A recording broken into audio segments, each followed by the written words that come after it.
Hello, everyone. I thought I was just on, but if I'm not on, then I'm on now. Hopefully it just says I'm on. I can see my audio now. I get it. Okay, so what I was explaining earlier is I'm using something here called TV Center Pro, and I used this in the most recent Lodestar update I did, and it actually is connected to my computer in the background, which I don't know if you can see that or not. Let me see if I can get back there. If I switch here, you can see it in the background. You see it back there, and this is the same program. Yeah, same one running there. So if I move it here, you'll see the menu change there. So yeah, it's running in the background. I don't know what we're going to do with that. I just thought I would show you that. Maybe we could just throw a game up there or something, just to kind of run it in the background like we did before. Come up with something a little bit more creative, I guess.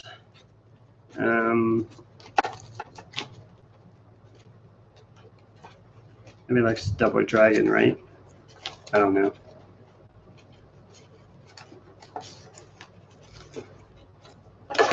We'll do Dragon Slayer. Dragon Slayer's always got cool music.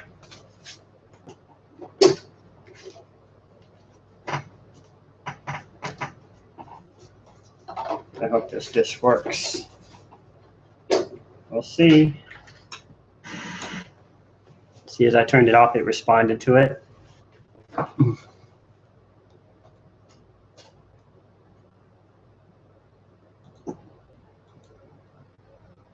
Let me see if anybody's in the chat yet. Nobody's in the chat yet. Let me just see if anybody's joined here.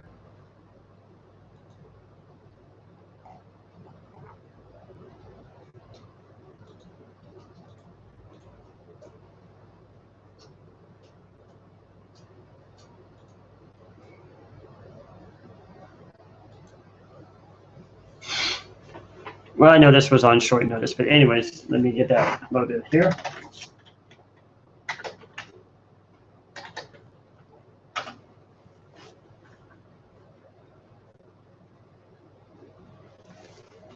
Yes, I'm trying to see the little dragons that are loading there. I'm going to move it a little bit.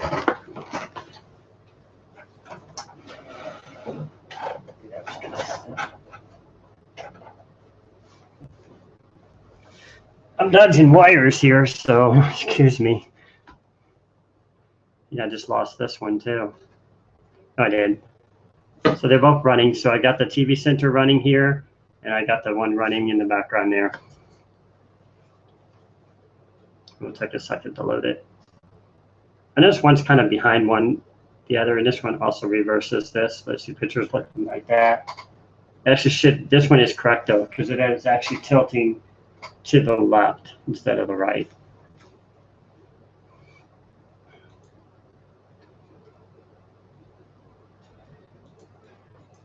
You can kind of see full screen there.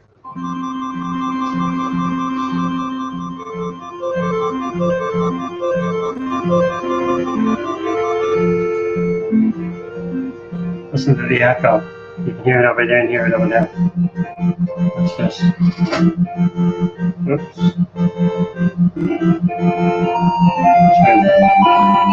Get a weird echo. It's like stereo. Listen to it. Turn it up a little more. Oh, like stereo. That's awesome.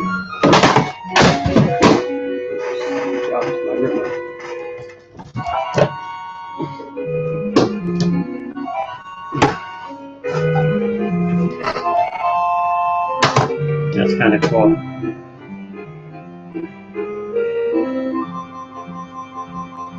Tell me what you guys think of that. That's kind of cool. I think that's how the SID chip established stereo sound later, if they had an extra voice in it and they have one higher than the other, because I kind of have one higher than the other one.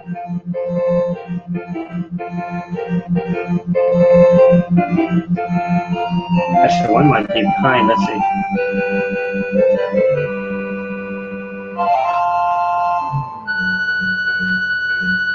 Can't tell. It's pretty close.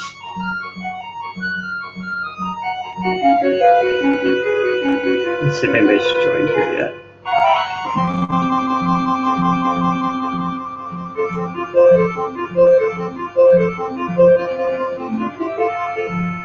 Maybe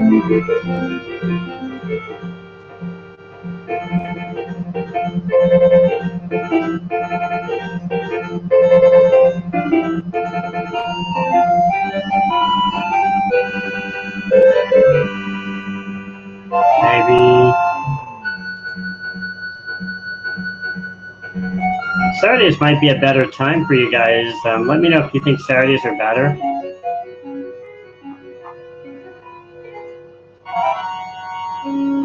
Just gonna wait to see if anybody shows up here.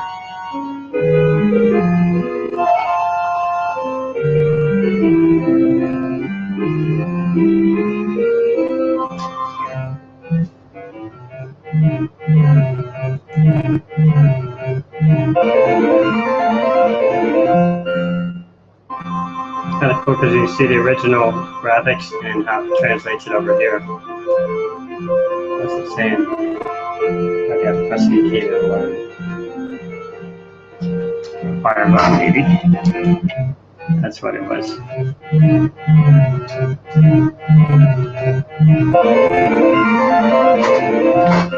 It's in the other port. Yep.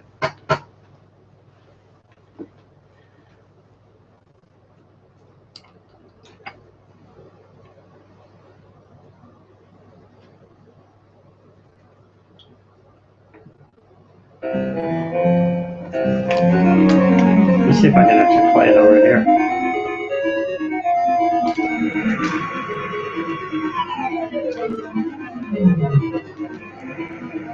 A little game nostalgia here. I know I put semi language, but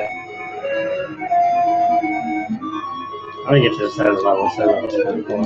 Oops. Just blew me off. Source was actually pretty good.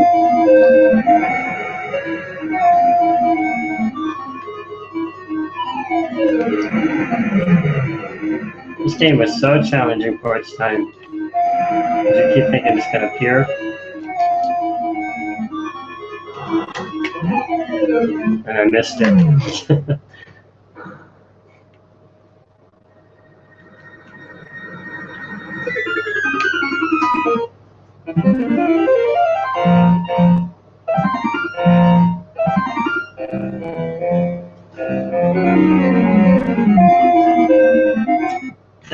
Anyway, just thought that'd be a fun way to start it off. So let's see if anybody's joined here. Not yet.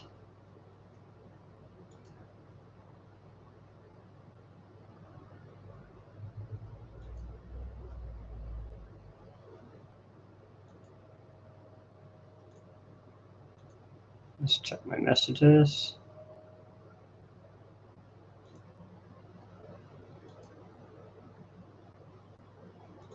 Make sure everybody's able to find it.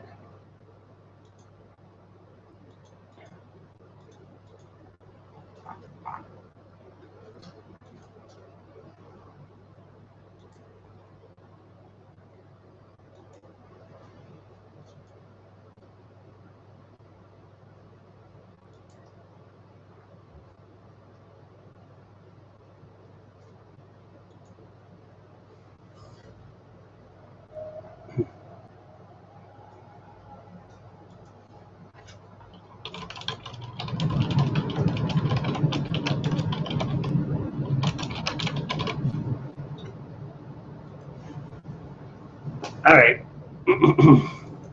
Anyways, we'll get back on because there's going to be viewers watching this anyway. So I just thought that would be interesting to kind of show you some of the things. I'm not going to go over anything real in particular here. The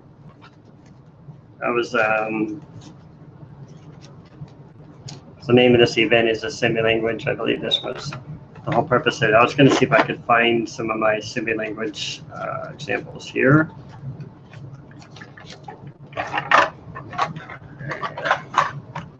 So the reason why I love that I built that website. So let me go to my website real quick here and see if I can pull them out of there.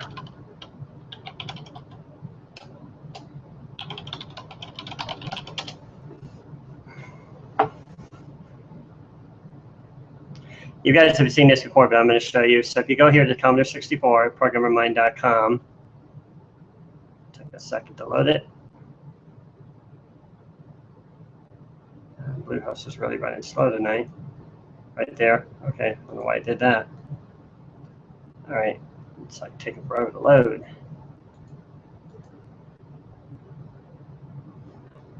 Huh, never seen it load this long before.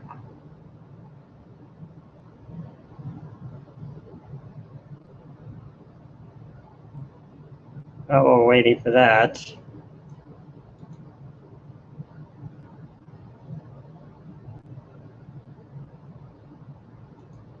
Let's check out some things here.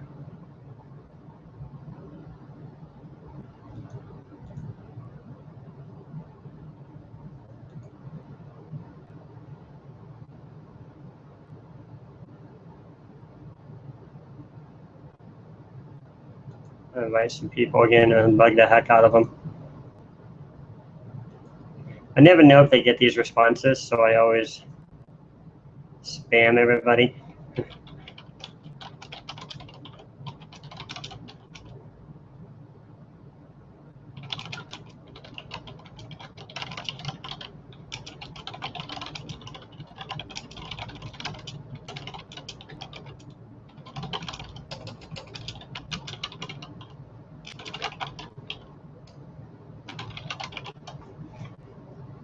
Okay, so let's do that. Now we know for sure everybody's got this direct link here.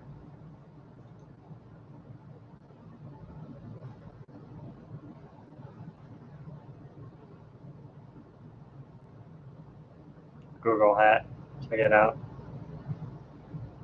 Confused. Cat and dog. So it's like a pirate hat. Seen this one before. It's kind of cool how it follows your face. Hey, hey, mates. So, it's like a cat in a hat.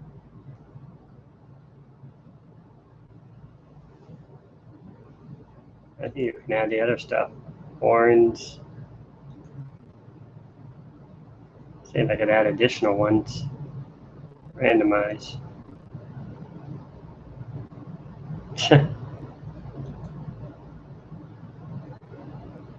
Oh, that's kind of cool. I like that one.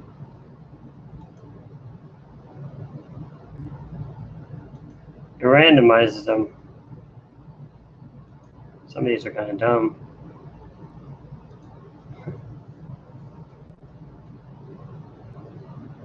The Google cat. Oh my goodness. Yeah, I like that one. So anyways, let's get this going. Yeah, I got a message. Sweet.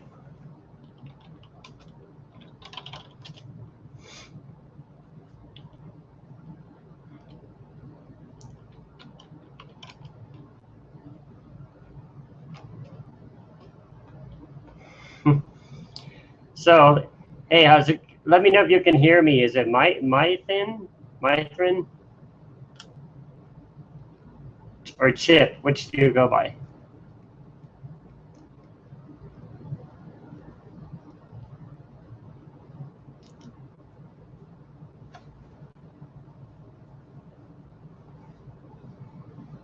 Okay, cool. Well, I'll just guess I'll call you Chip. Okay, so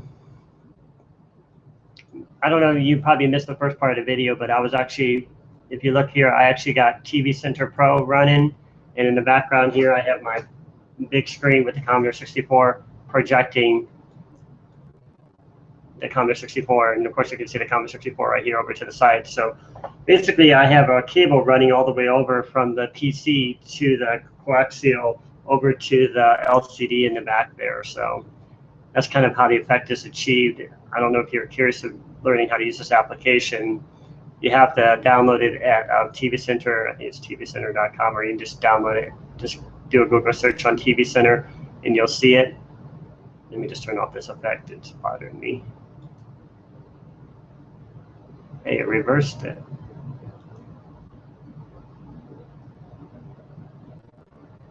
All right. Okay.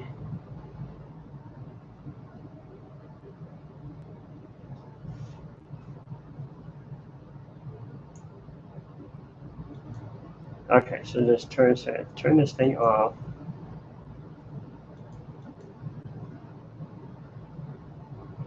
Remove all text. Okay. So anyways, back to where we were. So anything I type on here, you're not going to see it in the background unless I change the color. So let's just do that, I guess. Yeah, you can kind of see it a little bit better, maybe. You can see it now. So yeah, so if you want to run programs, you can just do them directly here. And then what's really cool about this is you can actually take snapshots of this. Let me see if my website loaded yet. Finally, it did. So you might have seen this on my website. And let me get you back up here so I can see the chat window.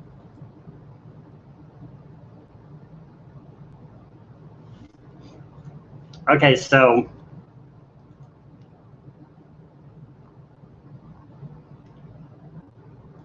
let me just do this again. I don't know why this thing is taking forever to load. So Bluehost is running a little slow in their server tonight. So I guess I should just let that the way it was.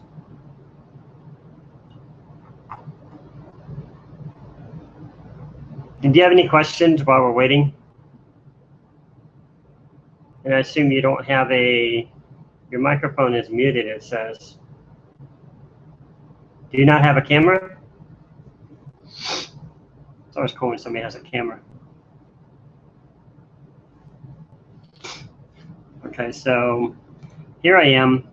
So what I was trying to do is get to the headset or a camera. Okay. Well, anyway, if you've seen this before, this is where you can get access to the game screenshots. And these are the ones I actually use to save directly through TV Center, which is one I just showed you earlier. And this is going to take a while to load because it's loading a ton of basic listings and Civi language listings. So if you scroll down here, you'll see these are all the way their categories are broken down from games, graphics, demos, utilities, machine language, sound, and so on. And down here are all the giant listings. So if you go through this, as you come across one, you can scroll through them by holding your mouse over them, and you can scroll through them when there's longer listings. Like here's one right there. You can see I have broken them down by page. So each one of these is just a screenshot of this TV Center Pro right here. So if I wanted to, for example, save what's on there right now, I just hit the screenshot button, which I think is this one right here. Yeah, capture a screenshot, and it saves it on my hard drive. I'm gonna figure out where it went to here.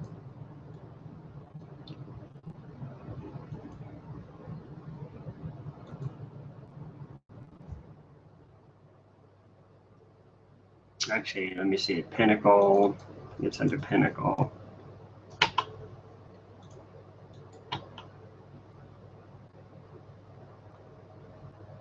I'm trying to figure out where it saved it to. Screen sharing? No, I'd like to do that, like you were talking about, but I don't have that service set up. For the chat you're talking about?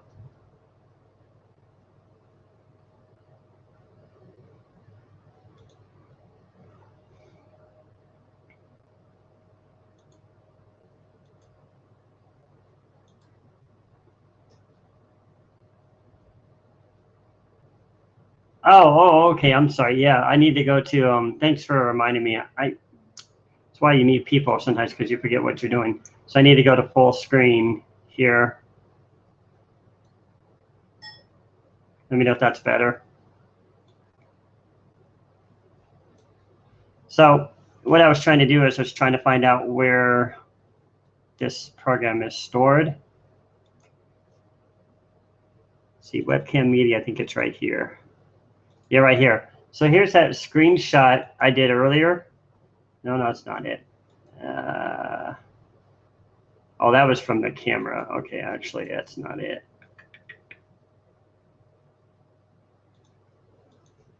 Well, somewhere in here. let's see, it's called TV Center. Let me see if I can find a directory or something. Maybe they'll have it here. About channel information. Doesn't tell you anything about it here. Settings.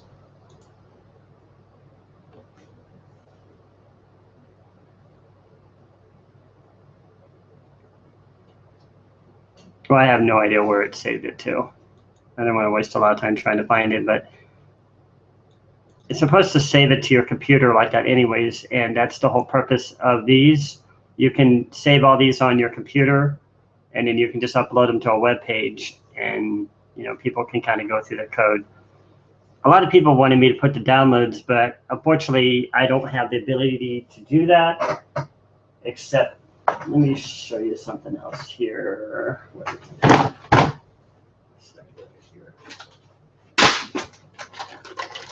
I showed this before. I never got this thing working.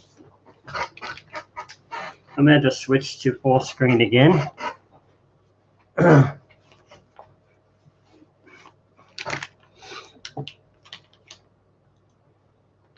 me see if I can get my camera active here. Maybe I can just pull my camera up.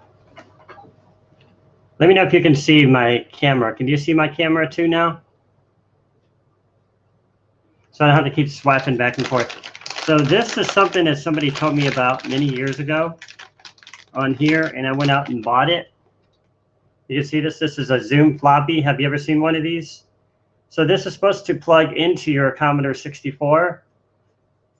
Mine never worked for some reason. I've had it for so long, probably now it's probably ruined. But it's supposed to allow you to plug it into your floppy drive and upload directly to your PC computer. So that would save a lot of time on transferring programs and stuff like that. To tell you the truth, I never spent the time and energy to really figure it out, even though I paid $60 for the device. Go figure. I get caught up with too many things sometimes and get excited and get pulled into the, whatever. So anyways, I just thought I would show that. So that's particularly how you get these screenshots on here. And if I had that device, of course, I could easily load up the downloads and probably triple the traffic to the site. But anyways, did you have anything in particular, questions you had for me or things you wanted to see? I haven't really done a whole lot with the game. I've been working on the Lodestar stuff tonight.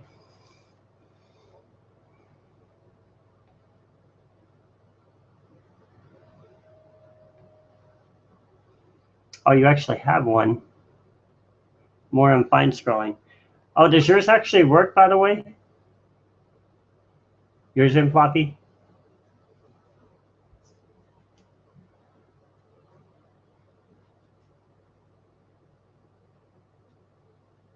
OpenCBM. Well, I used that application. What my problem was is the plugin. What do you call it? The thing you plug into the computer. You have to plug it into like the PC to the board.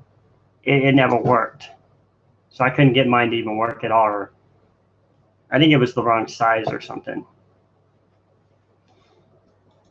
But maybe I'll play with it later. But like I said, I'm just doing too many things, and this Lodestar thing is going to take me a long time to go through it anyway. So you were interested in the fine scrolling. I haven't really done a lot more with the fine scrolling. I kind of put that on hold because that takes a lot more time to involve and to move forward with. I like to try to stick to stuff that I know.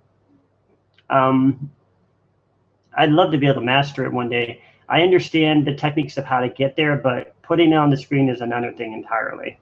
So actually, let me see if I have that up here. Can you see my C64 Studio? Okay. So right now, I just have this same thing. You may have noticed this or not, I don't know. But I've got the sprites loading up from Sprite Pad now. I figured out how to load them in here, and I can instantly load in my own animations really fast, so I don't have to go on and try to create them on the fly anymore. So that's going to escalate my time to get my graphics into the programs. So I got this little dinosaur or whatever. Let me actually pull up the Sprite Pad here. I have no idea where I stored it.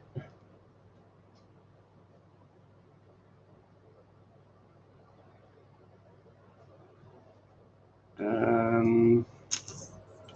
me just do it this way.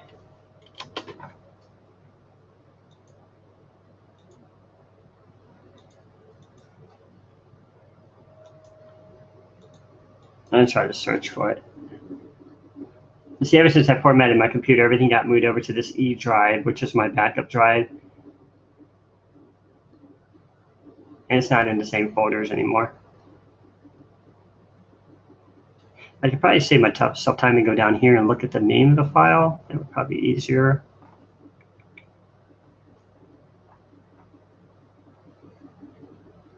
What did I call it? It's called a spriteset.raw. So I could probably find it faster with that.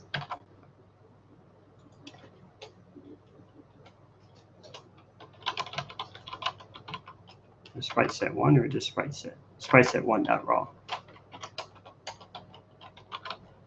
Let's do that. There it is. So now we know where it's at. So it's in game, shift demo, exactly in the same spot. Okay, so, but where is my, let me see if it's in here maybe.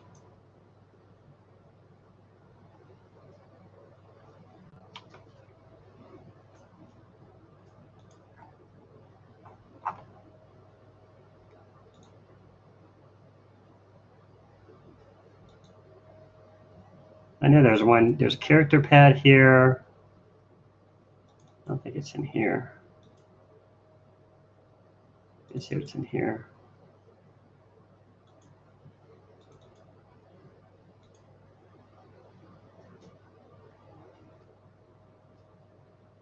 No, it's not in this one.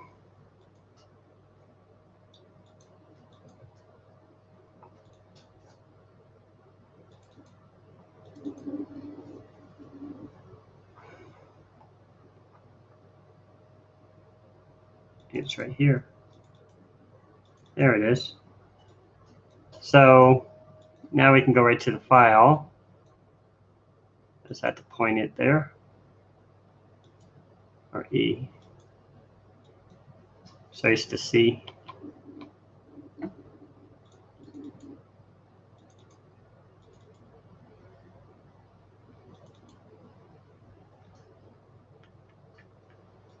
Yeah, it's the raw file. It's not the one. So SPD. Maybe I need to find the SPD file for it. Let me search for those.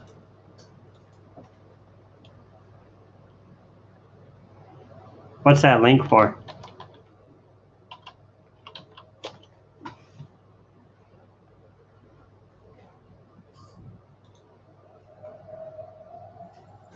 Oh, what we were talking about earlier. Thanks.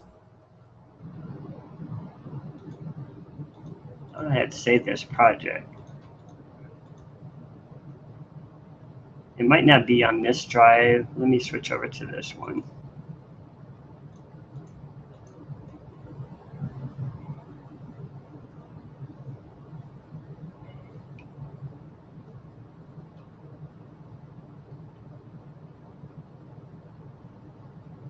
Did you watch the Lodestar series yet?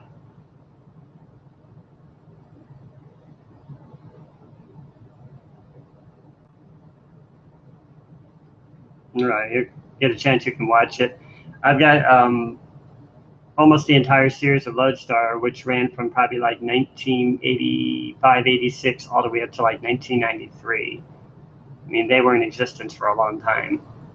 And so you're looking at probably like, what, several years of Commodore 64 programs just stacked on disks that need to be out there to the public. I mean, there's tons and tons of information on there that I even never got to because it's so vast. So I don't even know if it's on the internet, but I'll switch to the camera and show it to you in a minute. But let me see if I can find this project to try to stick with one thing here. So I'm searching for those sprite pad projects, if there's any on this drive.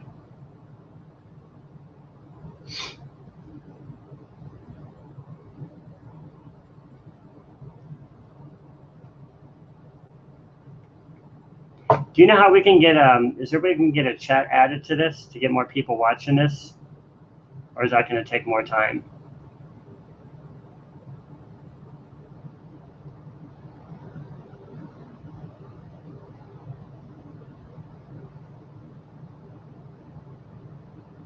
I send invites to all my friends. It only lets me send invites apparently to people in Google Plus who are already in my circles and my friends. I can't seem to send them to all my subscribers. It won't let me do that. That's why my Google Hangouts are always limited.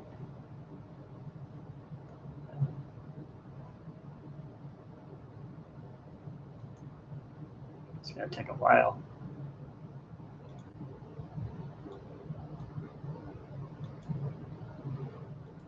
So I didn't find anything in here. I'm waiting.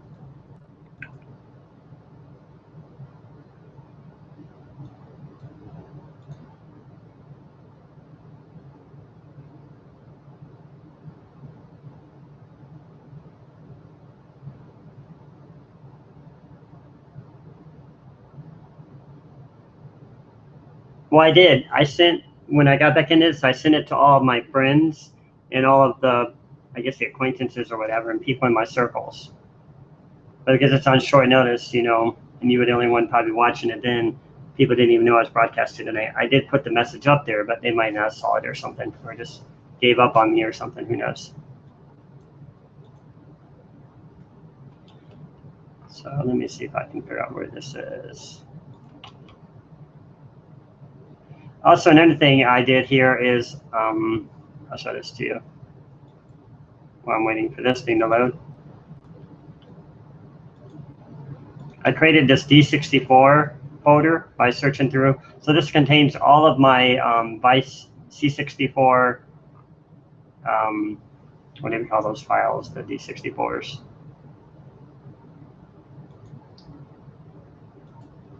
You know, I'm talking about when you go here and you attach a disk image, it can be the name of it. So this contains all of these disk images right here. They're all in one place now, so I don't have to go looking for them anymore. Kind of organized myself a little bit more tonight after last night's lesson. So this is a vertical scroll. Let me see while I'm waiting for this and see what this is.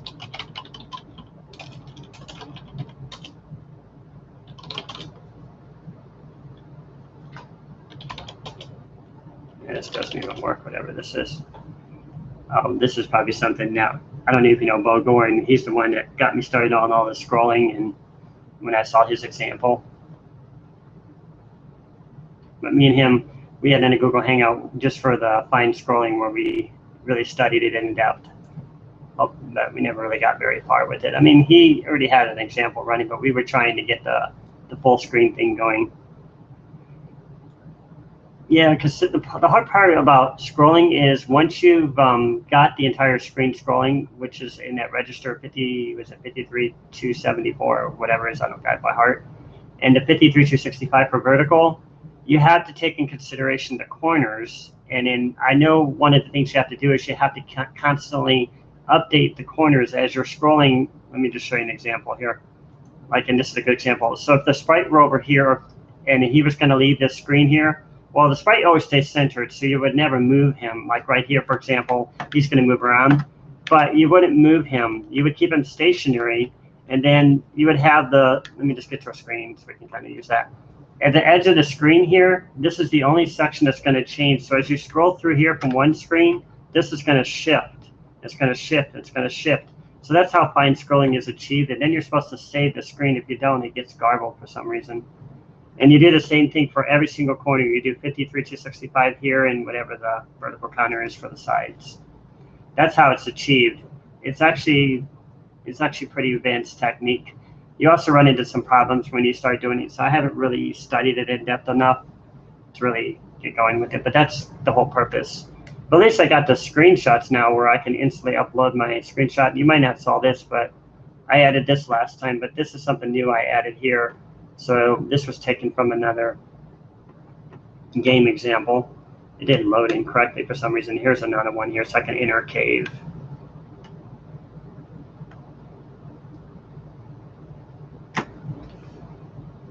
So let's see if this loaded yet.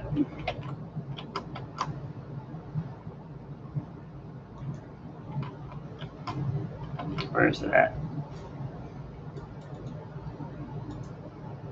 Yeah, it's still going through. Okay, so it's finding some here. Here's my alien.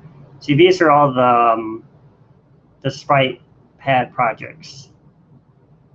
So There's alien, that's the one right there actually. That's the alien, that's the one I wanted. So I'm just gonna set this as properties so we don't lose this scan search. And just copy this link for this directory. And let's go back to SpritePad, or not SpritePad, another window here. And just load it up here so we have it. And then we just go back to SpritePad. And we'll open right to that directory.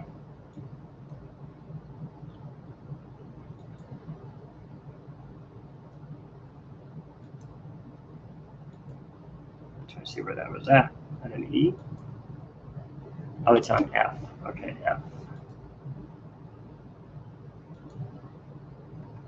I actually have 3 hard drives running here. You probably can see them all here. I have 2 in the computer, and I have an external hard drive. This is my external hard drive. This one I use for my main backup. If my computer ever goes foul, I can pull information. My problem is I don't always constantly back it up.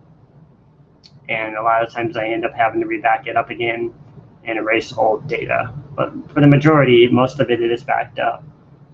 And I'm also using GitHub to upload my latest, code and stuff like that. Yeah, I got Vice working. Yeah, Vice is running fine. See, Vice is right here. And then for the C64 Studio, it's right here. So yeah, it's working fine. Thanks. So anyways, getting back here, whoops. I was just gonna kind of open where this directory is. You can't, I don't know if you can copy them over here or not. You can't paste them in here, so I have to kind of search for them here. So it's in Seagate 2.0 right here,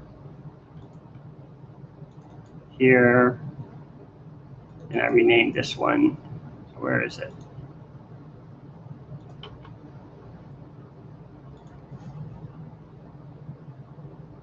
Maybe it's right here. Where is it? Okay. Let me go back and check it again.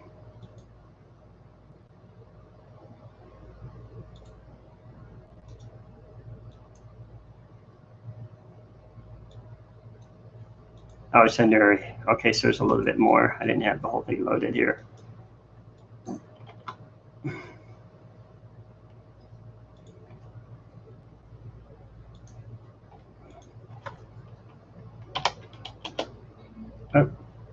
Oh, it's not all fitting.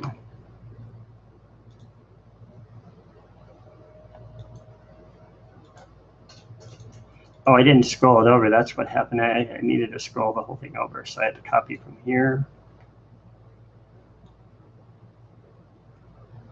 It's not scrolling it, is it? That's probably why it's not scrolling through it. Let me see, maybe make sure it saves it this time. Let's check it real quick here.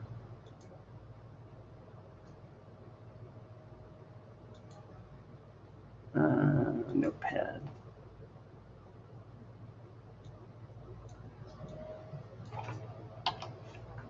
Okay, so it looks like it saved it this time. Put it down here where I can see it.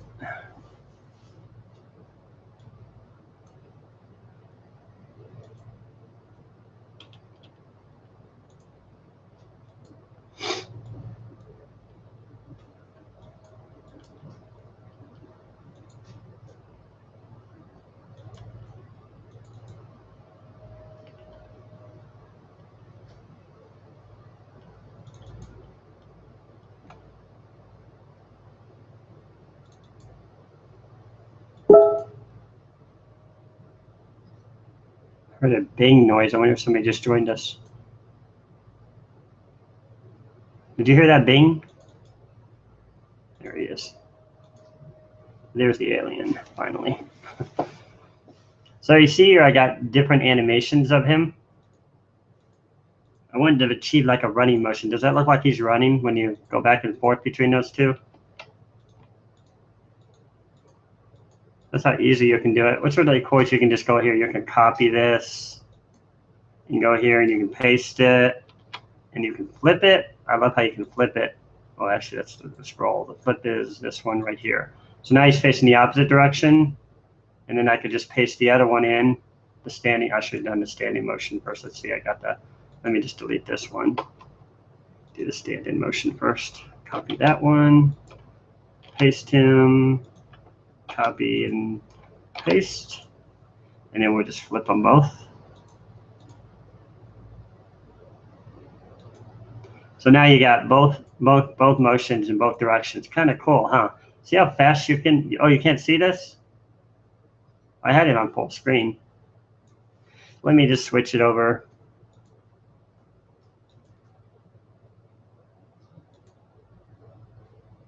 I'm just gonna switch it to sprite pad for now, I guess.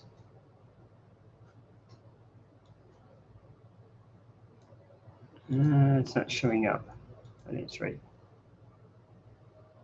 Sprite pad. Can you see it yet?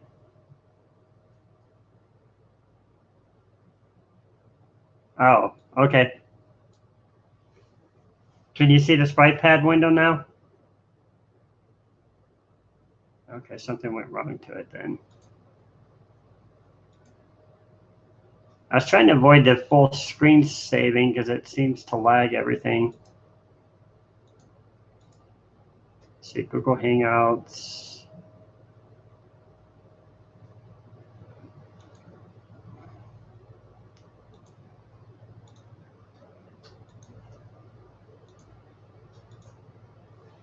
Let me know if you can see it now. Okay, so let me kind of enlarge this. Oh, it won't let me enlarge it, never mind. So here's how I was showing you. These were the regular animations I had for the alien character, or dragon, or whatever you want to call him. And then here's the other direction. And all you have to do is, I don't know if you saw what I did earlier, I'll just undo this. Delete this one, delete this. You just go in here and you just copy it, hit Control C, and Control V, Control C, Control V. Now all you have to do is click on it and click this little arrow and it'll flip him in the opposite direction. So now you have animation for both directions. See how fast it saves you designing animation? That's how it's so easy to me to do my animations. Yeah, I love it. And then you can import these directly into C64 Studio or your assembler program. I like C64 Studio. I haven't really. I mean, I did that Turbo Assembler in the past, but that thing was such a pain. I gave up on it. I don't know if you ever done Turbo Assembler, but you had to start somewhere. Anyway, it is what it is. So if I wanted to, I could take these animations and we'll add like a new. I got Sprite Set 1. We'll rename this to Sprite Set 2. And you just go to export. It works very similar to Character Pad. You set the location of where you're going to load it into. Let me see where I loaded this one into. I guess it probably doesn't really matter. I don't really have a set area I'm going to load it into. 4,000, somewhere in there. So I put it 4,000. Hopefully I ain't going to screw up nothing. And you set it as raw data. PRG is used only for if you're loading it into BASIC or the C64, Vice C64. And then you just hit OK here. And then we're going to create the name for it.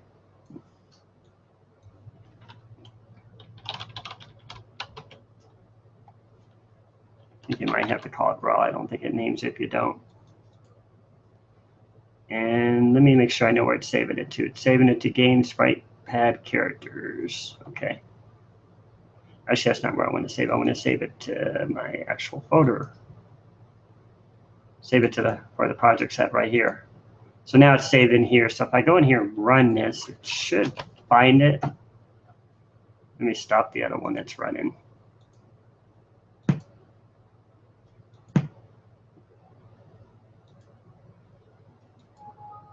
Oh, we got an error message. Could not read it. So probably didn't find it. Okay, let's go back to that folder and see what happened.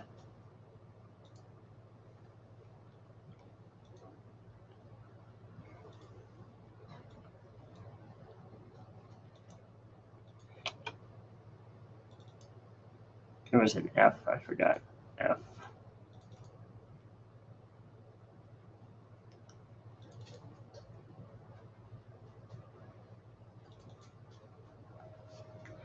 I'm going to create a quick library in this so I don't have to look for this every single time.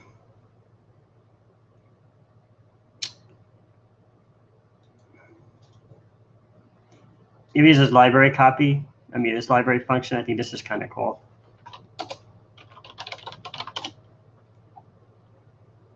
Saves a lot of time.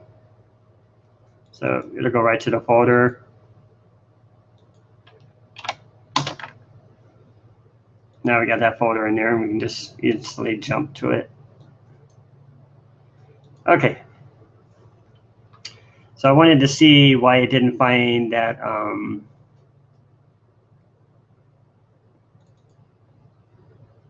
Where is it at?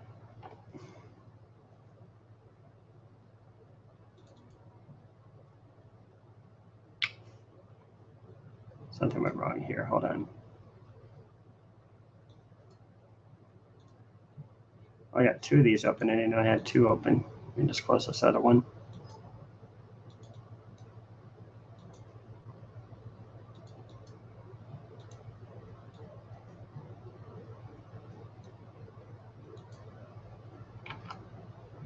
So I'm going to see where it was exporting to.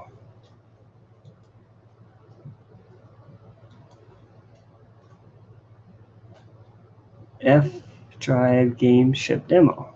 Okay. Isn't that what I called my library? C64 ebook. Oh, I didn't go in deep enough. I should have changed this library to this, actually. I'll just go back and just rename this.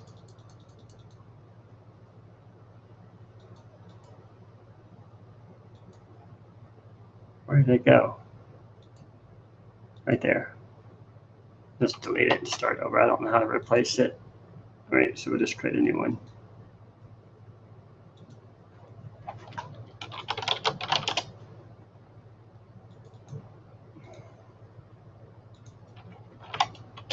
There we go. All right, so now we got it. Now let's see where it's at.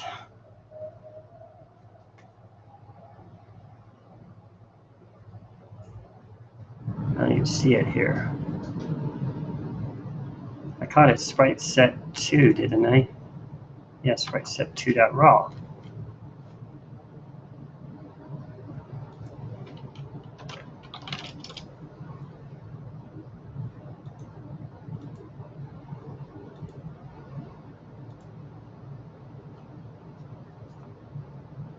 Oh, I didn't go in far enough. That was my fault. Okay, so it should be right here. Sprite set 2.raw. Oh, it must be case sensitive then. Let's see. Sprite set 2.raw.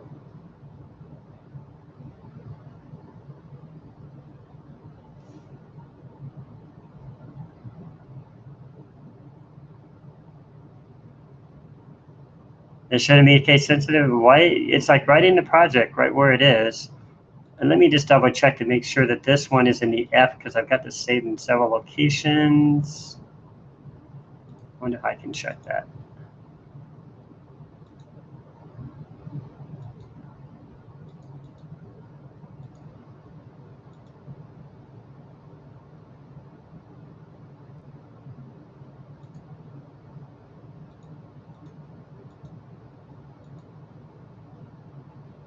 I'm going to highlight over it. Does it tell down here? Oh, it's down here, I'll bet. Here we go. So C64. Oh, it's trying to read this from the C64 drive. So I need to save this in the C drive because I had moved this folder over to my C drive. Because earlier, the other day when I couldn't get it to work, I actually moved everything over to C thinking it wasn't able to read my drives or something. So all I have to do is I had to save some time here. I'm just going to create a quick library over there.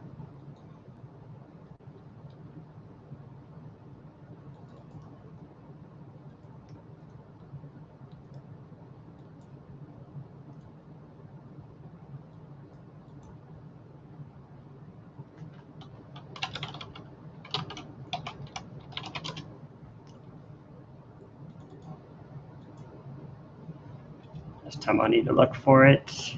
Where is it at? C64 book.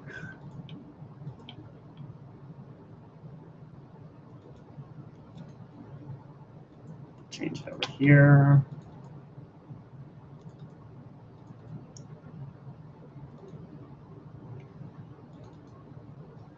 So right, I guess we could just save it right to the actual folder. Good enough. So there's my library for that. Now we need to switch this over and export it to the right place.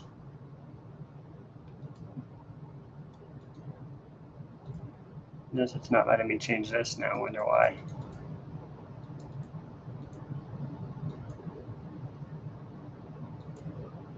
There it goes.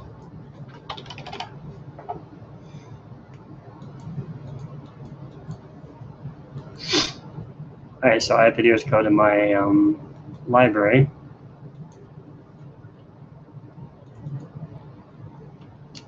Right there, and then just name it. See, it didn't exist. Now it should be there. There it is. Okay, so you're still seeing the same one because I haven't yet changed the sprite shape, but it's been loaded into memory. It should be here. Oh, wait, you know what? I think we have to draw it too. Let me see. Yeah, because I still got the other one drawn in here. Right here is where I'm drawing them in, right here, alien sprite and alien sprite plus 64. So I'm going to need to load it in here somewhere.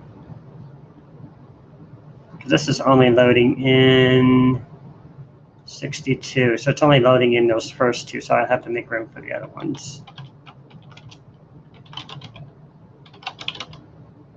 Is it plus 64 times 2, I think?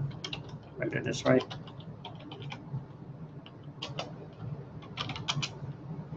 Do a little bit of math here.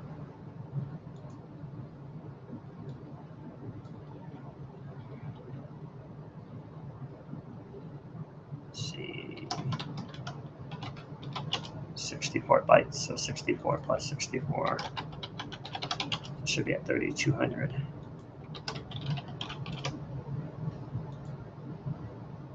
Let's at least see if we can get the first one to show up. And of course I have to display it. Actually, I probably wouldn't even need to do that, but let's go back to where it's going to display at. Where is that at? Search. I love that you can just instantly search in this whole program. Yeah, it's so fast. Could not do that in Turbo Assembler or any of those other ones. It just saves so much time. So it's right there. So here's where I loaded the 47, and right there I have alien facing right, and I think it's going to be like 48.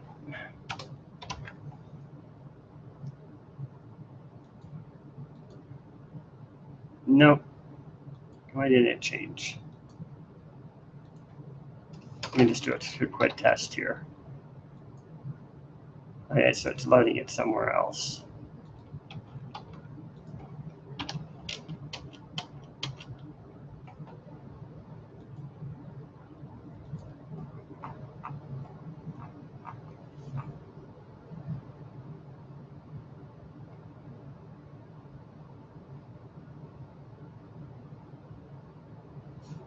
I can expand this too to make this easier to see this.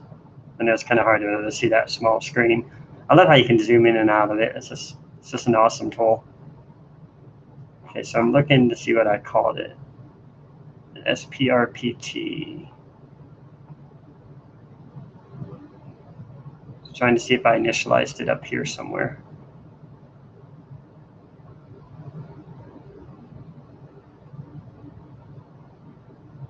Right there. Is that where I was earlier? No. So it's right here. This might not be loading it or something. There it is. See, now it's facing standing straight. So let's see if it's at 50 maybe.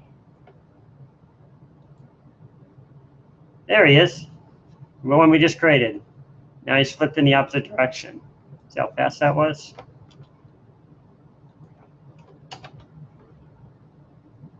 Let's reload it. We'll have both of them right there. Oh, that one didn't load. So I just need to create the data shape for that one too.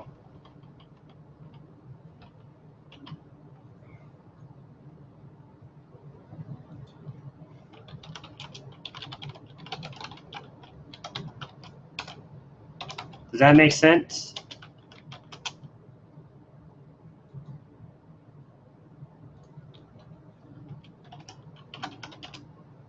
$32.64. So it should be in there now. Didn't load.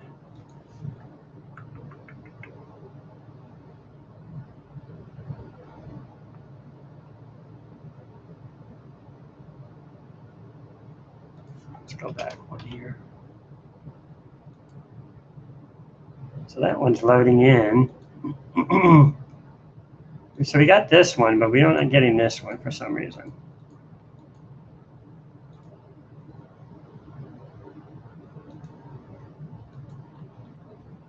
It should be at 51, right? It's not. It's blank. Let's see what 52 is.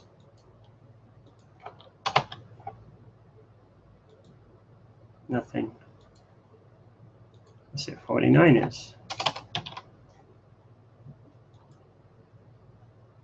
49 is facing that way. 6. That's the alien ship. So I have them right here, alien facing right, alien ship. So this should be the alien facing right, like animation 2 or something. And 49 should be alien facing left.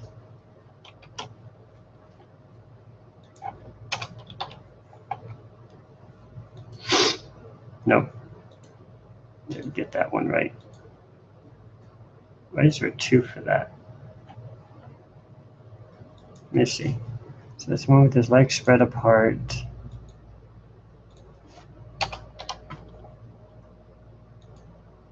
No, that's the second one. Oh, so it's at 49. So this is at 49. So this must be at 50. So this is at 50.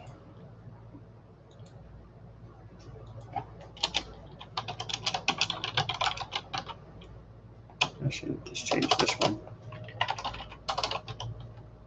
So it should be at 51. It's not. It comes up blank in there for some reason. So that shape data is not being read for some reason. Now show you what I'm doing here. You see this alien sprite plus 64? You hold it over, it shows you where it's at. So it's loading it in at 44, memory location 44112. I'm just reading it down here. You just set a label here, right here, and it starts reading in from these locations 64 bytes to get each sprite individually. Or for some reason it's not drawing it somewhere. My numbers must be off somewhere.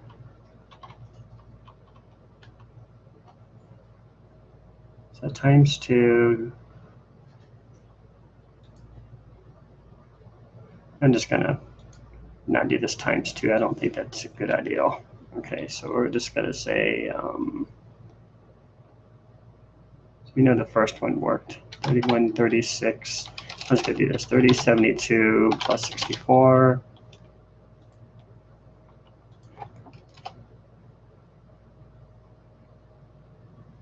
Wait, would that actually work? No, I need to do that. Wait. 3136. Okay, that's right. So 3136 and then plus 64. 3200. Let's see what happens if I do this.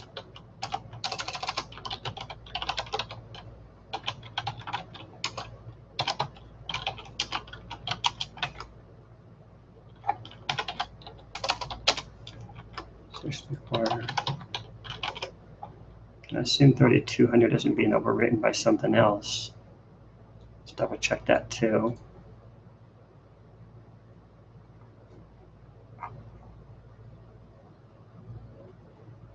As a lot of people don't understand, when you're doing assembly language, you have to set these pointers to where you want data to load, otherwise stuff will get overwritten very quickly. So 4000 is a safe area because it wasn't running in my program. I just checked it here, and my program starts at memory address 32.768, which is the area for, I think that's where basic loads into.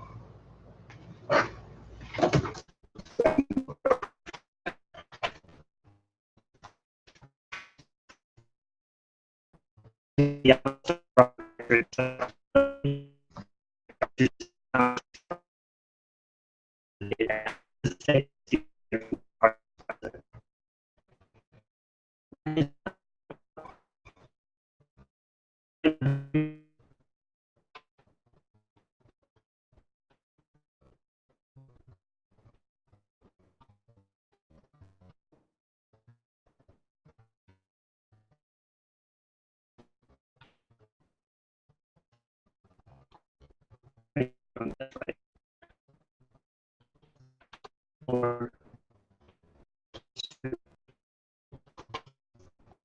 Calculate correctly.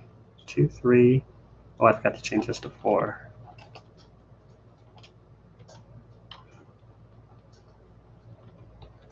And I also put this on the wrong line. Got to keep it inside of that loop.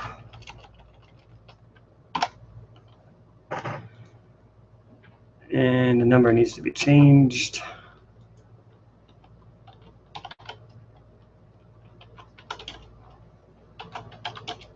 $33.28.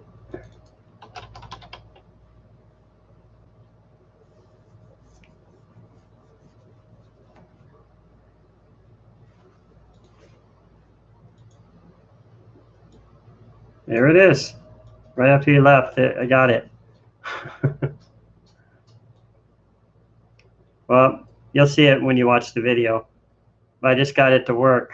Oh, we got 2 more people here. Does anybody else got, who's all here?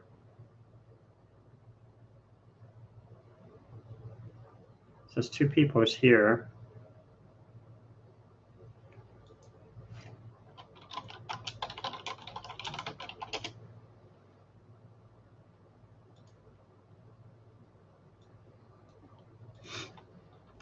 At least it worked this time. All right, let's see.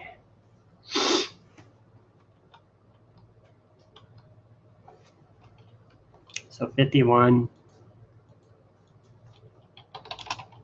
Alien facing left, any 2. So now we got all the aliens loading in. So those who are just joining us, we've been creating our little sprite pad animations here into the actual game, and you can kind of flip them here. I'll show you something else you can do here. Let's just say the alien is falling or something like that. So we just copy this one, go up here, create a new frame, and then we could do something like flip him upside down. Like that would be like him falling. Or if you wanted to do it the other way, I think you can rotate them. Let me see. Yeah, this rotation tool is kind of cool too. You can kind of rotate him by moving this thing right here. He gets kind of garbled when you rotate him that way.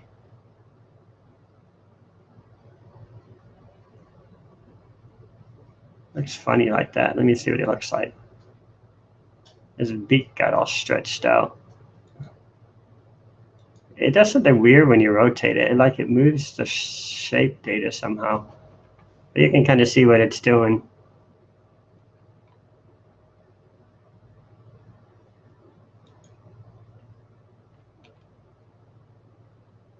Let me just check my messages, make sure nobody else contacted me.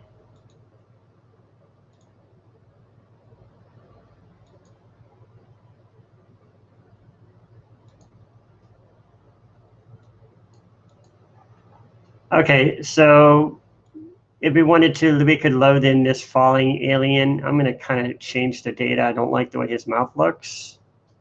It's supposed to be like that. I guess he just didn't have any room to put his little mouth, so I'm going to kind of go in here and edit it a little bit Take this off, maybe do something like that might look good. His tail got kind of shifted over too. Still can't figure out why it does that. Let me just shorten his tail. I think that looks good. His tail's longer than that, actually. Let me make it longer. There we go. So we could go back in and we could just say this. What you do is you just export it. You're just now watching. Go here, change where the address where it's going to load into, which is our memory location 4000, which reflects where our sprite, that's where our character set loads, but it'll load it in correctly once we shift the memory around. So we set this to raw data, and we just go in here and we name our project, sprite set3.raw. So now we got 3 in there. Go down here, rename this to 3. And then we go up here.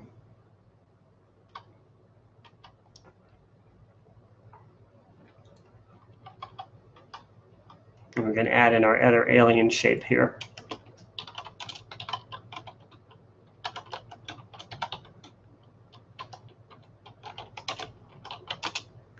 And then add 64 to the current sprite to get to the next sprite in memory. 2392. Let's see him on the screen. We need to display him. He should be at 52 if he loaded correctly. What happened here? Not sure why he did that.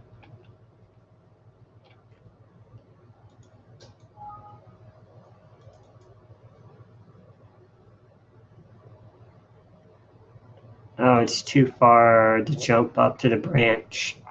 The branch can only jump 255 locations, so it's too far for the branch to jump, really? I'll figure that out. So I need to set an area for the branch to jump up here.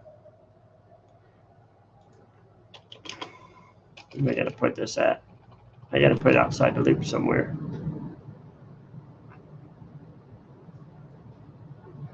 And I stick it down here maybe.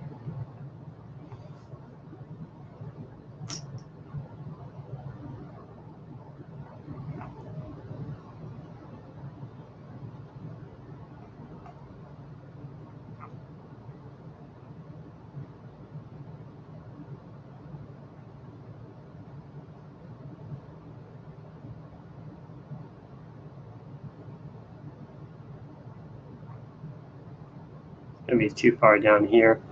So it means I'm loading in too many shapes, because the way I'm doing it is I'm kind of cheating it here. I could just set up an area just to load in these alien shapes, which I'm thinking about doing in a minute here.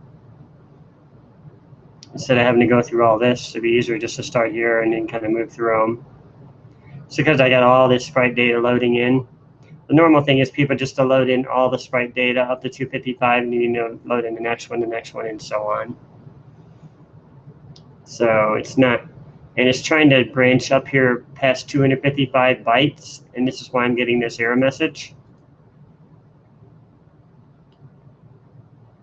I don't want to have to go in and start changing all this, because then I got to shift everything. So I'm trying to think of another way to do this. I guess I'm just not left with many other options except to create a whole new loop.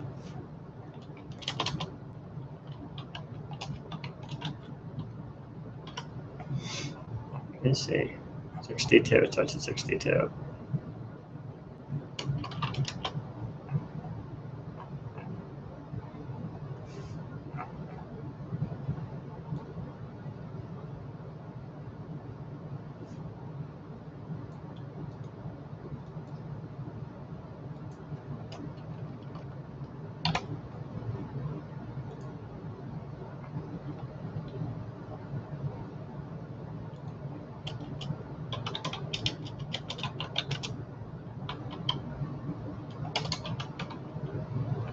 Alien.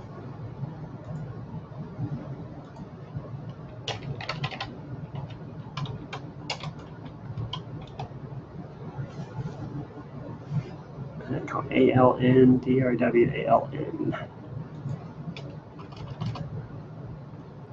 And take these out.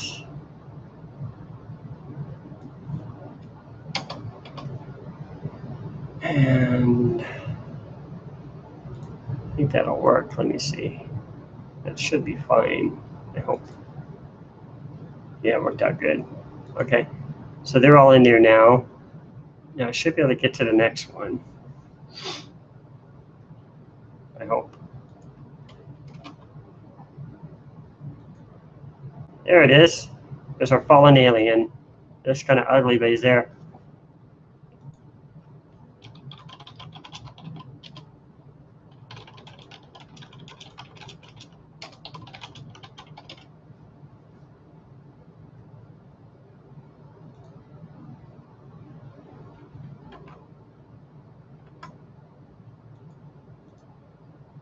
Trying to get that screen back up. Let me just close this other device window. I don't need this open. So see, I got the falling alien now. So it's just so cool how fast you can create sprites on the fly, you know, and just add them into the actual game. And you could have like an animation of them falling or something like that. I think the fallen one looks kind of funny though. These ones look so much better, but when you put them upside down, for some reason it just looks kind of funny. Maybe I had to shift them up. Oh, that's the wrong way. So it's this one, this one. Maybe put it like that or something. So he's falling, he's going to fall from the top of the screen downward. You can go in here, you can just start creating a whole new sprite.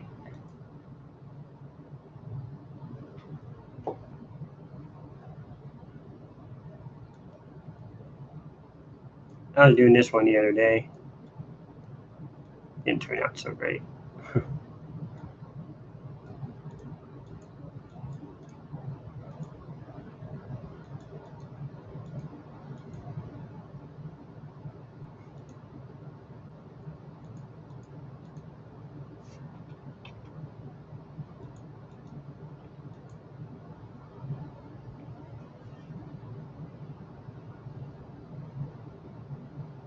Yeah, pretty much, probably so. That makes sense.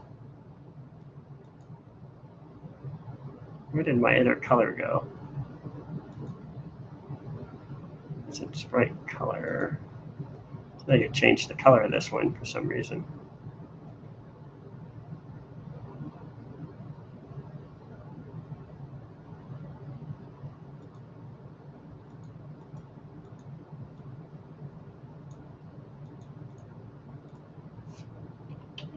You see what kind of artist I am? Not very much of an artist. I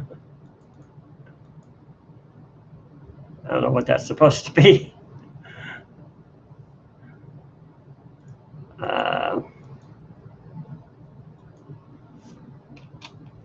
Give him a horn on his back or something.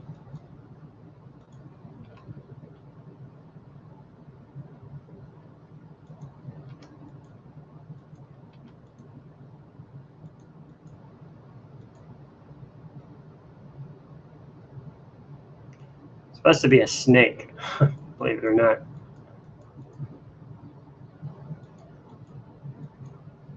But it's an alien planet, so you can kind of just be artistic and draw whatever you want. I can make him have antlers.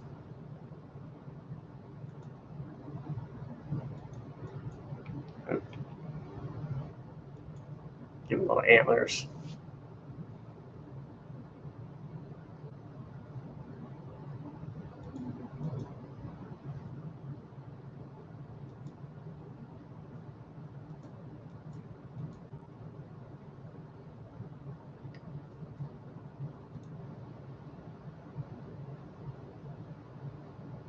Let's see what that's going to end up looking like.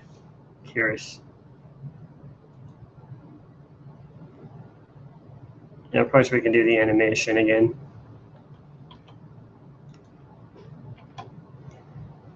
I have no idea how I'm going to animate this one. So how does a snake kind of moves his tail up or something? probably have to bring this down and draw it down here somewhere.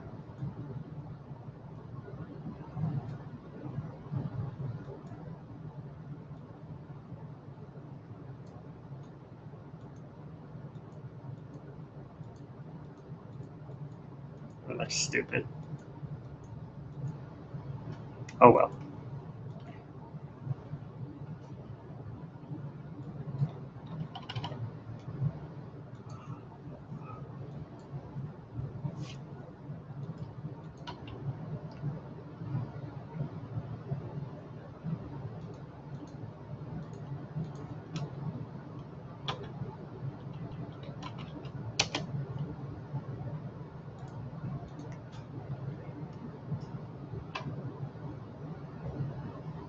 Little shop of horrors.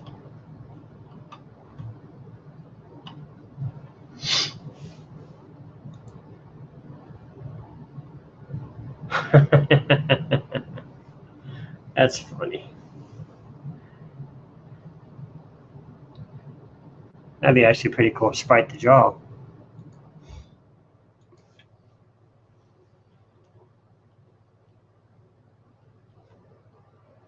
I might take you up on that one. See if we can get this guy to load.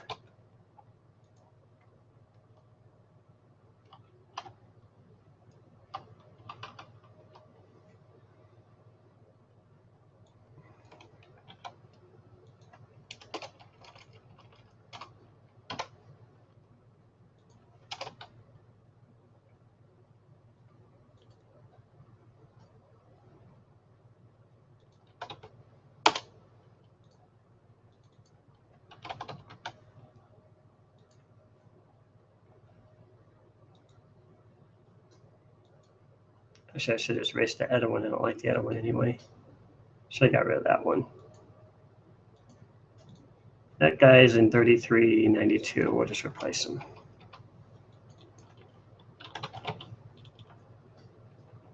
Actually, let me see something here.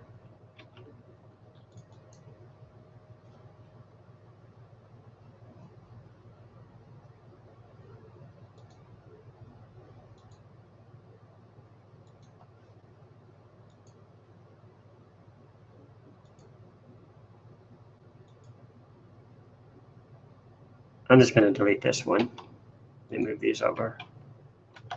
We don't need that one.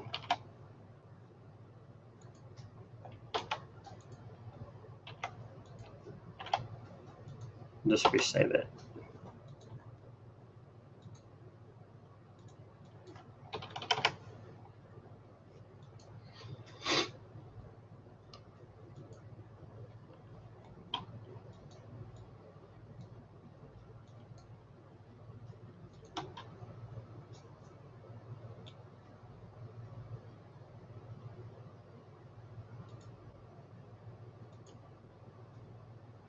Okay, let's see if it loads in.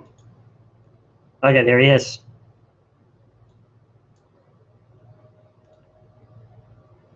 He don't look too bad. What does he look like? Well,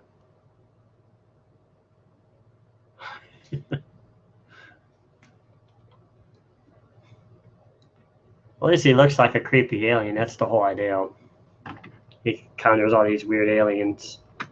Because the whole idea of the game is, let me see if I have that file actually. Yeah, I have it here somewhere.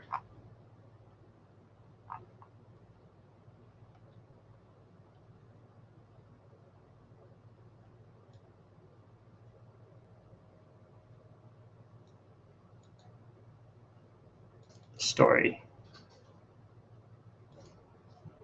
So this is the story that I created for it.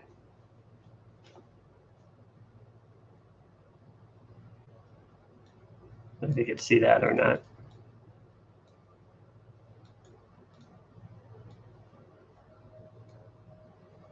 There, word wrap it. Wait, was it already word wrapped? That can't be word wrapped.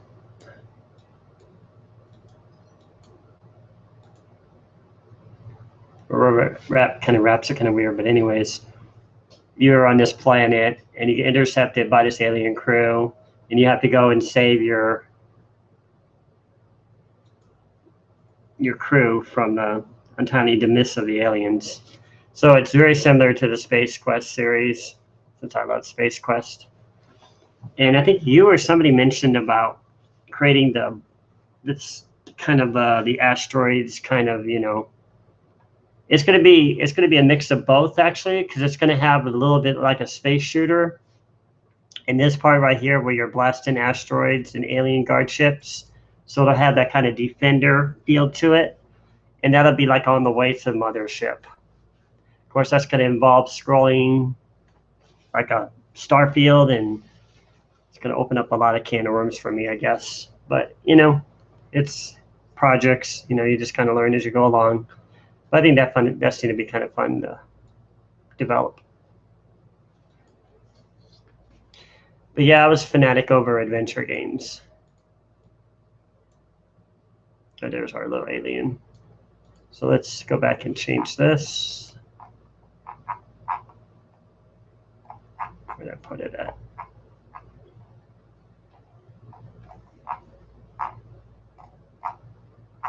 It's down here, actually.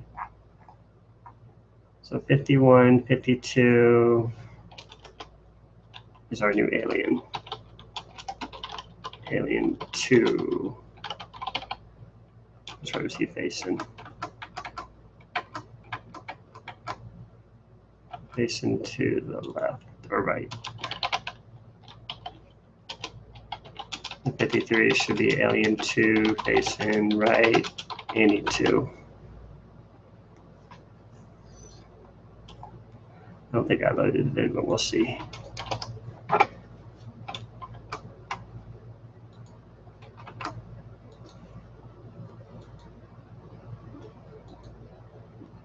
Yeah, there it is. Squishy little body. And of course, we could do the ones facing this way again. Actually, I think I'll move these over.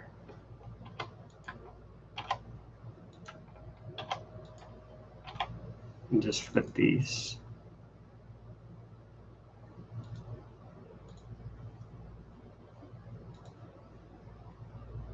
Now we got him facing that way. We got him facing that way. I could probably make his tongue come out or two or something.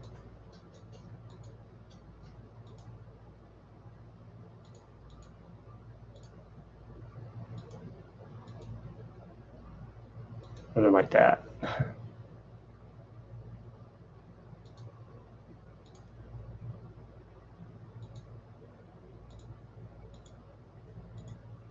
I'll make his tongue sway back and forth.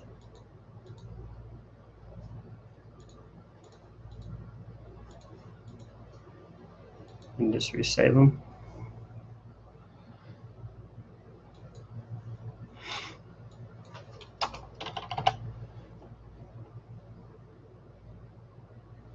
Animate the alien to follow the player. Yeah, I was working on that, and I couldn't get that to work very well. I'll show you what I had going on that here. Just wanted to kind of finish this setup here.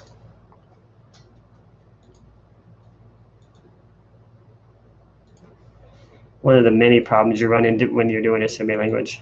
So there he is facing that way now. Where's his tongue at?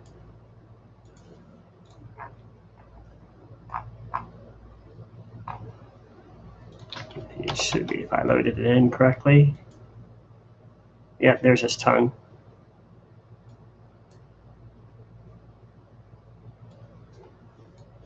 A little yellow tongue hanging out there.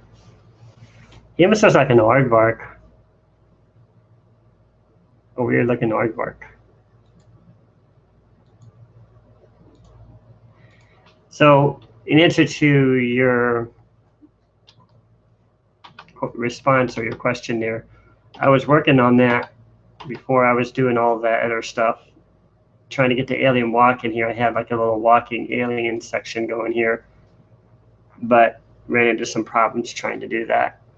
The problem is when you're animating an alien, it's gonna how to explain it? It's going to affect your gameplay because as you're moving the joystick, there's a routine for the joystick and an animation for your game player, and then you have to switch over scene to the moving alien, and as a result of that, it slows down the program. It kind of takes turns, you move and then alien moves and stuff like that.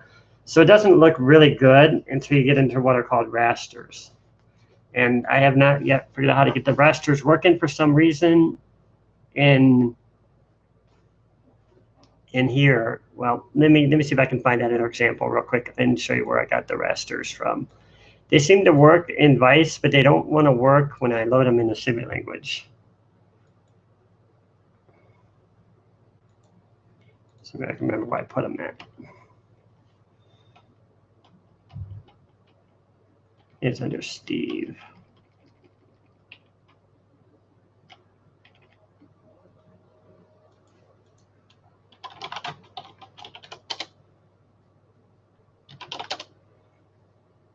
And this is one we did from the other example that we had. Let me see if this is the one.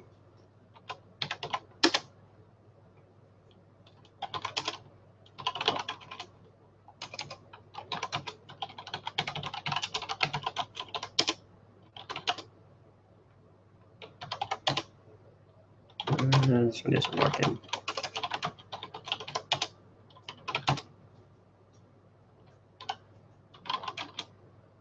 Let me try the other one.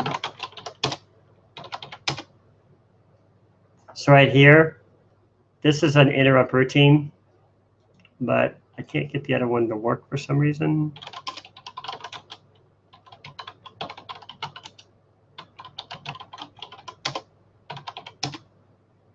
Let's see, 50, oh, out of data. Okay, so it's reading. For some reason it's out of data. Why is it out of data?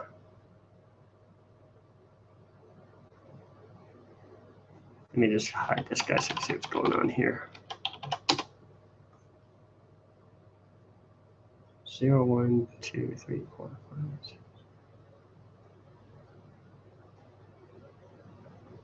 It's 22. That's exactly what I have.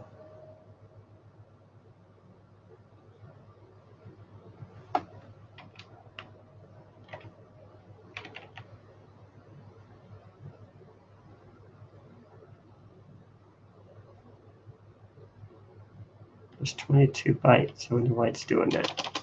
I might need to just restart this for some reason.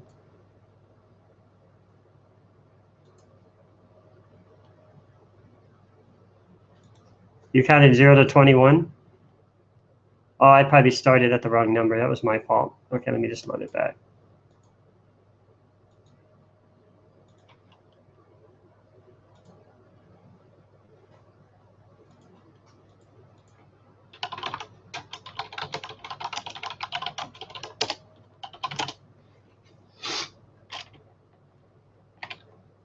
I think I started at 1.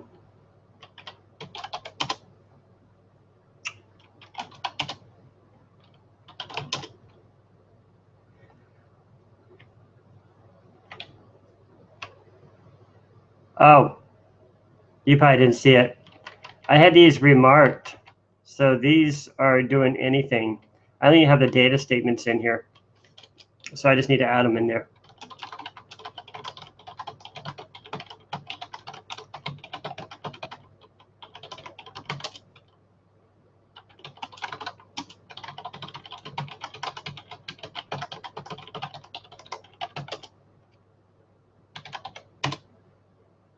All right.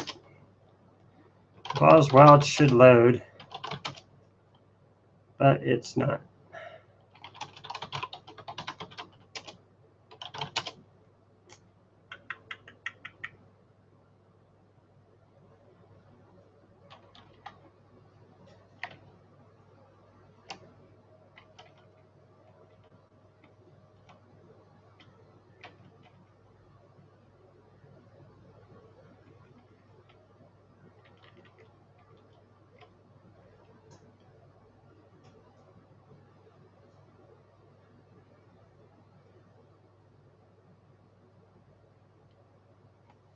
where are you getting the 23? So there's 0, 1, 2, 3, 4, 5, 6, 7, 8, 9, 10, 11, 12, 13, 14, 15, 16, 17, 18, 19, 20, 1, 22. There's 22 actually. So it loads in fine. It's just not activating the interrupt. Probably because I don't have it loading in the right place. Let me see.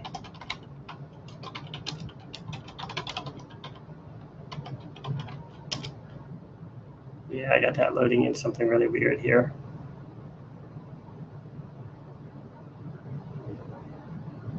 I must have had a bigger program before. So this is 152, 53, 54, 55, 56, 57, 58, 59, 60, 61, 62, 34, 65 is what we need.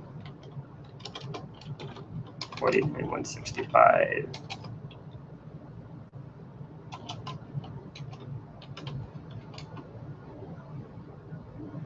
Let's see, so 49, 165 minus 49, 152. That's exactly what I have, is 0 to 13, right? 13 plus, oh wait, 195.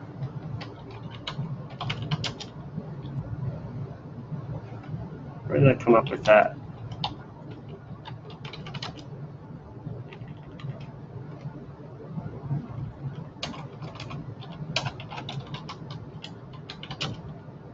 $192 was off on my numbers.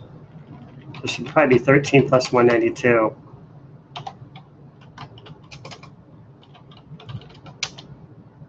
That's it.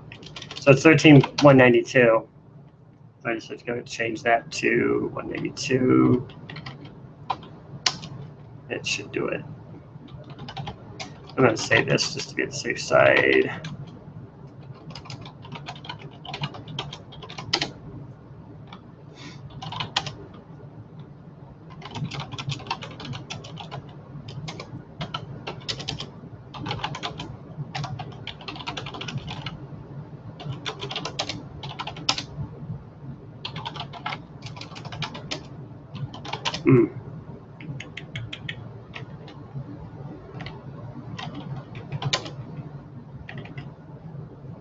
Do you know what rasters do? Do you follow what this program is doing?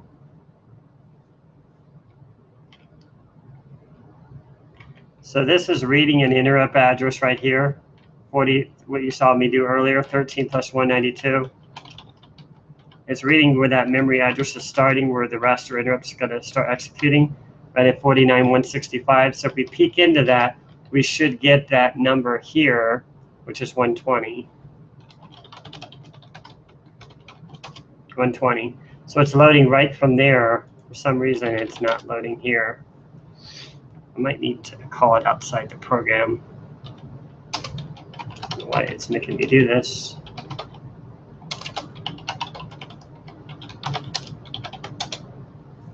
Why isn't that weird? I think I just locked it up. I just locked it up.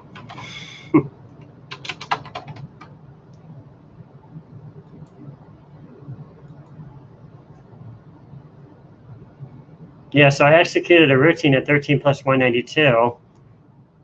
So actually that is correct. What it's doing is it's running this interrupt and it's scrolling the, I thought this was my sprite animation, my fault. This is actually just scrolling the background really fast is what it's doing. So I hope I save this. That's the whole idea. Rasters are supposed to reside in the background. But I was trying to get the sprite animation going. Oh, 92. Instead, what I have here, the 712 is taking over the border. I wanted to change that to like our player instead of that. So I just did do is change 32 and 208, and then we have to basically put a sprite on the screen somewhere.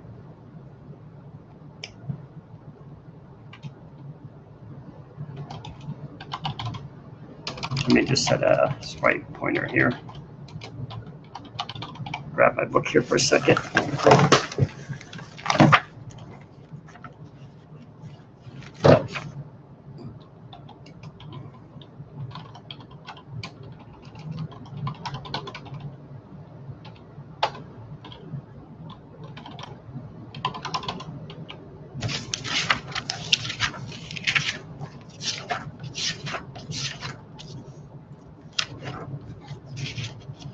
Enable register 65.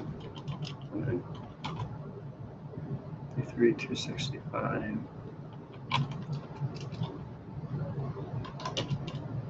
Oops.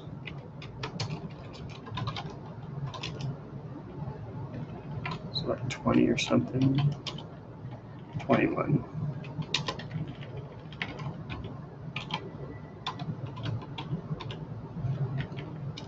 Enable the sprite shape data.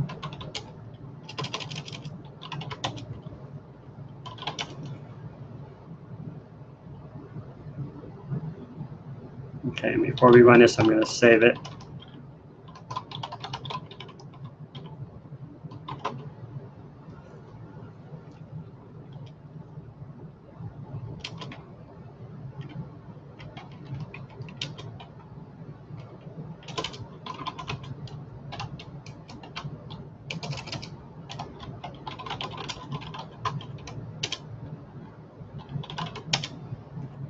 Gonna probably lock up again,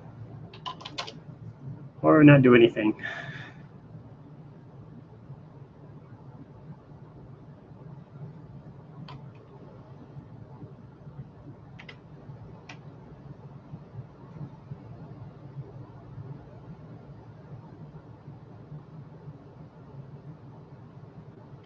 Two bytes, 19192. What happened here?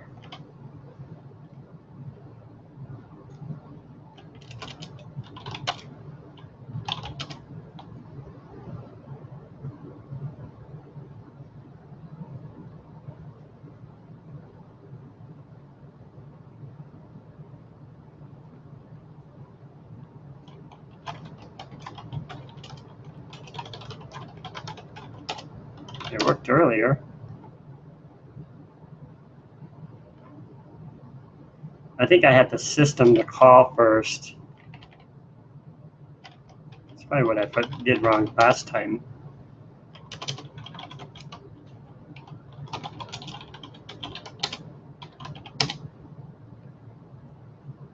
Yeah, it's gonna lock me up again. At least it's running it again, but what it does is the raster's taking over the keyboard, so it's not letting me back into the program. So you have to exit, you have to set an exit routine, so it exits the program.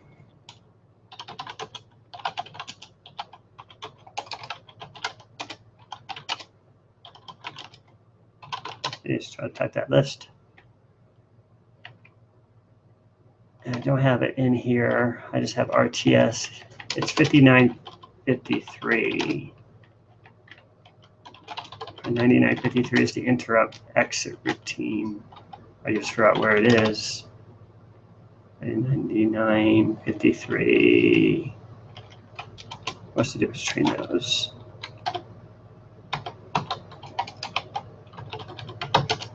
So it should be 49 plus 234. Right there. So 49 plus 234 is what I need to add in here.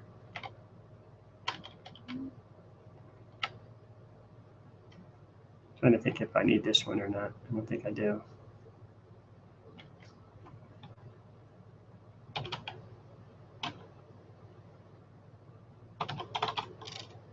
I have to do some changes here.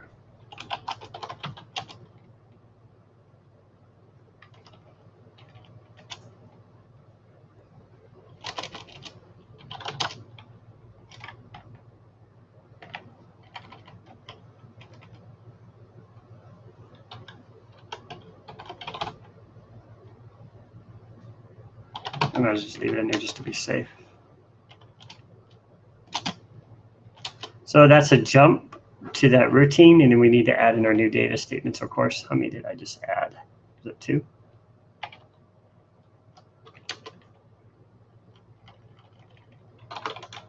I'm going to call this something else.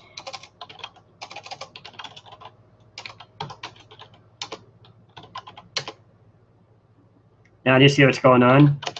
See, the program is now active. It now has returned control of the keyboard to me. But you can still see the border still moving.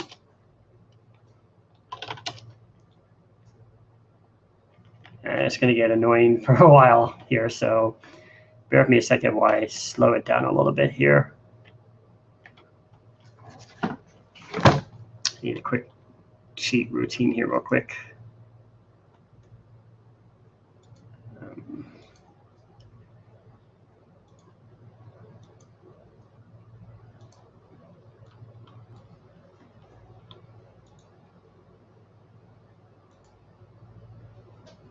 Oops.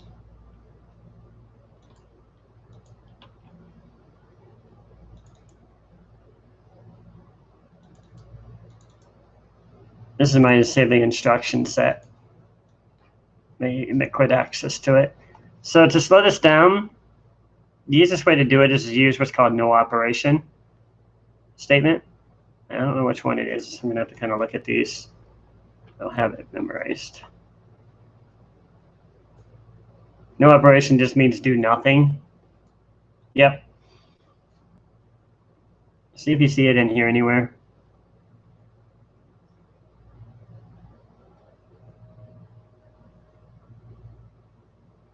Yeah, it's like right at the beginning somewhere, I think.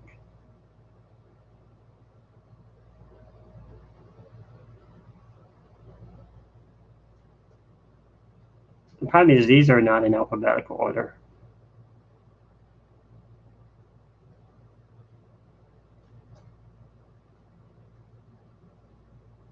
Let me just go a little slower.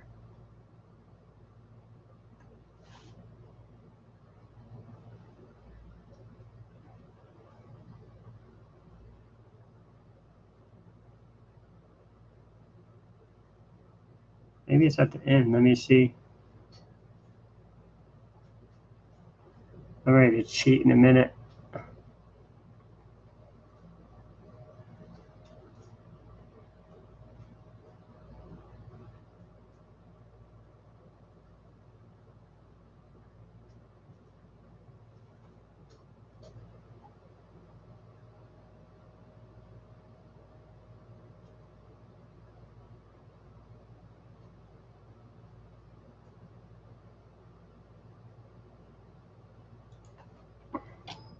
No way to search this thing. Maybe I didn't have them all the way down.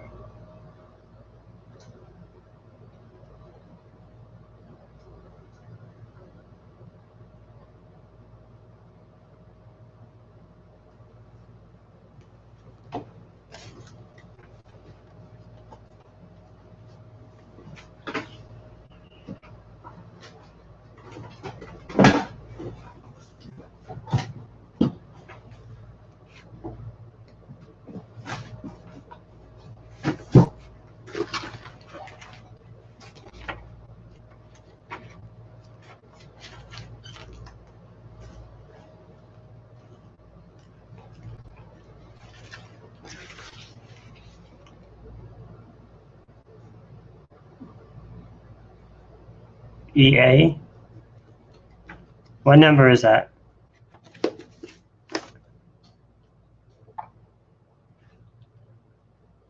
What's the decimal? These are on decimal. Oh wait, no, they are in hex. Okay, so EA, you found it then. There it is. Good job. There's actually 234. Interesting. It's the same one I used over here for this jump routine. So what I want to do is I want to add these down here kind of into the program. So we'll just set them down here somewhere. I guess we could do it.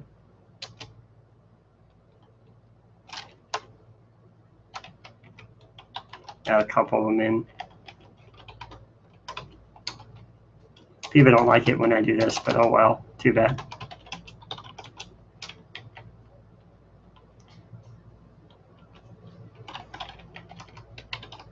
What do you need? 234.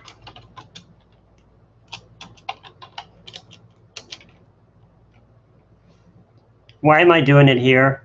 Because it doesn't work for some reason in C64 Studio. This is the whole reason why I've been doing this, to show you. Whenever I run rasters in C64, they don't work for some reason. I can't figure out why they don't work. But they'll work in Vice, but they do not want to work in C64 Studio.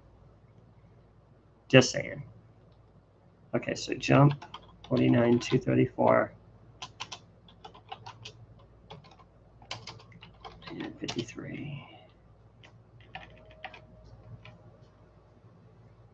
So 32, 78, 76, right here.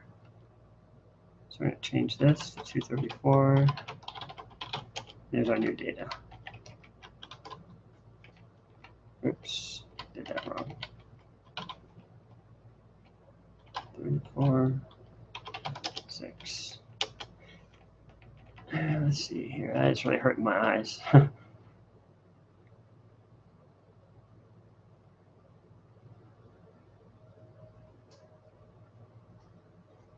It's 26. Oh, let me forget to save it.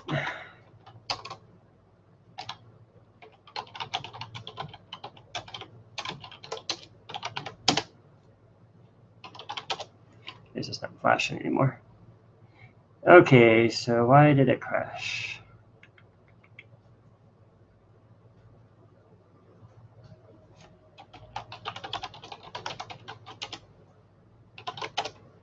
Maybe I didn't read enough bytes.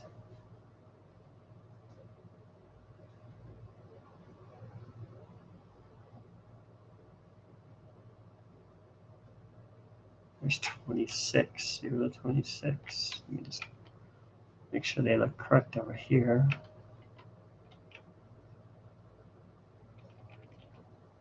It doesn't seem to like those. I don't think this one's gonna matter.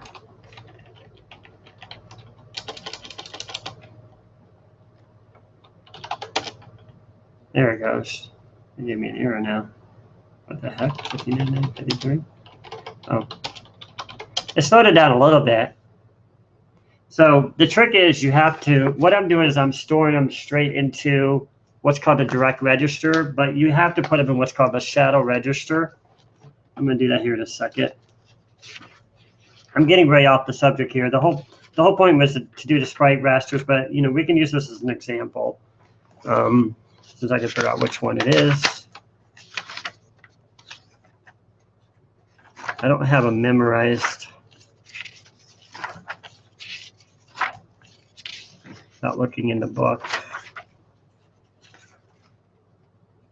Sprite 0, background color is 53,280. The border frame, no, that's not the one. 53,280.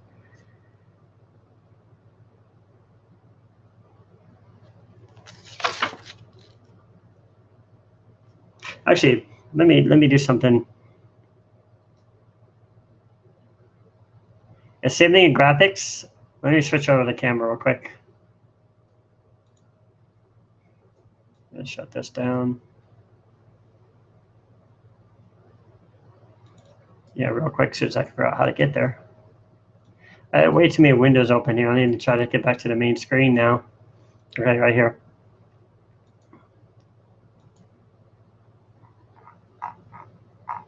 Oh, actually, I don't even need to do this. Why am I doing this?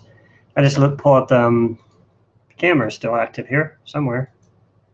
So this book right here, this is, first of all, it's the Map into 64 book. This is the one I'm using to get the registers out of. And this is the one that I learned assembly language from. You can get the PDFs online at bombjack.com. And lately, I've been studying these from the Analog magazine. There's what's called the Original Boot Camp series, a series on assembly language. For those who hate my assembly language instructions in my tutorials, and there's one person out there that critiques me a lot. So I'm always, you know, I like to be critiqued because I like to learn. So anyways, what I wanted to do is I wanted to switch this over to change the sprite color instead of shifting through the border color like that. It'll be a little less annoying, and you can see how it scrolls through the sprite colors.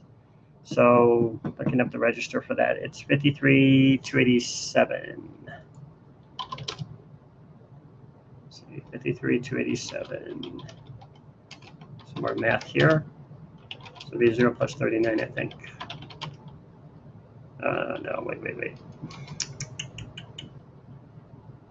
So 0 plus 210.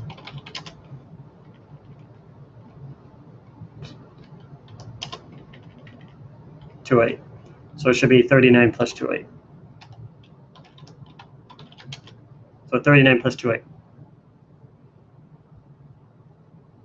You lost the stream video again?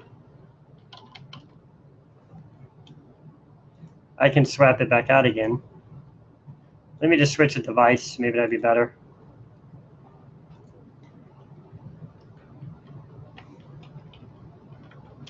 $39,208.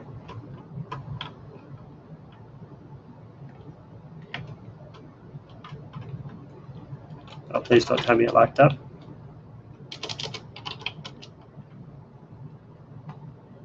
Can you see it now? Okay, cool. So I'm going to switch this over to 39,208. So we move from the border to the sprite. You won't see anything this time when I run it, just a white border. But right now, the sprite, once we get him on the screen, I don't know why he's not loading.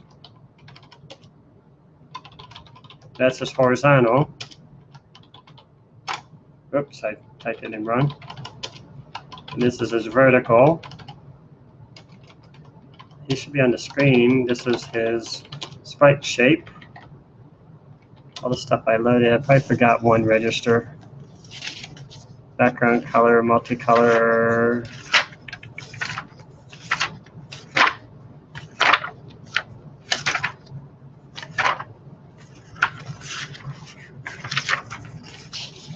I have an example of loading a sprite in here.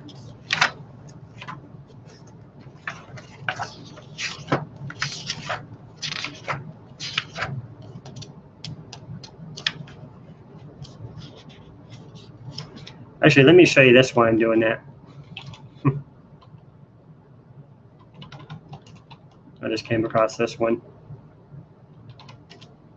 18, I think.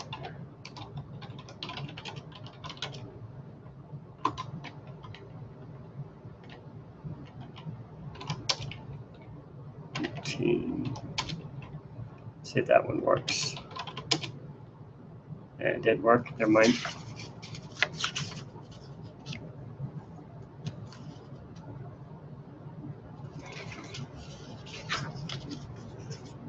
Let's see, 53,269. This enables the sprite. There it is. I must have not put on the right one. This would be plus 21.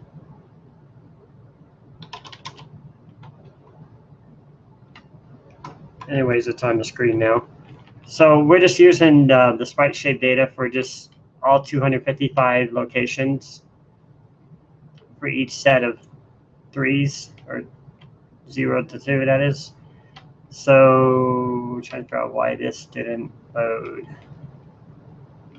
Oh well, so it's gonna lose as soon as I run it. It's gonna reset everything. Oh no, it stays on there. Okay, so it's on there now. Now I should be able to switch it over to the sprite. What we've been trying to do.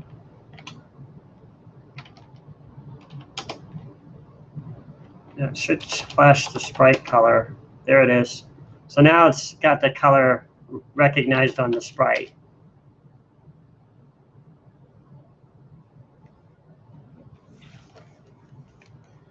So you can see how rasters are kind of cool, right? You could even move this thing around while it's flashing. You could do all kinds of cool stuff with it, really. All I have to do is just go in here and just increment the X register for the 53,248 and just move this line down. Maybe just put this at 130 and 2120. The one for increment 53,248. And of course I have to look it up again.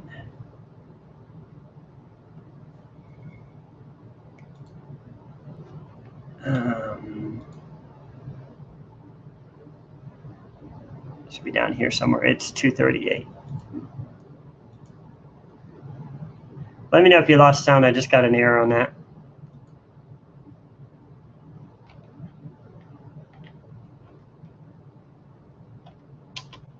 Okay, cool. So we're going to move this, and we're going to add in 3 new bytes. I just forgot what it was. 238. So right here, we're going to be using the increment register, so we can increment through absolute address in memory. 238, 0, 208, 76, 49, 234, and 28. Just save this again.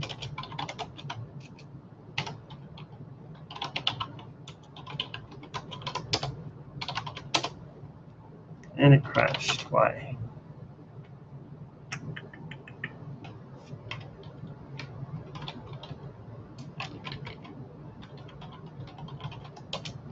Let's double check to make sure I got the right one. I'm sure it was 238. 3 bytes. I really wish I could do this in Vice, but I wanted, if I have time, I'll switch over to Vice and show you what happens when you do it. It crashes the program. It doesn't work for some reason. So 238, 0, 28, I have that in there. What am I doing wrong? Do I need that 96 in there again?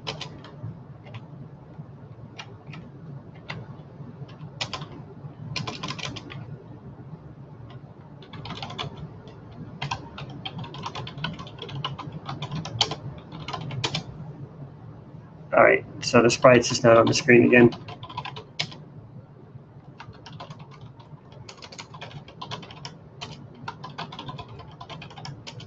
There it is.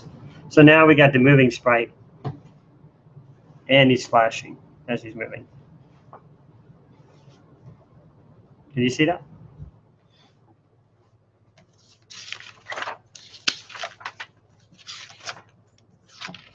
So with rasters, you could take over everything. You could have multiple characters moving in their own directions outside of your program and not interfering with your program. That's the whole point of rasters. And then you can execute your code and then throw a raster out. It takes over, the processor takes over for the raster, sends the signal back to you with the jump bit 59953. And then once it returns the routine to you, then you can continue back your programs. It's almost like it never happened. It's just what's called multitasking. So we'll try to get this into the program, but I'll show you what happens when I implement it. That's what I mentioned. Doing the best I can to try to keep track of all this without losing where I'm at. So we're going to move this over here, not to lose the chat, just so I can kind of see it. And we're going to try to embed this in here somewhere. Find a safe place to embed it. This is the original place where I was embedding it, so I could probably use this one. Let's turn some of these off, reactivate them. It'd be nice if it actually works. So we need a routine for move alien. So we're going to use the move alien, assuming I don't already have it. Nope. Need to set up a routine for that. Stick it down here somewhere. Good enough. And then we're going to copy that first part of the code.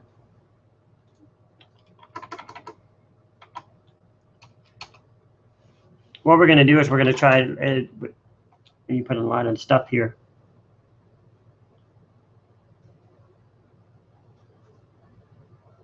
Share C64 Studio. Oh, thanks for the heads up again, because I'm still looking at Vice. You are still looking at Vice here.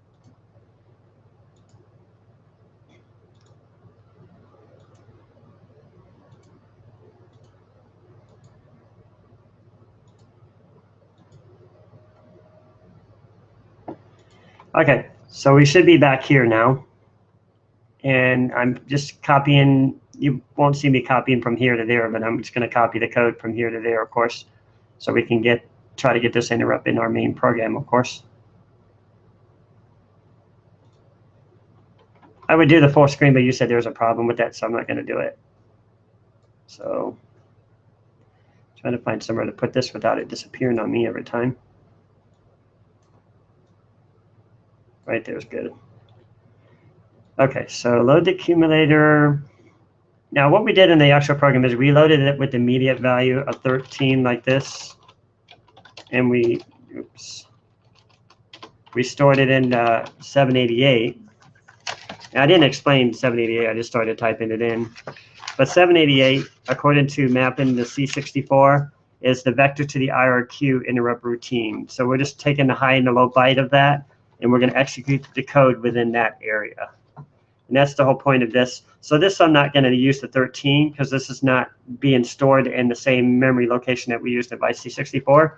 So what we're going to do is we're going to make, well, actually, we're going to make this point to our main program wherever it's going to load from. So up here somewhere in code, I actually need to include it here so I know where it's pointing to. So this is probably the part of the rasters I'm not following. So I'm just going to turn this one back on alien animation here. We'll use this one.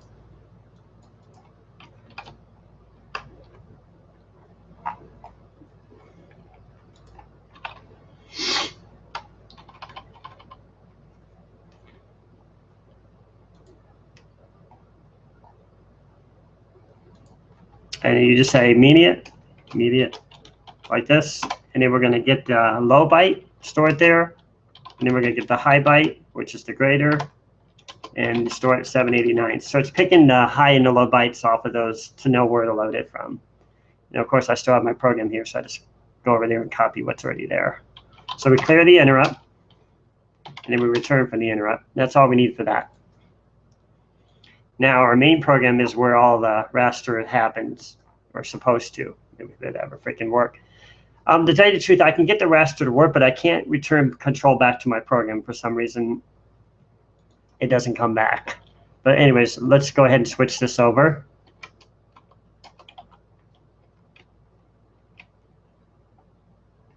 And what did I call it? Move alien or something? Got the name of it already. Move alien.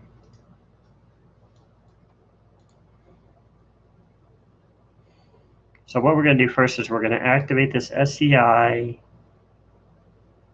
And okay, so we have to do this first. We have to JSR to this, I think. Probably don't even need it down here. Probably just put it up there somewhere. It's going to move it.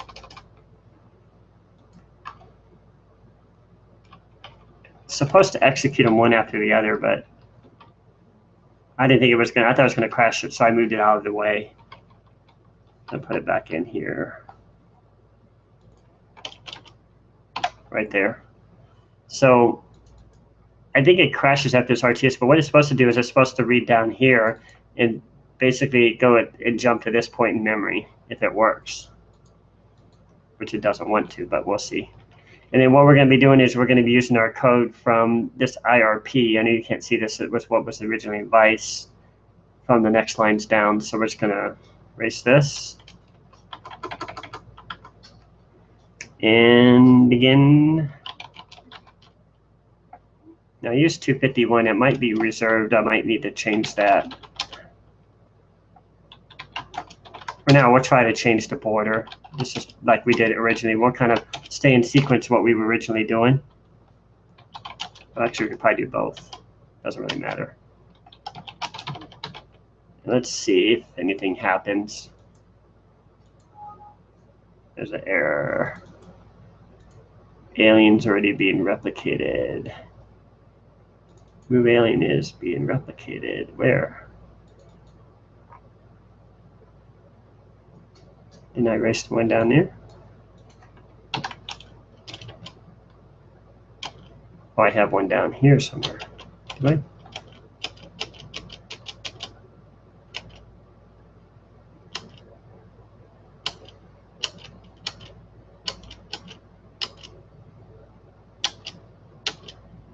I think it doesn't like it because I got it up there.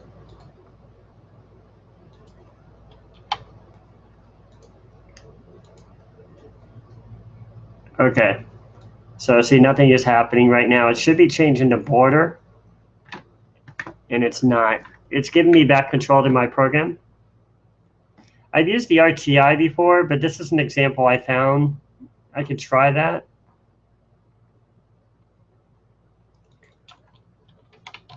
It'd be nice if it worked. Yeah, it doesn't matter when I use RTI or RTS, it's still, because what it's still doing is it's executing outside of this loop, and it's just looking down here. It's supposed to be looking at these lines. Now, I could probably prove it here by changing the border color. So let's do it right after the SCI, just to make sure something hasn't been frozen here. So we'll change the border to like white or something, which is actually 1. Let's see if it changes the border to white. Actually, let's change the background. So it did even change the background. It was supposed to change the background. So that tells me that the interrupt is not executing for some reason. Let me make sure. Oh, it's jumping over right here. Actually, it's jumping over the joystick. My fault. So I'm going to put that down here somewhere. It was skipping over our routine. So let's see what happens here. It changed the background, but did you see what it did? Is it crashes it for some reason. Let's put this back to RTS. No, you won't need to see Vice. You just see 64. Can you see C64? Oh, that's right, because I need to do the full screen. I'll have to go to full screen again.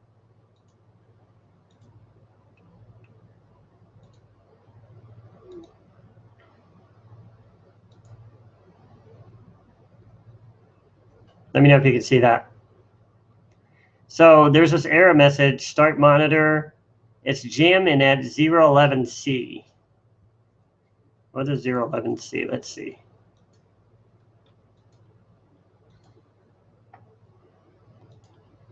I'll look it up. So 284, it's crashing at 284. What if 284 is being used? Curious. What is 284?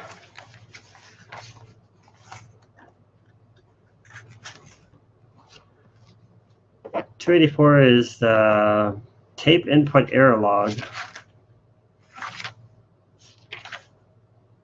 Probably something reserved by Vice.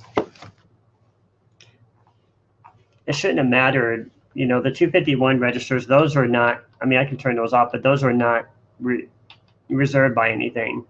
So you can safely use those, but I'll turn them off now anyway, just to be sure.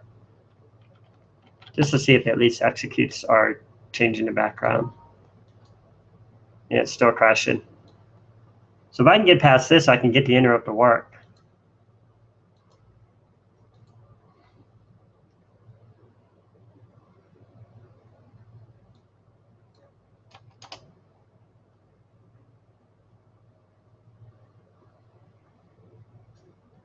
As we saw, it worked in Vice perfectly. If you can see my full screen, I could get it pulled back up to show you right here. It's the exact same code, except I'm pointing to the routine. Clarity interrupt, RTS, SEI. I wonder if I have to clear this. If I set it here, I have to clear it. I don't know if that's going to matter. Yeah, it's still crashing somewhere. Where's it crashing it now? The same place. Start monitor.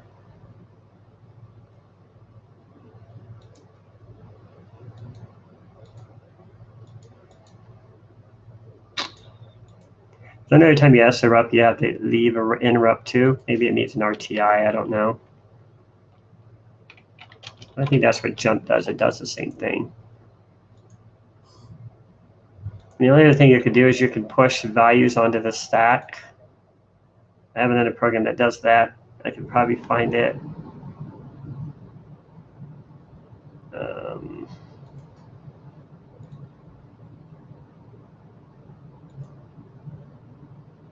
Oh shoot, this thing's gonna take forever to load again.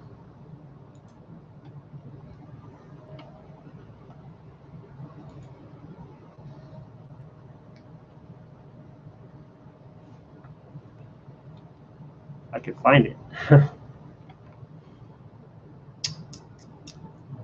I remember it was an interrupt. One of these is an interrupt routine that I did. Machine scroll. Is there anything in I? There's nothing in I. It's right here at the beginning, actually.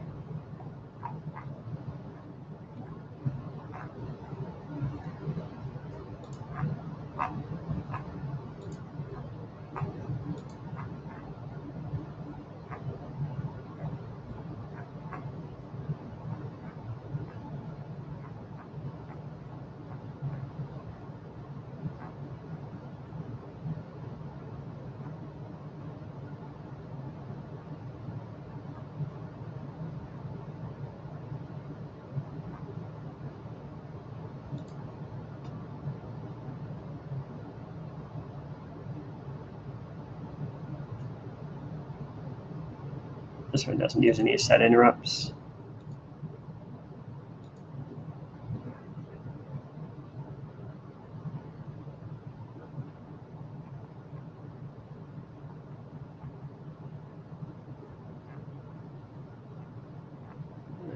Great.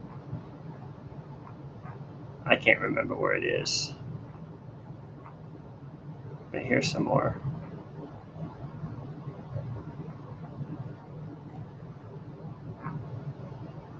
Wait, scrolling routine, this one uses interrupts. It's wherever I have the code. I think this might be it, maybe. Assembly code here. No, it's not this one. The screen split. What's this 56333? Let's see. I'm going to try to use that. I don't know. This is an example program that I used before. Can't hurt to try. A quick note here.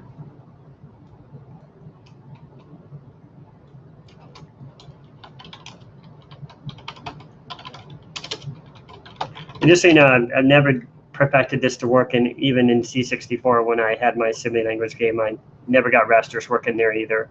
So I've never really mastered it. I mastered it on the Atari, but I have not figured it out yet for the C64. I mean, other than, you know, doing it in BASIC. So let's get back to the program.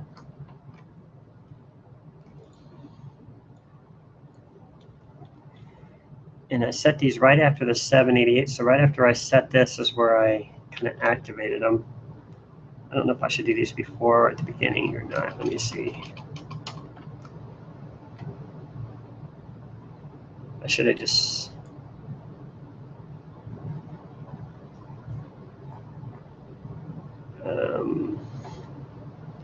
so after the program executes,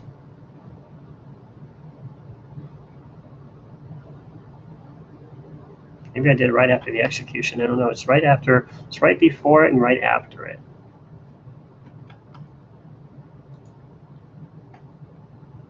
Might be able to get away with them up here.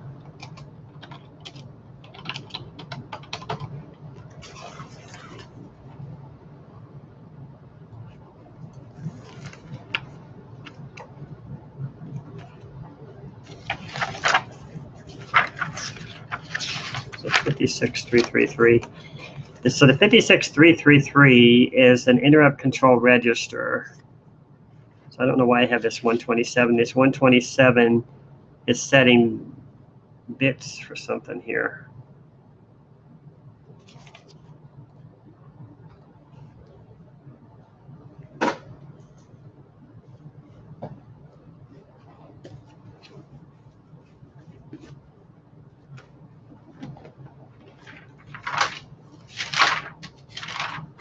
Looking up something here real quick.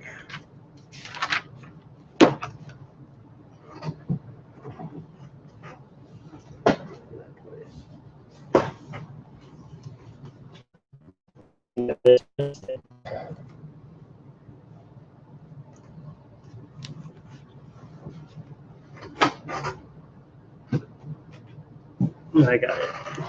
Okay. So what I'm trying to do is see the bits that it's setting, and I can do that actually by calculation right here too. There's 255 bytes, stretch of 127, so it's setting bit 7. Do you follow that, what I just did? Cool. Okay, so bit 7, according to mapping the C64, it says, read, did any CIA number 1 source cause an interrupt? 1 is yes. So if we set it bit 7 on, it activates the interrupt. That's what this is supposed to do. Whoops.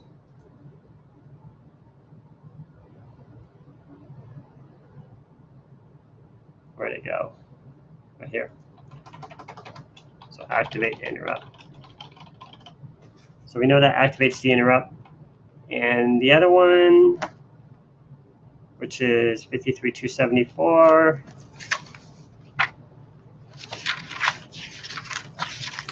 With a raster.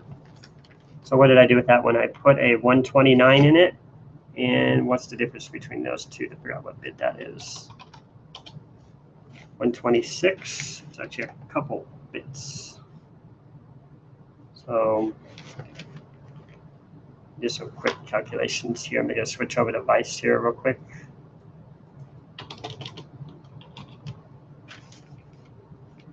So 126 is 2 minus the other one, so it's not using bit 7, so it's probably using 64, 32, oops, plus 32 plus 16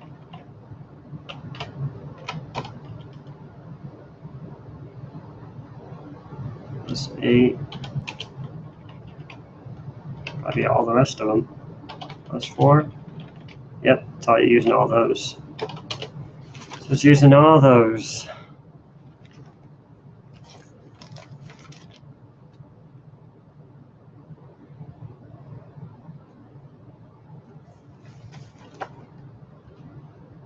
So let's see, 53,274 was it? 53,274. So bit 0, 1, 2, 3. I'm not using 0. Let's see which one do I use. I'm using 1 through 6. So 1 through 6 enables IRQ when sprite collides with display. IRQ when 2 sprites collide. Light pin 4 to 7 is not used. So basically it's enabling the sprite IRQs.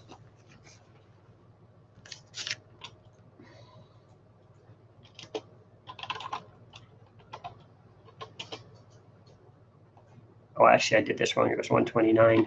So I missed a digit here somewhere. Which one did I miss?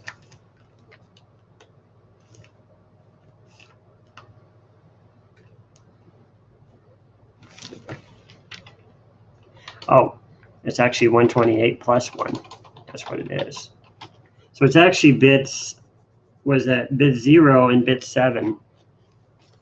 So bit 0, we already know interrupt enables the interrupt, and bit 7, it's not even used. Interesting. Now, for some reason, it worked in the program, so let's use it. It's actually moving my man, so it's actually working. But I moved the wrong player. I don't know if you can see that, but he's moving very fast. So all I need to do is go down here and move the dragon. What happened? Oh.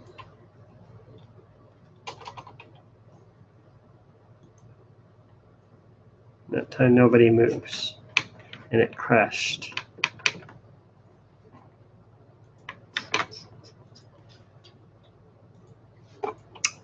Go back to where it was. Oh, well, one thing, I got the clear happening right outside of this. This needs to go down here at the bottom. Can't jump out of the clear unless you're done with the routine.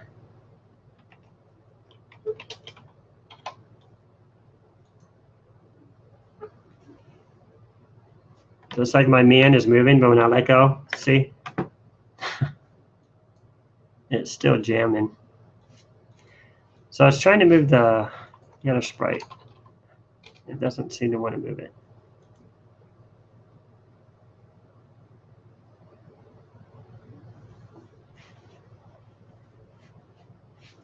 Yep, for sure. Thanks for stopping by.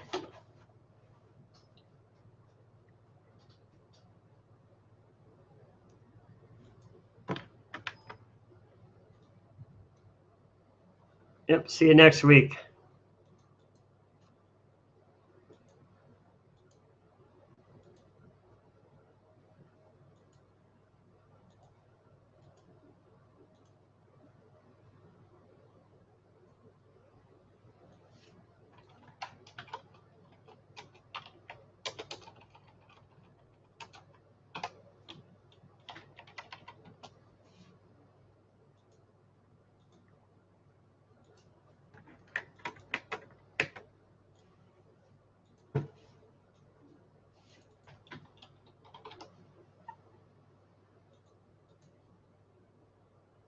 Well, let me move my man. Forget why it doesn't let me do the other. And put it back the way it was.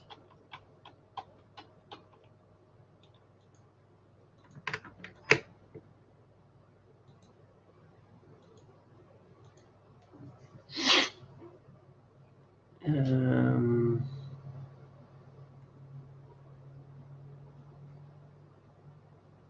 953. What if I just left this off?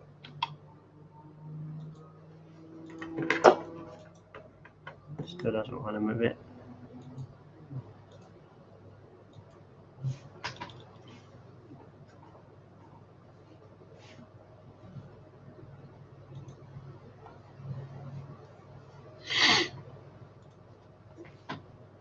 So for those who are still watching, I'm still working on the interrupt here. So this is the location to move the second sprite player. Let's make sure I got the right one.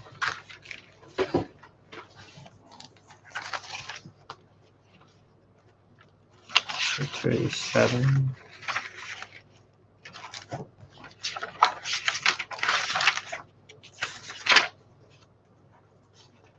$289.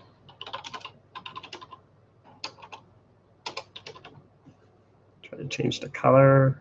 Yeah, it's changing the color, so I got the right sprite, I know. And let's make sure he's not moving somewhere else in the actual program.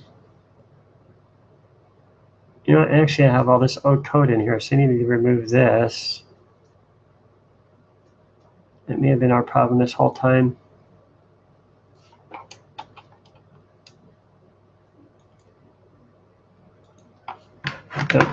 Still not letting me move anything.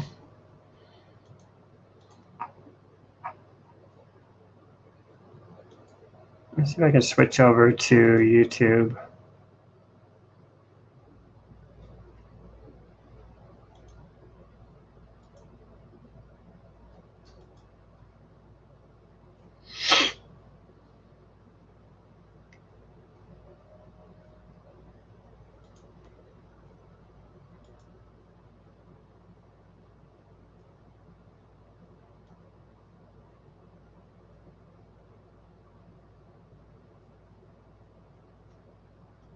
I didn't know he was even talking to me. There's reference in the last Google Hangouts. I apologize for coming off as a hater.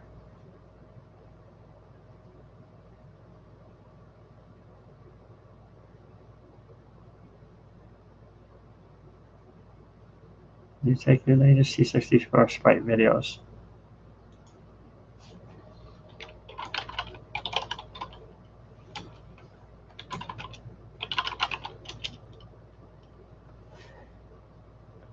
All right. Anyways, I need to get Google.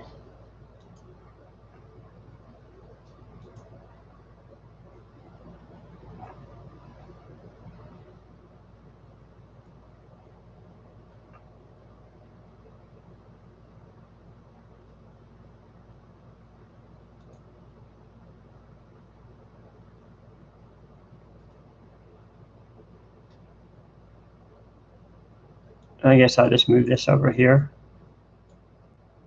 Somebody else joins in. Okay, so back to this. Let's see what's going on here.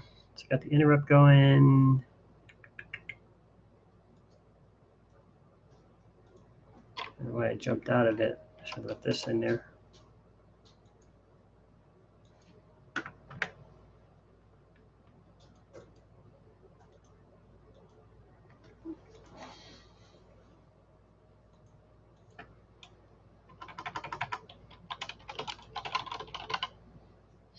So what am I doing, guys? I'm calling the alien animation routine or subroutine, and I'm trying to move and commit the colors. You see the colors changing, and I'm trying to move the sprite position. For some reason, it does not want to move.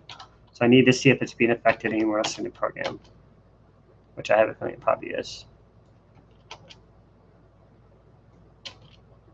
Doesn't seem to be. See, I can go in here and I can change anything. I can go in here and I can increment the border, and now it'll change the border color. So see, we got the sprite and the border color changing, but for some reason it won't bring me back control again.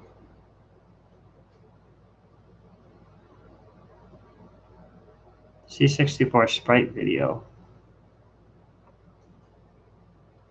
I don't remember a C64 sprite video.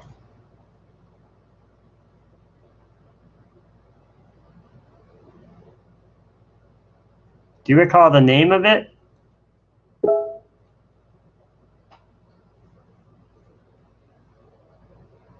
I can send you a link and see if it'll let you come. Can you hear me? You're watching the YouTube video, right?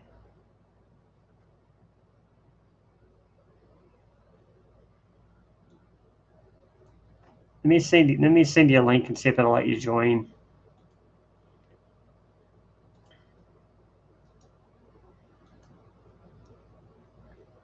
How do you invite people? Let's see.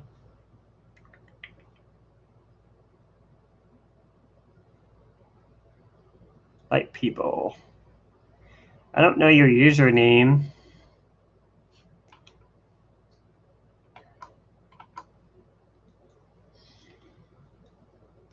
Guess I'll have to invite you the other way.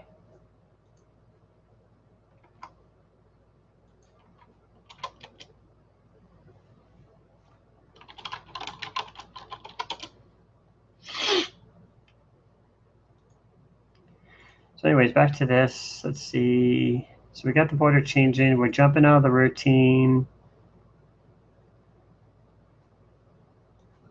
Let me try to switch these out for the joystick and see if this works.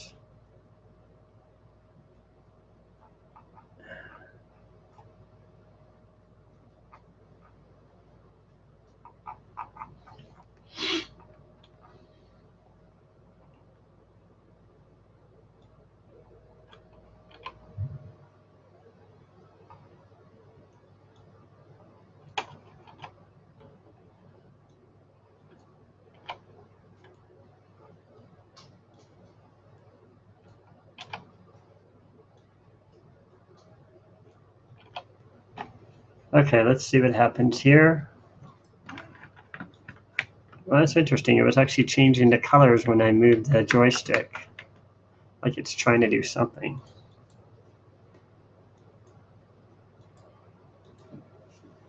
Interrupts are fun. What can I say about them? So the whole point of this is I'm trying to exit the interrupt in every section of my program. Currently, I think I might have left out one place here. So where the joystick initializes, it's supposed to exit the interrupt. And now I got that in here. So it exits the interrupt, which means it goes back to the last interrupt that was running currently. And then when I move the joystick right, it exits the interrupt. When the sprite's moving, it exits the interrupt. Left, it exits the interrupt. And then, you know, the right animation, it exits the interrupt. So it's supposed to give me control back to the, it looks like it might be that crashes every time. So I have no idea why it's crashing. You can see it's actually working though. It's just not giving me control. So I know how to get the rasters working. I just don't know how to get control back to myself, back to my code. Anybody else wants to throw up some hints and let me know what I might be doing wrong? I'd be interested in knowing.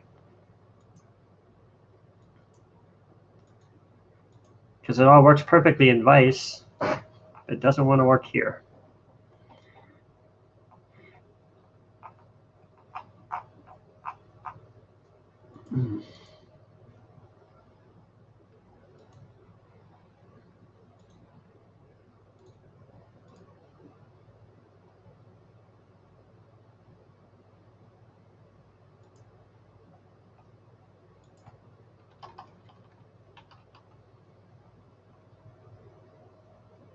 So why in the world?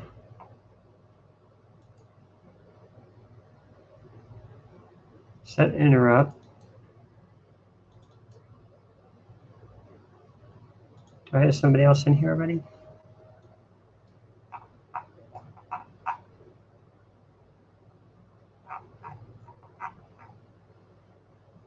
Hey, you're in here.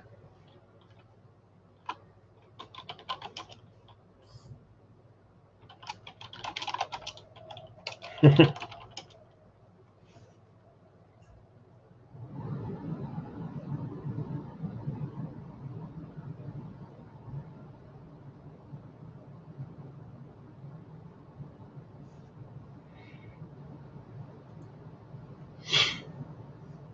right, let's see here. Okay, I'll just have to keep an eye on the chat. So, are you any good with interrupts? First of all, can you hear me? Do you know anything about interrupts?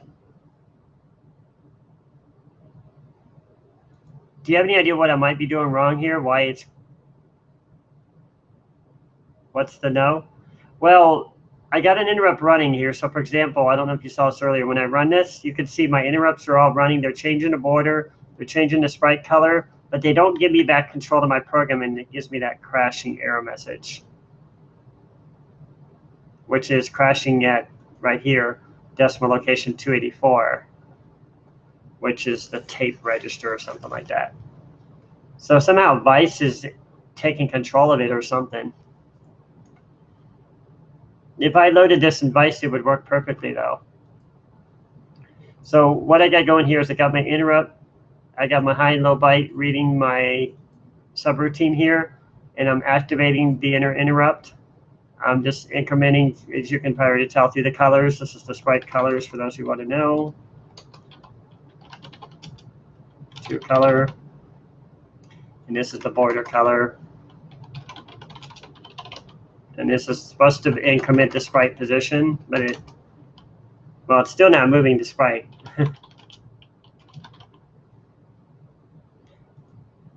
But I can't figure out like how to, if I jump to the joystick, if I have to get to the joystick routine, I don't know if I need to JSR to it or jump to it. I tried JSR before, but it won't return back for some reason. I could try that too, I guess. But actually, I got this RTI. Let me just put this to RTS, see that name. I don't know if that's going to matter or not. But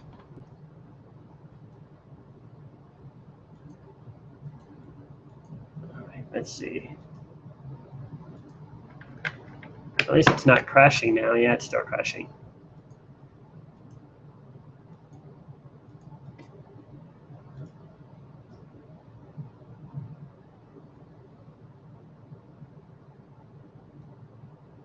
It has something to do with this because this is, well, it's crashing whenever I'm trying to gain control of the joystick. Like this is the interrupt routine that's running outside of my routine. And then whenever I try to jump to the joystick and then jump back off to the interrupt, it doesn't give me control again. It never comes back. I was thinking I might have to JSR to it instead. I've tried that before too, and it still doesn't want to work. You have to do it right before the interrupt exits right here. Then I just have to go down in my joystick and change everything to an RTS instead.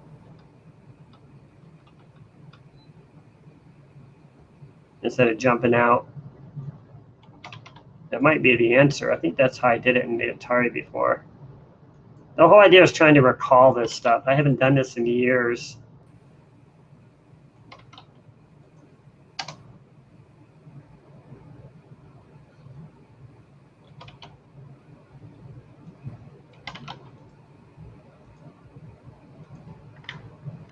I did it.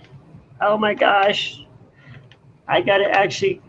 I got back control. Look at this. Now it crashes anyway. But for a moment there, I was able to gain control of my joystick into it. It probably just went at a routine I need to fix.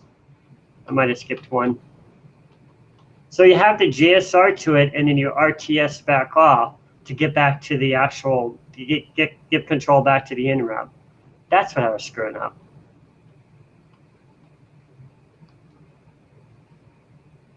I was able to talk it out. So in the joystick routine here, I have the RTS right here in the joystick routine, so it should be season control here. I don't know where it's crashing at then. Right, RTS, RTS, RTS, RTS. Let me see if maybe I moved it up or something. That might have been what it was. Let's see. I don't know if you guys can see that very well. I'll turn off the colors here in just a minute. I just wanted to kind of use that as a test. Oh, it's jamming at a different location now.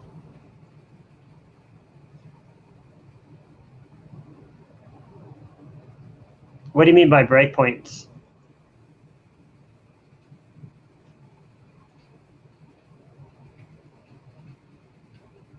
I don't really use the breakpoints. Yeah, I know. I know about the break where you just BRK to kind of figure out. I mean, I got it working somewhat. I'm starting to remember how to do this again. So let me just turn off the annoying color change.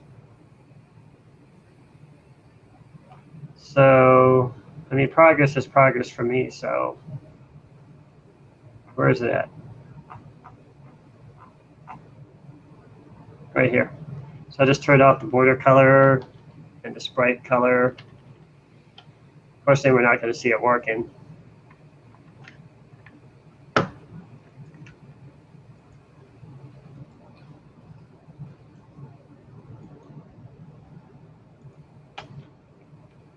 Maybe I'll just leave the border color on and turn off the sprite color.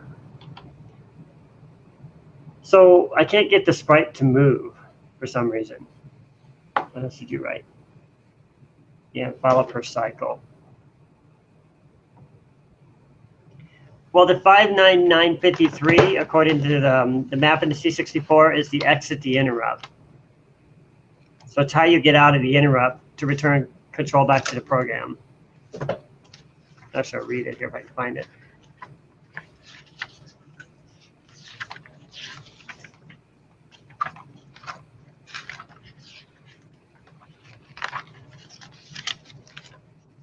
So what it says here, it says 9953. Where's it at? It says it's the IRQ interrupt entry. This is the entry point to the standard IRQ interrupt handler. Timer A of CIA number 1 is set as power on to cause an interrupt to occur every 1/60th of a second. So that's enabling the interrupt to happen. For some reason, it's crashing into my program somewhere.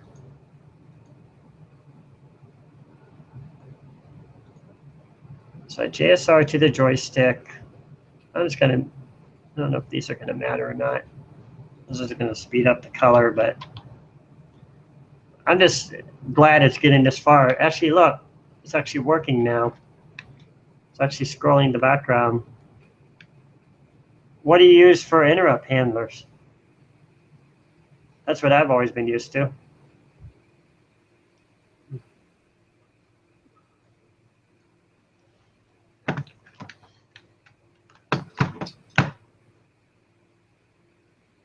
I hate that thing. It's not letting me exit every time. So let me just turn this one off so it doesn't change this anymore. So we can make it look normal again. So at least it's actually working now.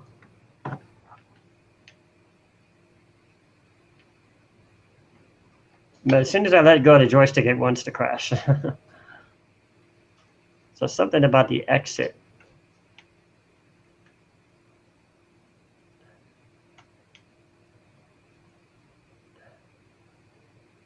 This is actually looking pretty cool. So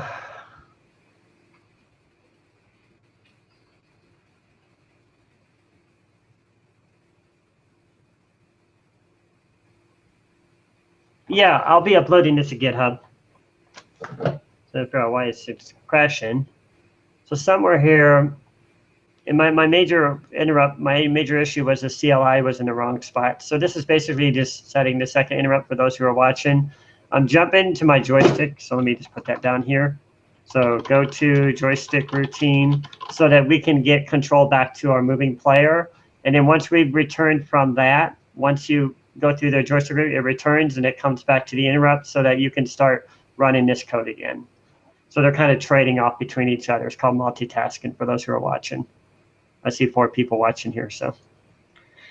Okay, so now to figure out which RTS is killing off my code. Because somewhere here, I'm just going to go in and I'm going to change all my joystick, my jump joysticks to this RTS. So let me just kind of search for him here.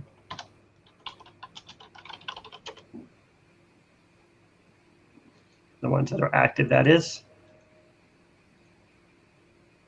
Oops, that one's not active.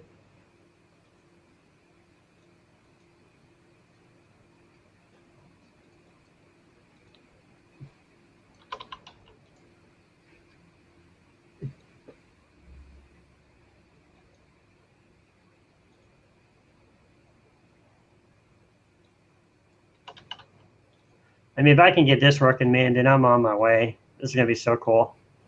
Finally understand these interrupts. I mean, once you have rasters, you can take control of the screen. You can take control of the colors. I could create that scrolling star field like I always wanted. I could just take control of everything. So this is awesome. So even if it's crashing right now, I'm more than happy because I feel like I've made progress tonight. Why is this not finding this? Okay, so that's all of them. So that's all of my jump to joysticks. So now they should RTS off. If it doesn't freaking crash on me again. Still crashing.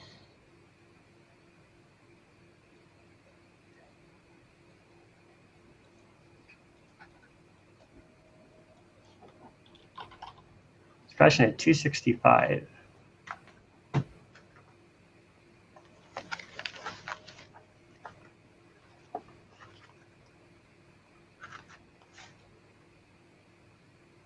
.265 tape input error log. I don't understand that. That's weird. Just making sure I'm not using these somewhere else. I don't think I am.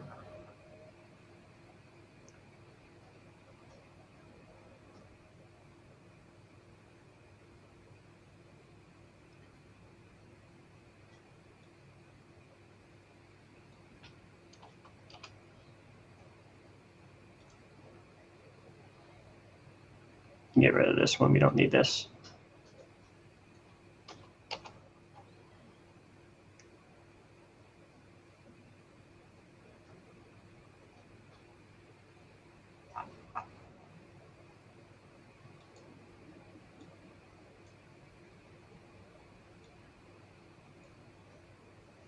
Oh, I'm trying to remember if you were the one, Andrew, that was telling me about the. Well, let me see if I can get back there. Let me just ask you that real quick here. So getting back to code, were you the one that was asking me how to reduce this code? Somebody asked me this. I don't know if it was you or if it was somebody else. Oh, okay, somebody else did. And I changed it to this, which is 0 page. And for some reason, it doesn't, the screens don't load correctly now. So I don't know if you'll see it. If I exit and come back on this screen, which I can't right now because I'm crashing, it's crashing too much to see it, but it screws up the screen display.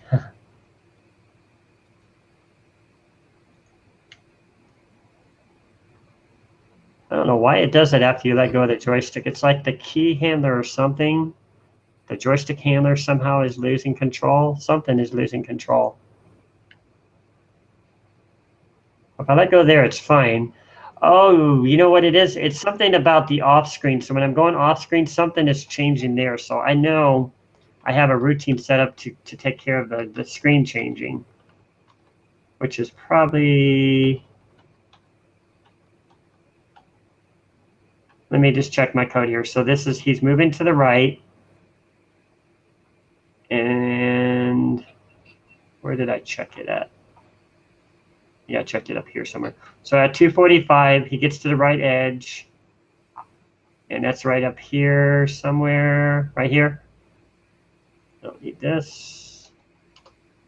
And it stores his flip flag, resets its position. Just trying to see if anything is losing control here.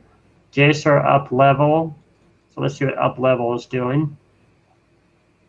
Something is probably jumping where it shouldn't be. No, this is RTS often. Reset colors. I have to turn off a bunch of these just to try to figure out where it's crashing at. Somewhere it's doing a jump where it shouldn't be. It should be doing a return, but it's doing a jump. I have no idea how I'm going to find that.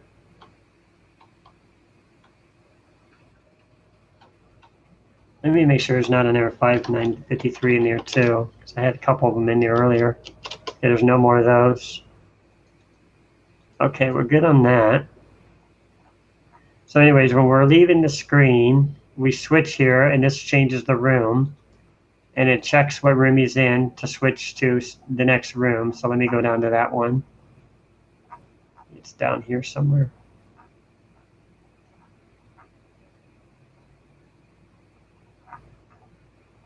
I don't remember where I stored it. Right here.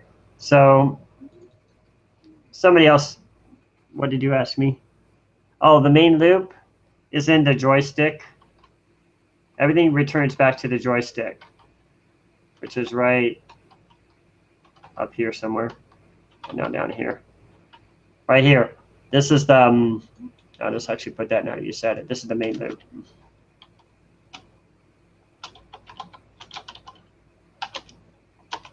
Oh, why did it do that? So that's where my main loop is going on.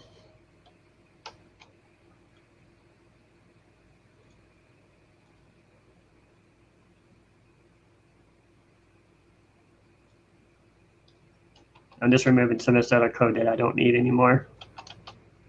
It's easier to see stuff here. I was trying to do other stuff like probably implementing too many things at once. I was trying to do the spaceship scene and all that, so I got that commented out for now. So it's returning off here, so when it does that interrupt, it goes to the joystick and it returns fine because we're able to move the joystick. The problem is happening off the screen, and I think I can prove it. Let's see, if I move around anywhere in here and I left the screen, it's going to crash. But if I don't leave the screen, it shouldn't crash. I'll just try to stay between the alien here. So if I keep moving like this, it won't crash. Oh yeah, eventually it does. Okay, that's interesting. So it could be something else causing it.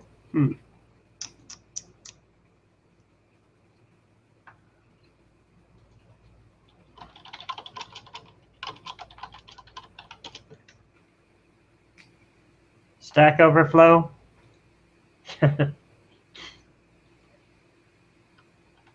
What is that supposed to mean? Because I'm interrupting, I'm jumping back.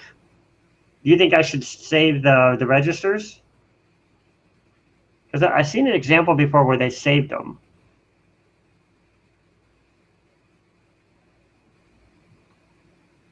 But I'm only oh, you mean because I'm JSR inside of all those other places? Because I went in and I changed all the jump joystick to RTSs.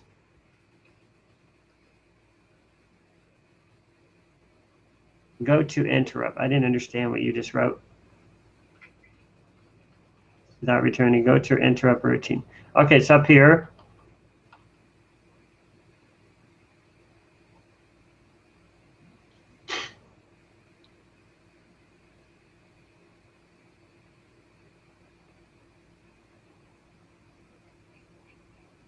Was you asking me to go to the interrupt routine? That's where this is at. The move alien is the routine right here, alien. So this is the main, I'll just have to put that down here actually. Main interrupt routine.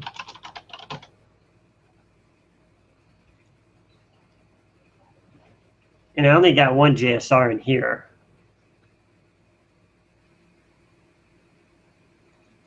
So you think I should use RTIs on both of these?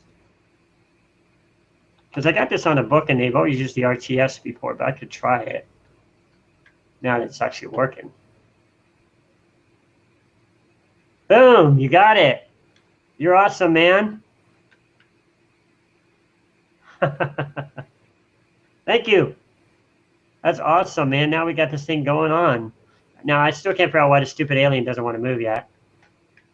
He's just sitting there stagnant. Let me see if so I have this position right here.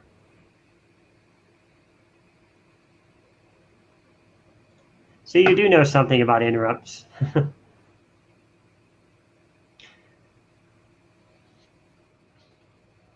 wonder why he doesn't want to move.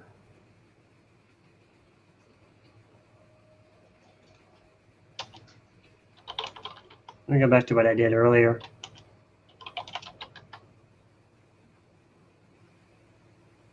Yeah, for some reason it does affect stuff. You are right on that. Actually, according to not mapping, but machine language for beginners, I read about that the other day. And actually, I don't know if you see my webpage. Let me just close this out. So somebody was critiquing me about my tutorial, so I actually went and I done a little bit more study on machine language, and I came across what you were saying actually. So, and I'm glad they did, because I really need to learn the stuff before I'm trying to teach it. But at the same time, I get excited about developing, and I kind of end up skipping stuff. So anyways, I'm going to have to wait for this page to load. Bluehost has really been running so slow tonight. I don't know why.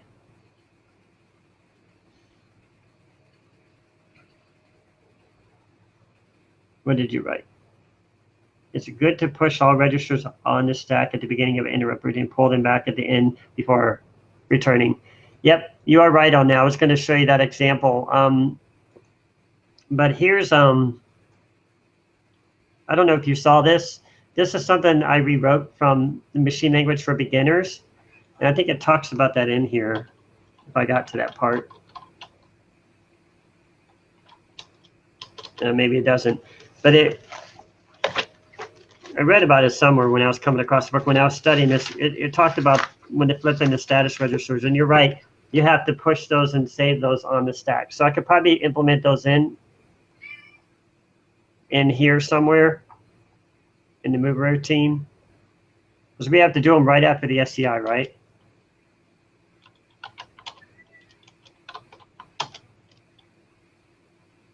PXA, PHA transfer, whoops.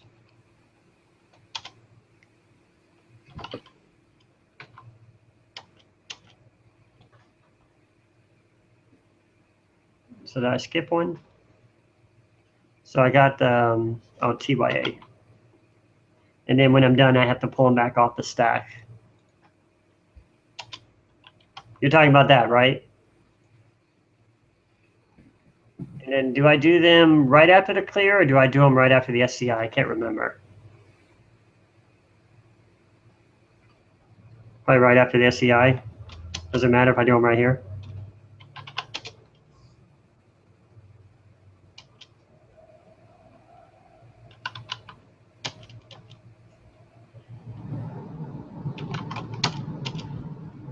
But the earlier common examples actually did it this way too.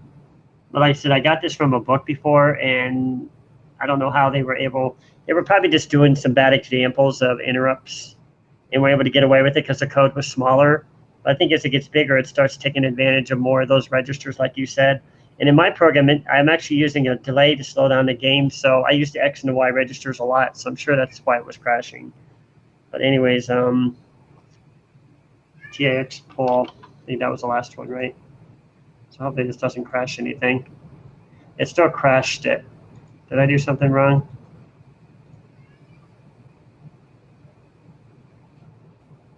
What did I forget? Maybe they don't have to return from here.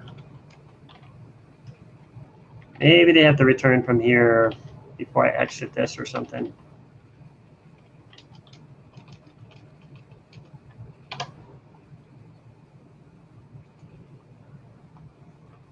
Yeah, I was returning from the wrong point.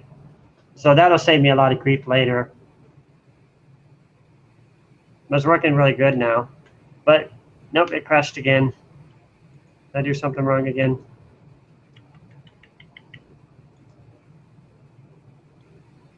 I typically set for vertical blank screen interrupts.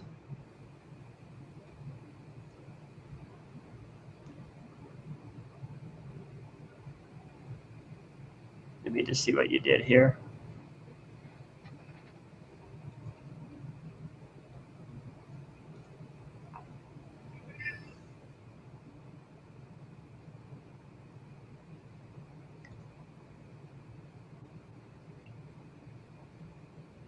So maybe I don't need a CLI. Wait, did I do that? I did the Y, right? TY pull, TX pull. Yeah, thanks for the example code. I think it might be that I don't need this, but I'll see if I do or not.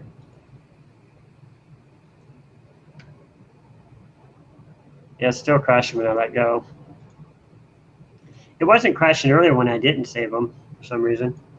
I think the 59953 pushes them on the stack, if I'm not mistaken.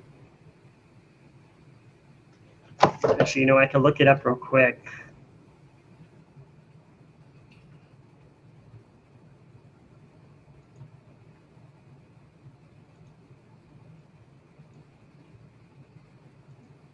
I'll do a quick Google search here.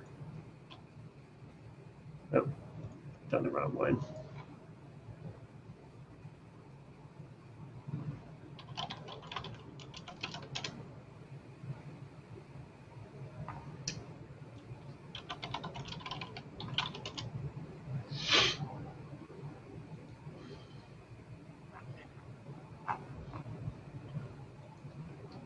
There's one here for the ROMs. I saw it the other day. I think it's right here. And this should show me what those locations are doing.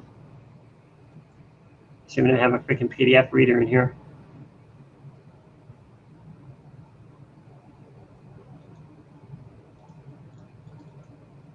I'll have my PDF reader in here. And just open it here. So, I don't know if you've ever seen this. This has got a complete disassembly of the ROMs in the C64. So you can kind of see what the code is doing internally. All right, so, and since I can't translate hex, I'm going to need to translate it myself again. EA31. That's pretty close here.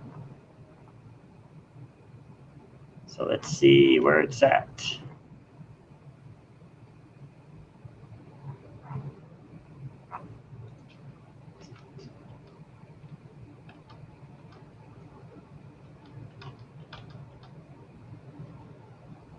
EA, pretty close here somewhere. Let's see. You can see where it says interrupt there. So this is kind of where it starts picking up the interrupts and stuff. So EA31, where are you? It's down here somewhere. So here you can see inside the code that it's actually using just what I thought. It's actually returning these off, and it's able to pull them off. So I could probably just delete these since we don't need these. But I think I might need them in the entry point, but I don't need them on the exit point. Does that make sense? Okay. And that's just something from experience that I've seen, you know, I tend to remember certain things sometimes. Okay, so I don't know if that's going to stop my crashing problem, but we'll see. Nope, it's still crashing here.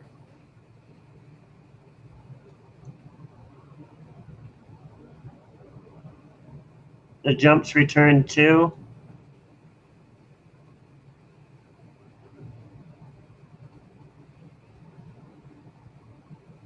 So the return interrupt won't get hit. Jump to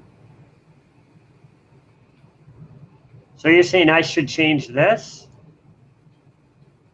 But we need that to activate it, don't we? I don't understand what you're asking. Or requested. Got it?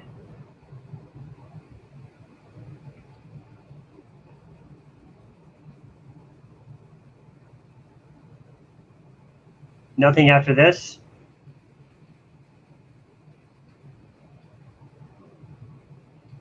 Jump into the flow. So you don't think I should need this in here?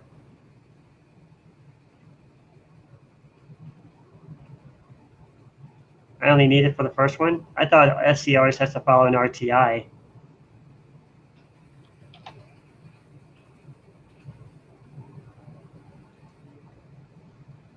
Let's see.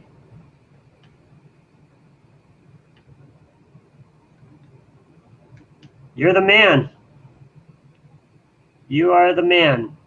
And see, I need people like this to help me along. This isn't just my journey. It crashed again. Well, what did it crash at now? This time it totally crashed and not give me anything. It got a little further.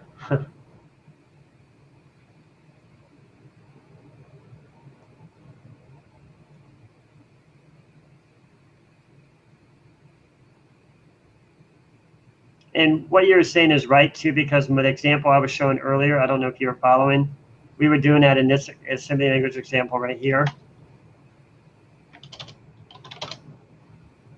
And this is what this does. It does not use the RTI, it just jumped straight from the interrupt.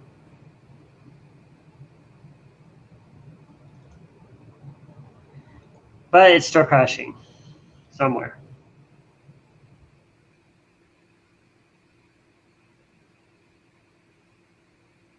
I wonder if it's these right here. I'm just curious. I know you're right. I'm just wondering if, you know, if it's saving them.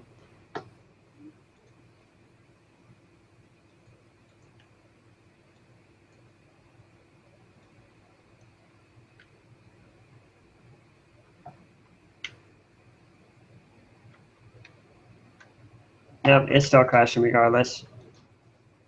I'll just put those suckers back in.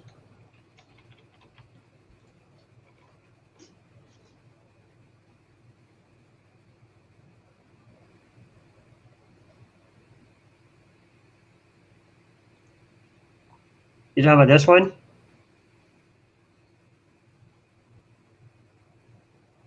Are you asking me like where I called it?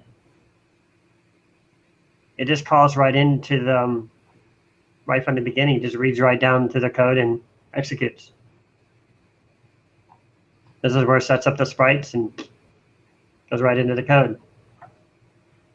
I know I had some clunky ways of doing things people have said, but this is some of the examples I've learned from.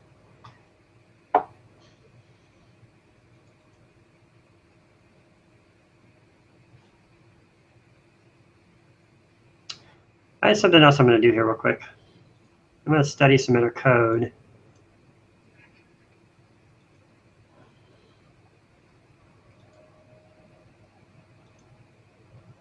I can find it.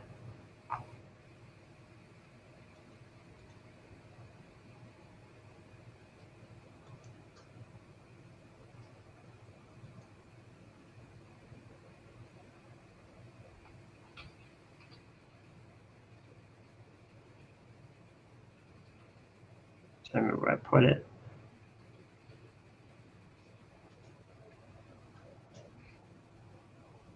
Might be in here.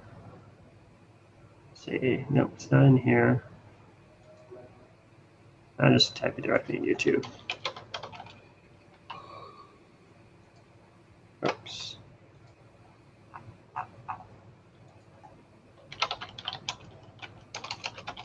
So I don't know if you ever saw the Pitfall 2 hack. What were you asking me? Do your routine, RTI, clear, and SCI. No, they're just RTSing because they're just JSRing. I didn't think I had to do that because it was already doing that when it returns back. Would I want more than one clear and SCI?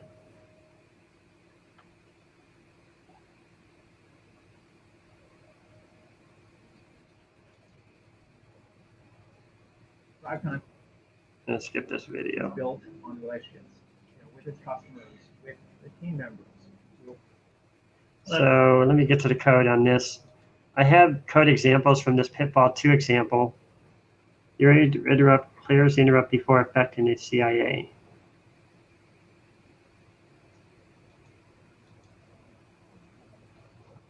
So you think I might need to put them in my jump routine?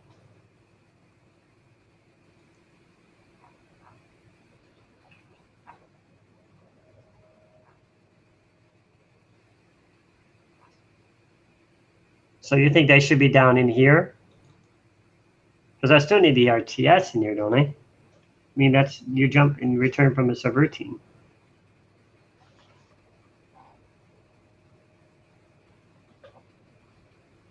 Are you saying I need to make this an interrupt? Right here it is. Let me just shrink it a little bit. Right there's the full thing. But anyway, let me throw this up in GitHub.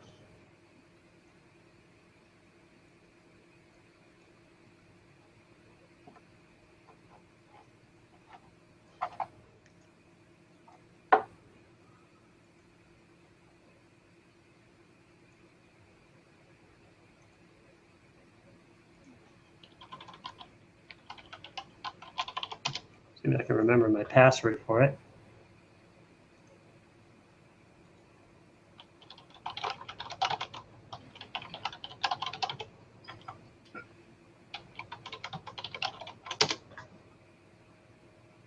Oh, good, I remembered. Okay, so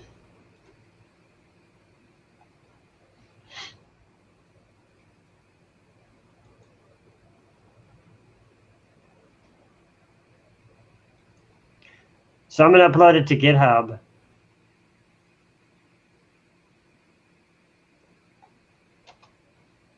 And then you can take a look at it step by step.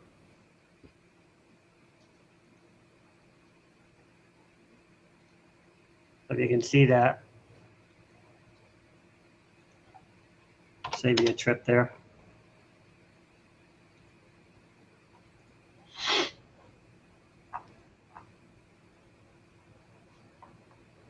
I'll be right back.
So can you get to the code there? I don't know if you need a GitHub account or if you have one.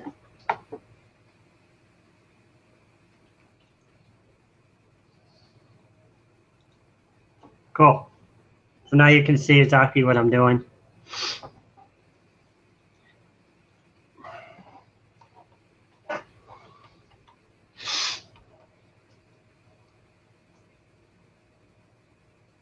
Okay.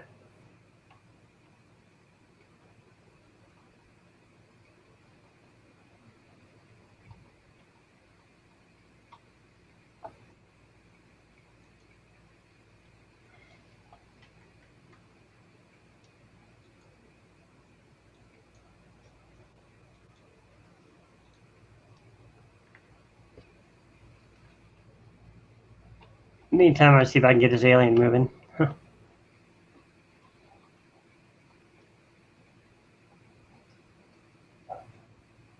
What's this reset alien doing?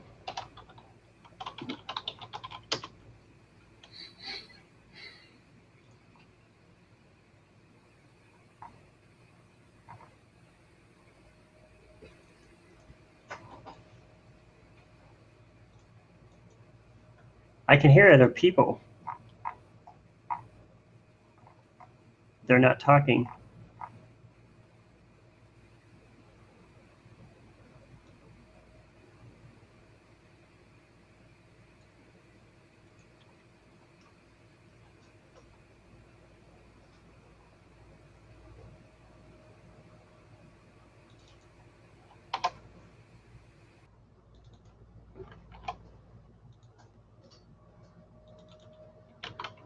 I forgot to store it. That was my fault. Yeah, he's still not moving.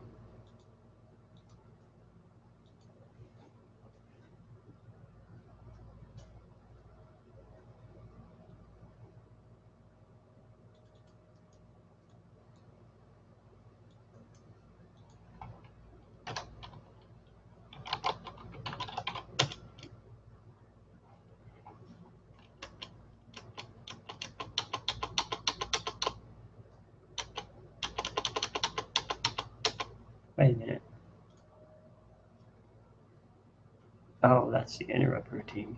So I need to change that to something else.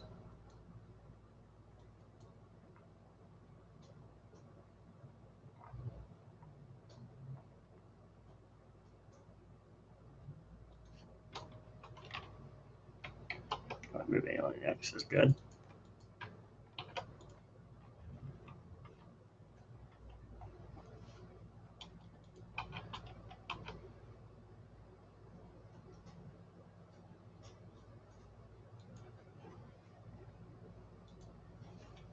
He's still not moving. He refuses to move. I can get his colors moving, but I can't get him moving.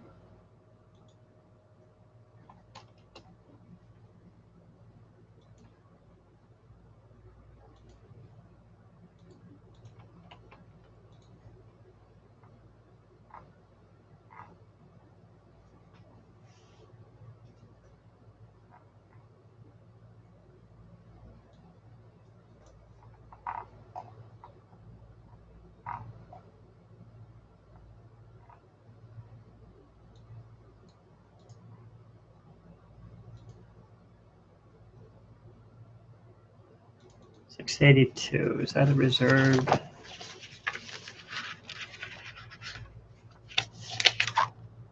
It's unused.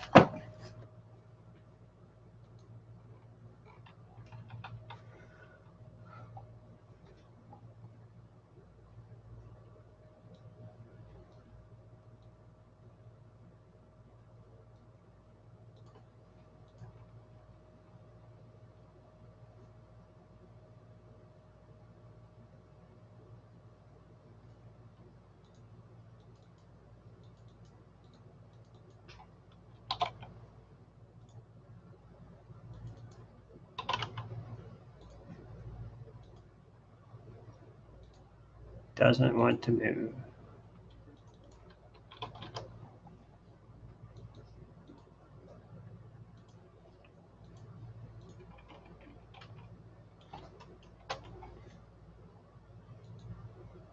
Oh, I was using the wrong one. I finally got the alien moving. I was using the wrong sprite. It was my fault. Now I need to slow him down, though.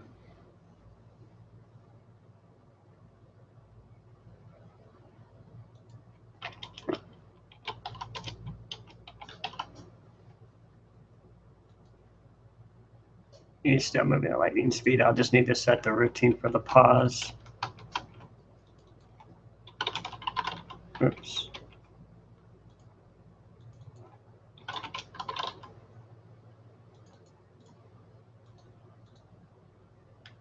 Look at that. We got our alien moving.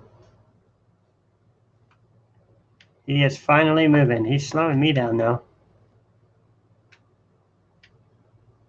So we need to figure out what you're talking about, Andrew. For some reason, the interrupt is slowing me down and crashing me still.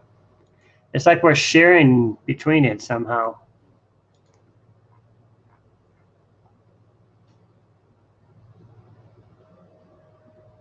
Get rid of this one. And just get rid of all this other stuff I don't need. Actually, I wanted to use this one. I was trying to get my... Huh? Oh, I just used a jump subroutine, which is a pause loop that I built. So if you go to pause, just search for pause.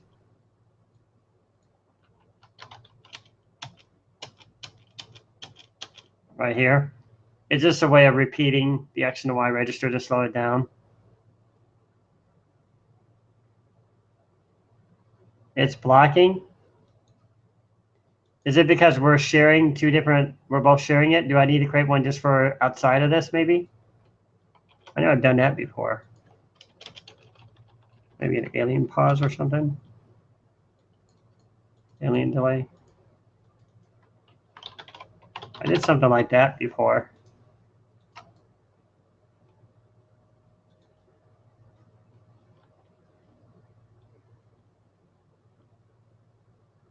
Well, how else would you slow them down? These are the tricks I learned back in the days.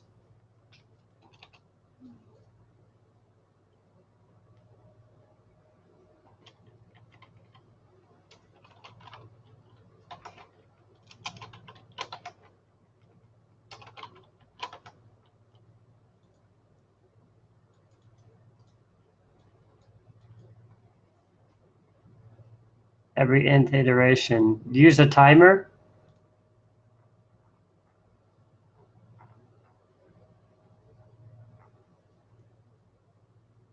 Why are you doing it? I wanted to try this anyway, see if it interrupts it. Yeah, it still slows it down.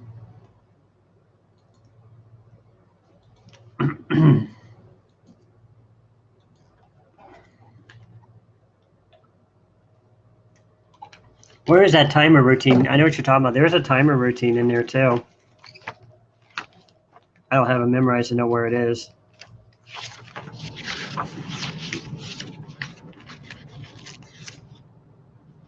When you're saying move in every nth iteration, I don't know what you mean by nth.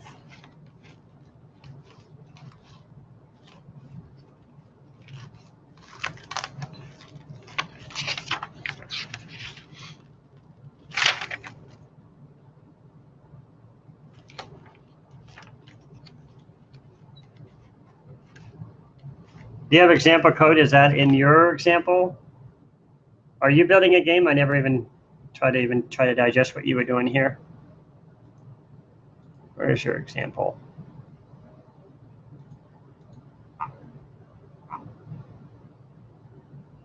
Shell of a game. So do you have an example of your delayed routine?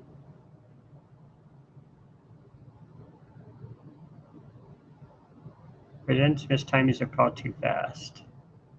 Is this what you're talking about, this wait frame? Wait for the raster to reach. Oh, that's vertical blank.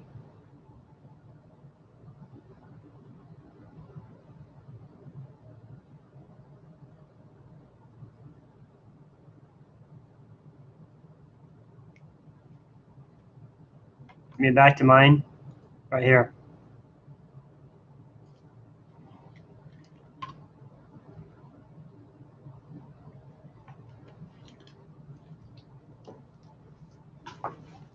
Reserve a byte in memory for alien. What do I call it? Like timer move or something? Alien delay is good. Like that?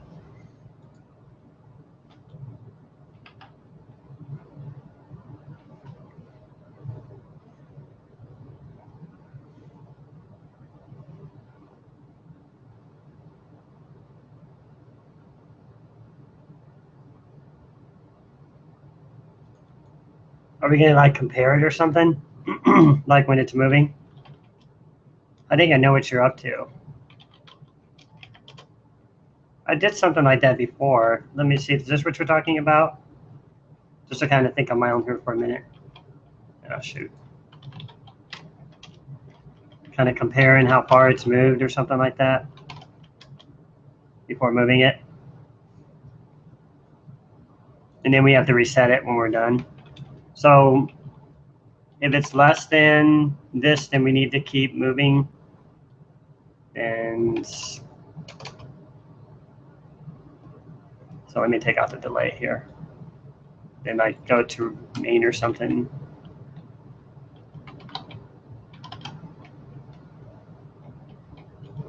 And I skip over it. I've used this before, actually, when I've done Atari development. And then we have to reset it once it's done.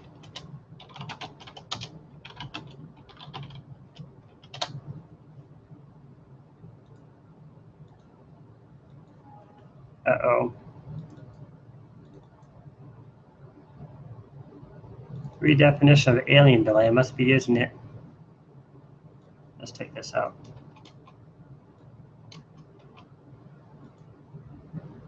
Uh-oh, where'd he go? You're not even on the screen now. Oh, I need to... Hold on, let me put him in a position where I can see him. Well, anyways, let's go back to what you were saying. He disappeared.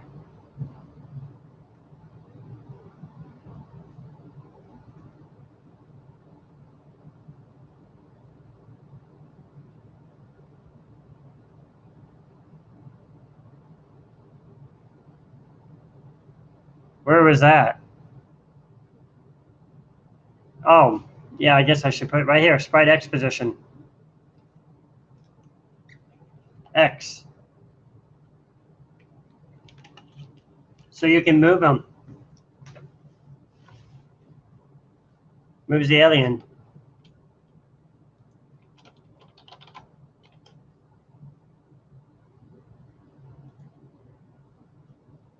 Oh, why did I put this back to 0?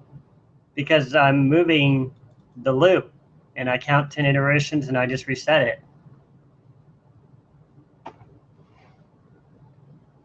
I don't think this BCC is working or something. But if I do that, then he'll be back. 53 to 52 is going to be where the alien's going to appear at. So I need to probably find a starting position for him, save that. I know what I have to do here. So I need to save alien delay. Let me think here for a second.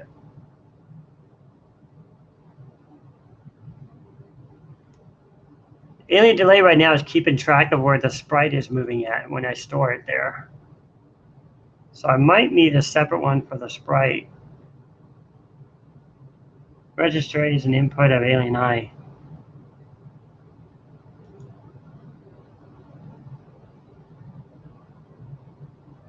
Is register A an input of alien I?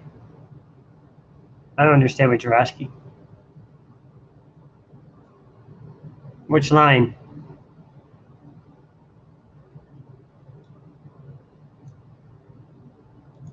Alien delay.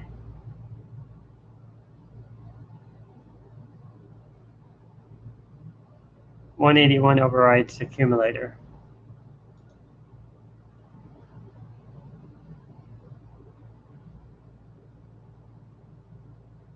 Well, how do we compare it then?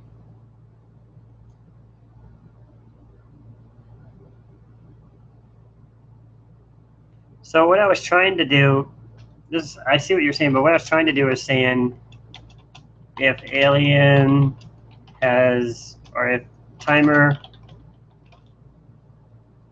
is not yet 10, I don't know, that's seconds or whatever, bytes, then skip move it over and don't move the alien. That was my goal. Comment out 53 to 52. Well, how are we going to move them then? Because that's the comment out 186.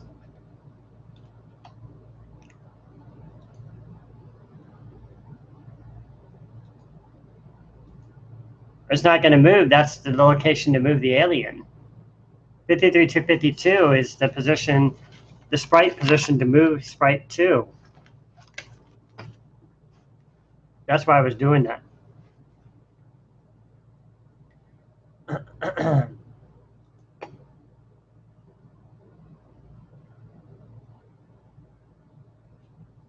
PHA before 180. So save what's in the accumulator. Well, that's going to be saving what's in the border color. Are we wanting to do that?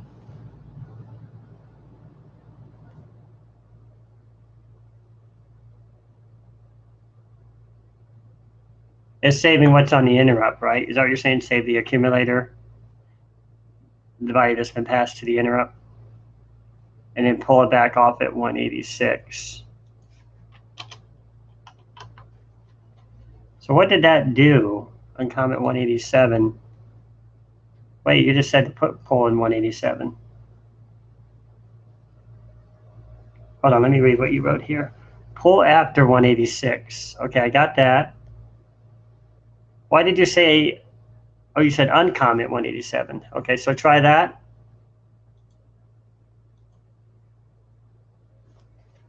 He's still not moving. He should be moving. But 53 to 52 is what's going to move him.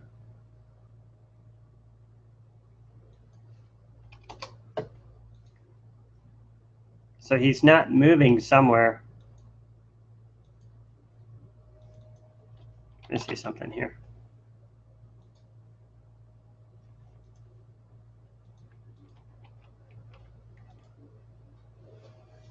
So if it's less than 10 iterations, skip over the move alien. Otherwise, reset the delay.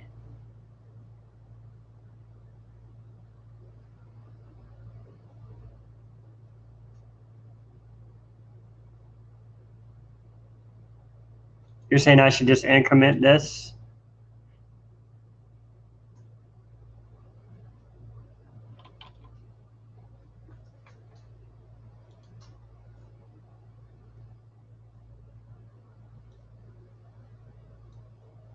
Oh, okay. Yeah, it's still going to crash though, but at least it's moving. At least it came on the screen now. As soon as I move now, it crashes.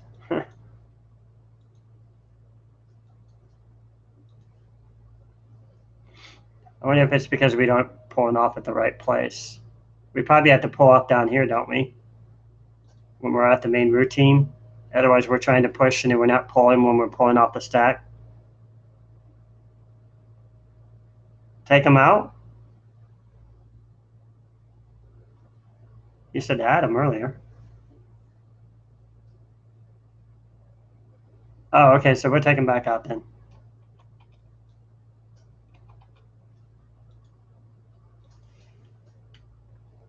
Yeah, it's still crashing.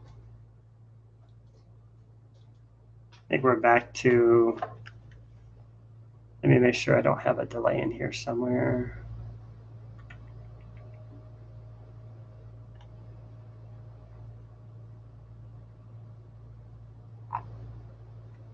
It's like since I moved the joystick, now it's crashing. Before it was letting us move. See, it won't crash, but as soon as I move, it crashes.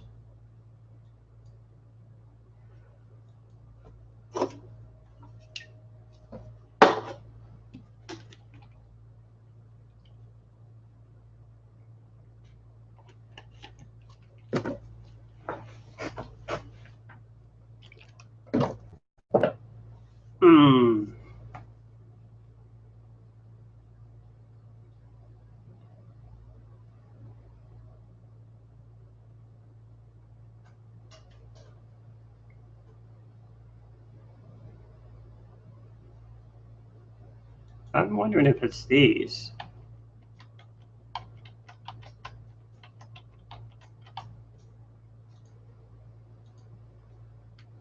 Nah.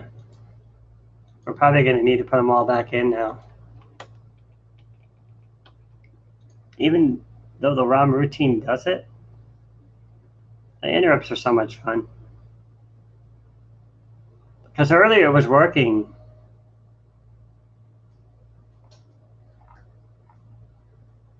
What changed?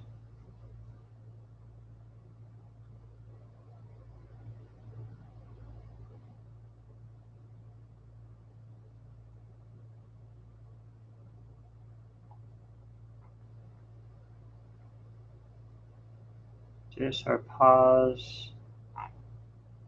Let's see if I have that pause in there too much. Reset alien.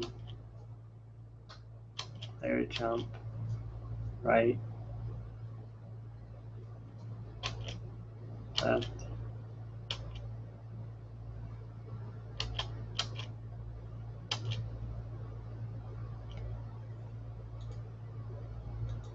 I don't think this is going to matter, but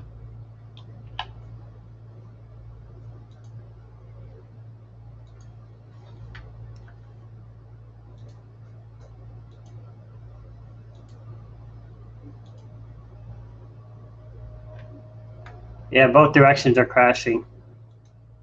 Let me just turn off what you did here for a minute, but I appreciate it. I just want to see if it's going to go back the way it was or if there's something else causing it.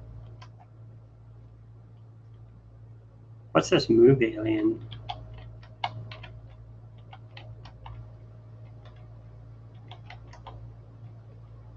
RTS. Why do we have an RTS there? Do we need that RTS?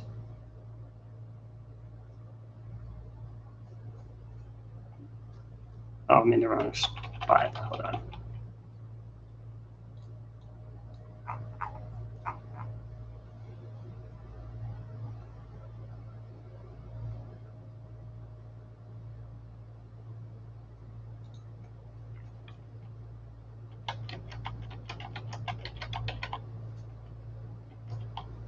I just want to see if it's going to crash. So it lets me move. I wonder if it's the timer or something.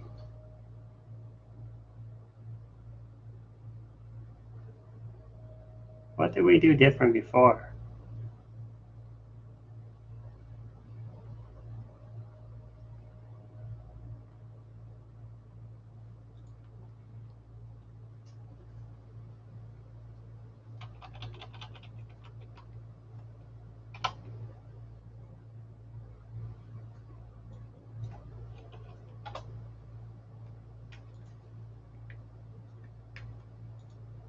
Let me just turn off that border color. I don't think it's going to matter about turning it off.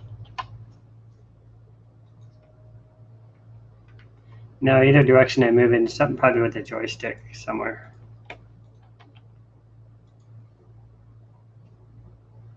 Are you still there, Andrew? Oh. Okay, cool.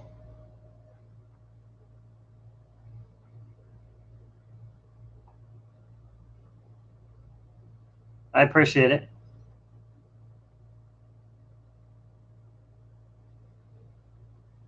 GSR check hold drop. Let me see if the fire button crashes it too.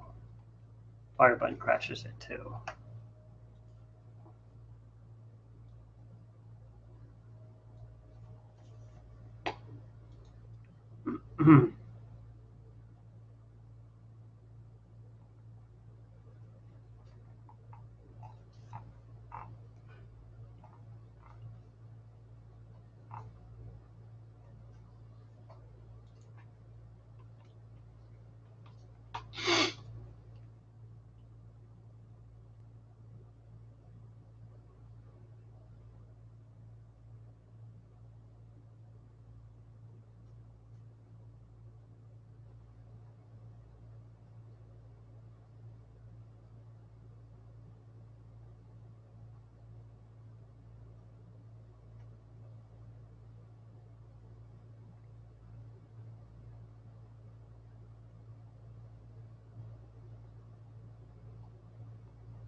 Probably doing a jump or it's not doing a return somewhere.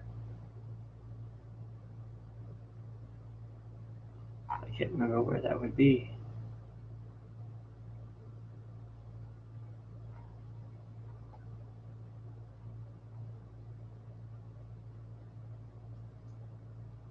These are all unused.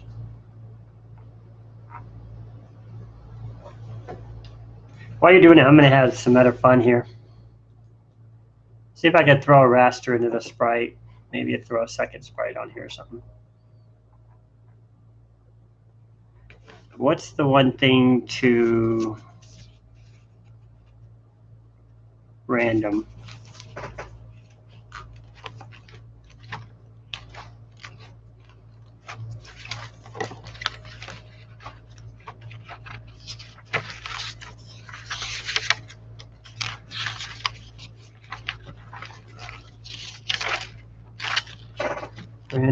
Random.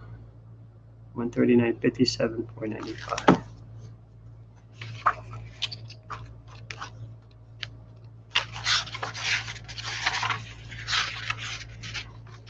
So what I'm doing, guys, right now, I realize you guys are watching and everything. I'm trying to just try some other things while Andrew's working with the code to try to keep you guys entertained here. There's a routine address memory location at 57.495 that does a random. Basically, it picks a number between 0 to 255 or whatever you specify. I wanted to see if I can make that split up our player into like a star field or something. So the way a star field effect is achieved, I've seen it done with sprites where you take a sprite and you split up the data, but I probably have to create a sprite to do that anyway. So maybe we won't do that. We could probably do some other things, like make the alien bounce or something for now. I had that working before where I did this reset alien and stuff. So after the alien reaches so far, we make him jump back and do something else. So we set up a special routine. I think this one might be the one I need. Move alien.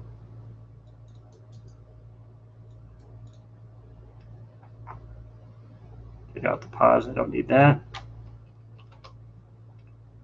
Take out this pause. Oops.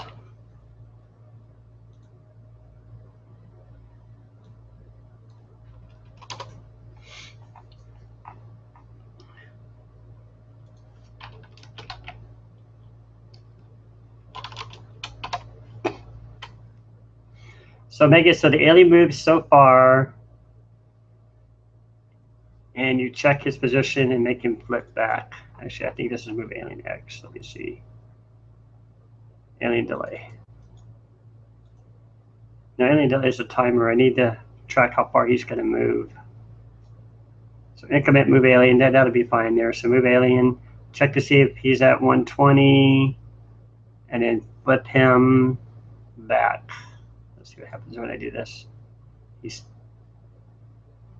he moving? I don't know what he's doing.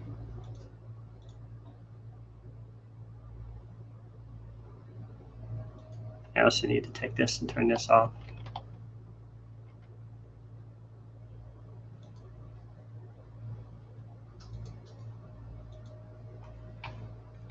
So start moving the alien, move alien, check to see. Oh, we don't need this. Check to see if he's at 120. If he is, then we're going to reset 120.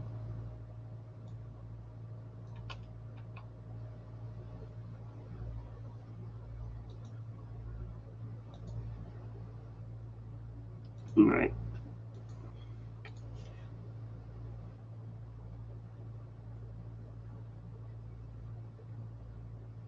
Increment move alien, check to see if he's moved to 120. If he has, reset him.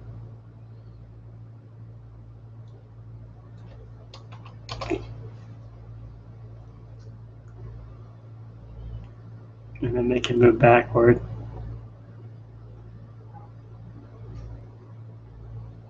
Problem is he's always moving forward, so I need to move this up here.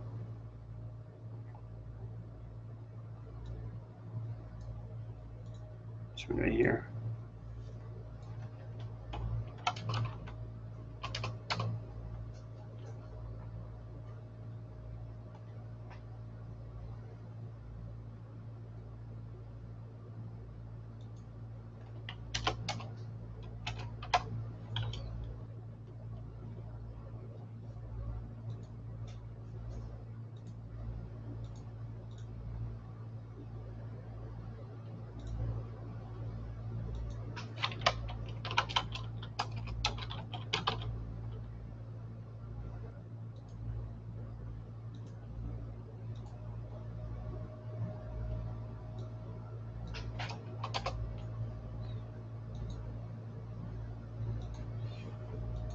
See. So I'm trying to do, guys, is I'm saying if the aliens moved 100 up to 120, then we're supposed to reset him. I wonder why I did this. I should probably make this 53, 252. Compare it, see if it's at 120 and reset him. 53, 252.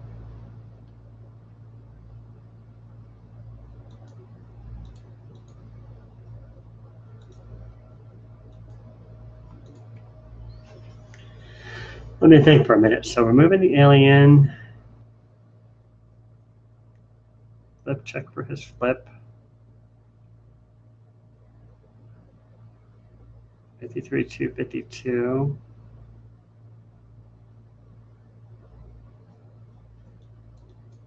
Probably do this without even a variable.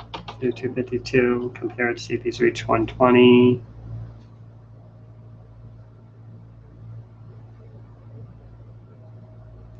Here's if he's at 40.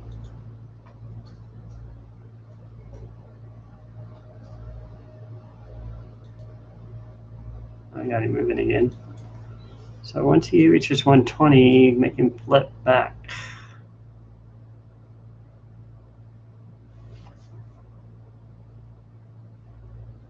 Make 53, 220. He's at 120. Reset alien.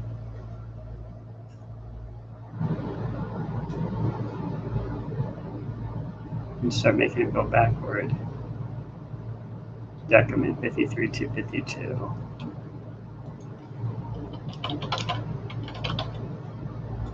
But if he's less than it, then we don't want to move him.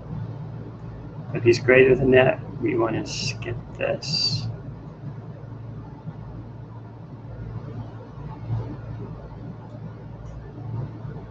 It's always going to be doing this every time, that's why.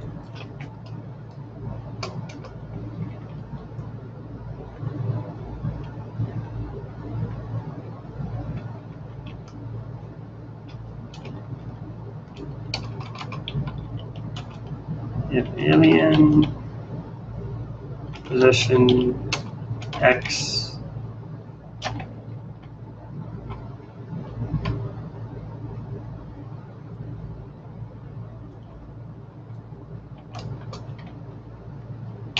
so if alien is at position X 120, which is this one,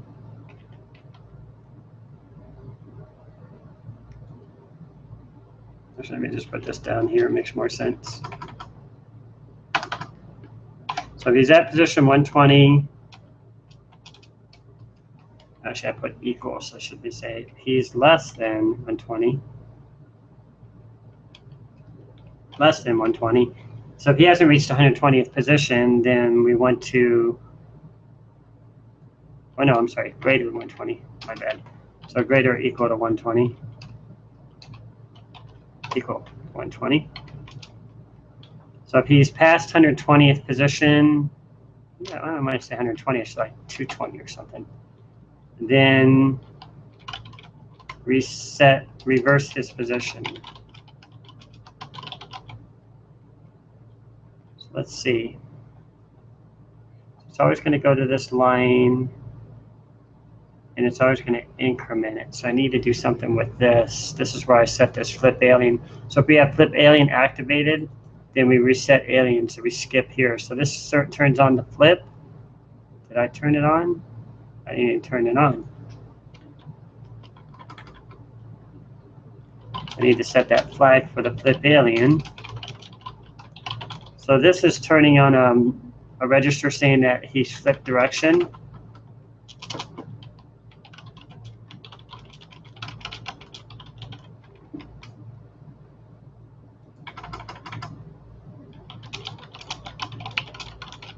He's moving to the left.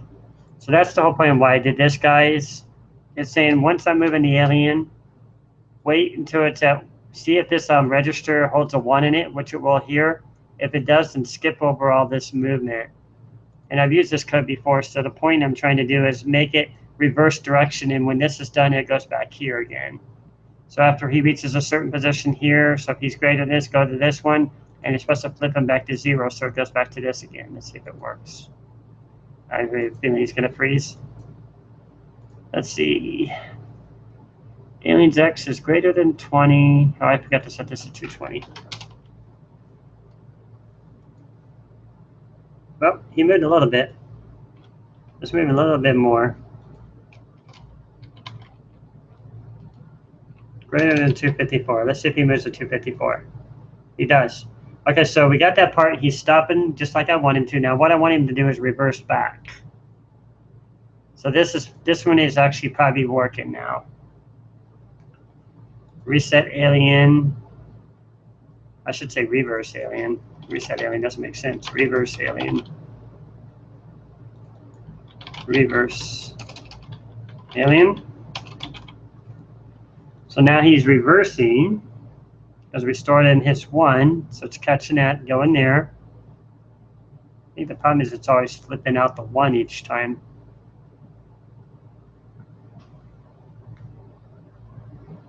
It shouldn't matter, it should still move it, whether regardless, it should start moving him backward. So it's always going to skip this because the flag is set. Decrement, move alien. I don't know what this routine is for.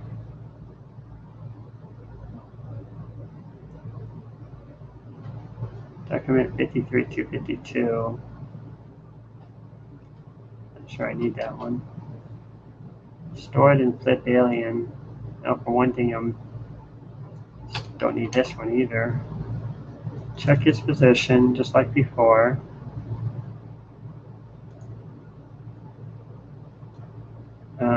See if he's at 40. If he's not at 40, he's greater than 40.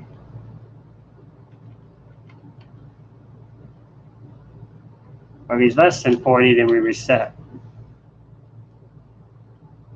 I'm just going to flip back and forth, I'll be happy. Error. Oh, reverse alien.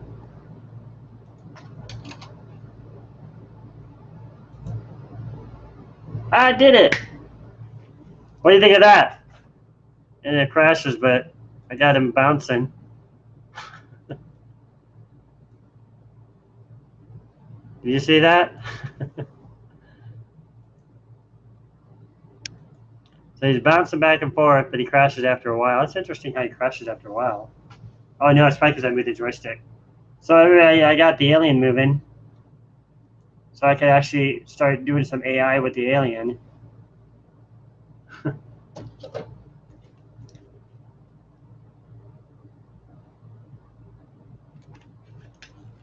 Let me slow him down a little bit. Are you still there, Andrew? See, I got that part running. So I'm going to slow him down a little bit so we can kind of see him. Maybe like 20 or something, 25. Awesome, I appreciate it. There he goes, now he's moving slower. So everything you've done is given me has really been helpful. This is awesome, man. Now I'm getting real, but the joystick still crashes. If we can get rid of the crashing joystick, then we got something going on. I mean, if you can get me through this, I'm going to be able to move this game forward so quickly. Because I'll be able to set up rasters, I'll be able to set up smart enemies moving around. Kind of like I did when I did my Dark GDK development. I don't know if you ever saw me during that. I done some pretty smart alien movement. They kind of figured out what you were doing and they decide whether to approach you or not based on things you did.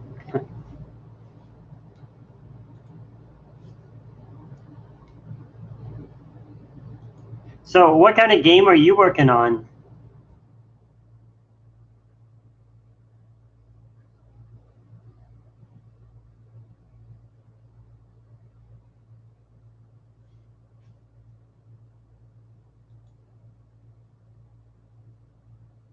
No? Okay. Oh, you do JavaScript. Okay.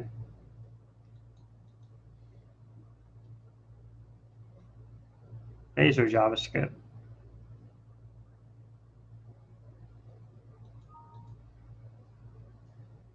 Well, this is great progress for me because I never thought I'd dream to see something like this tonight. So let's try to get some animation going with our alien now.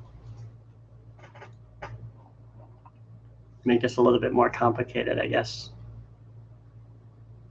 I already have one set up. It's called PNT2, which keeps track of his moving position.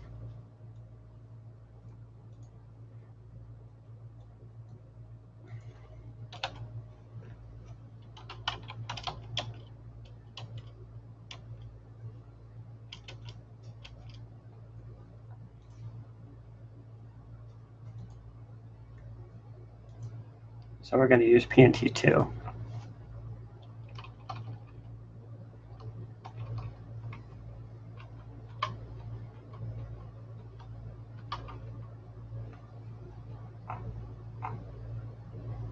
Let's see, PNT2. So now we need to GSR to PNT2 probably.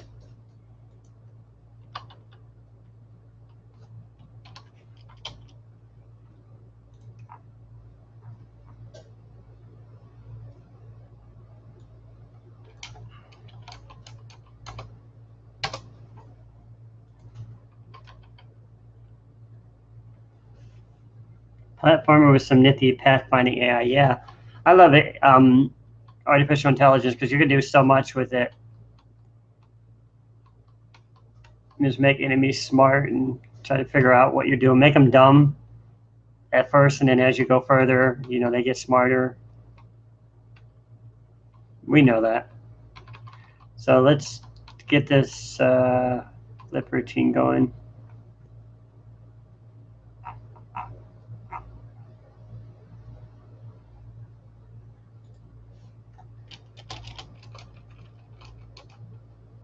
And this is the reset routine I'm going to use for now.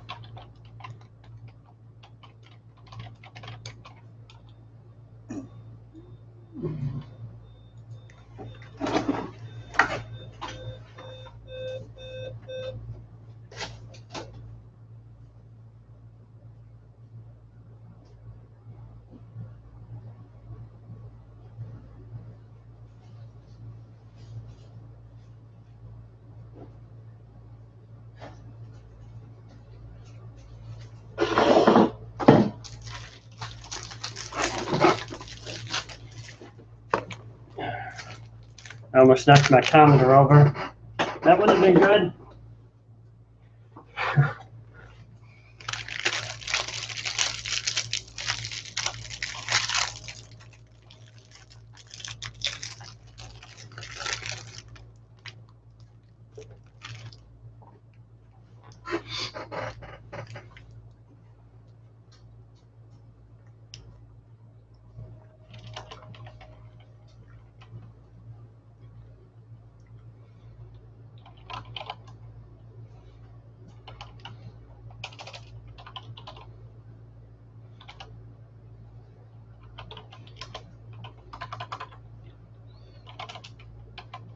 Oops.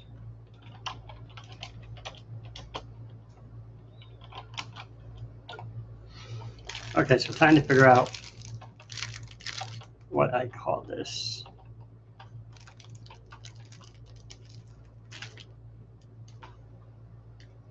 It's 53, 54, 52. Let me try 53.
just realized I might need to do a couple of different animations when he moves forward and he moves backward.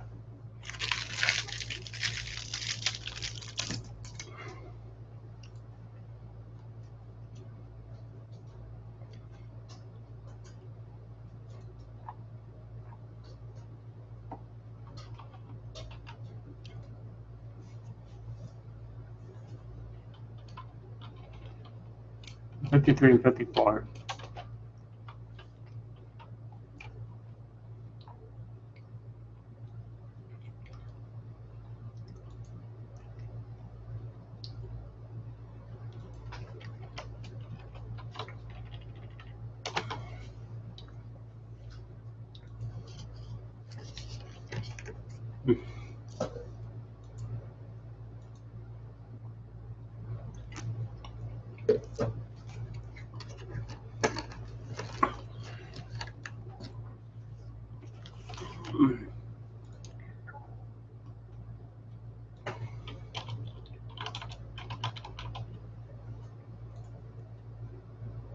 Greater than 54, reset. 53. Saving sprite data.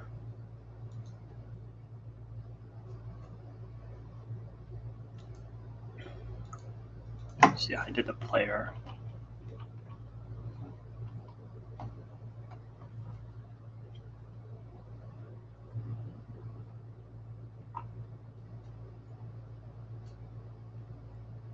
$35.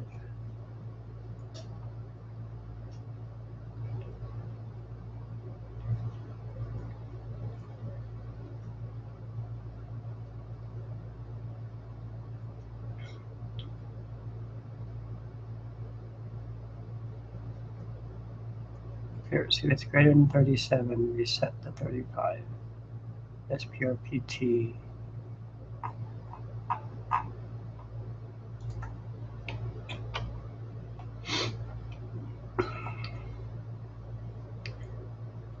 So for those who are watching again,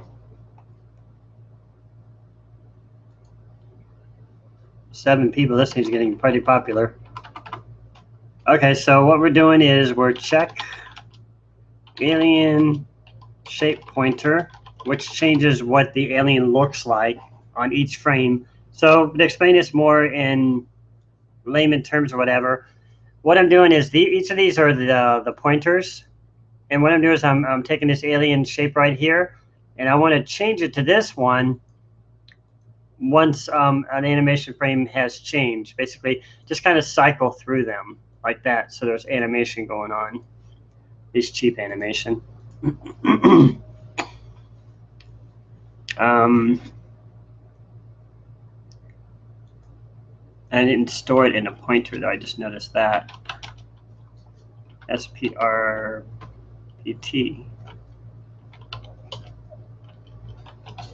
Maybe that's what I forgot. Nope.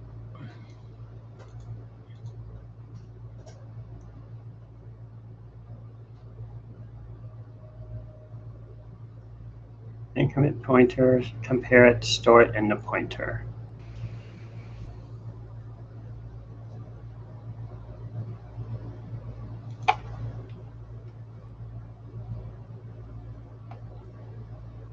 Store it back to 53 once it's reached the limit.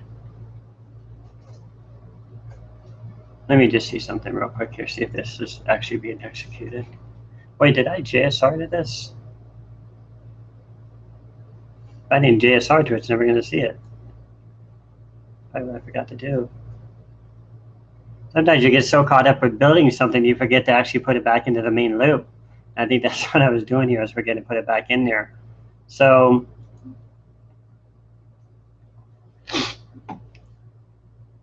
reverse alien, I'll just stick it up here, I guess.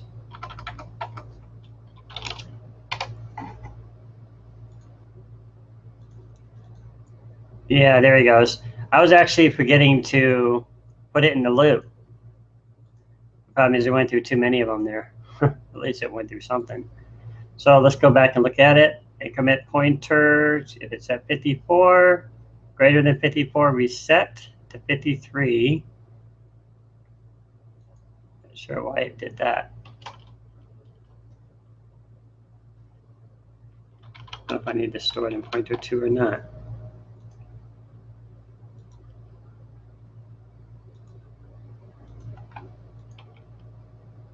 Let me see if I even need these. I know I need the one down there because I have to reset the pointer when it's done.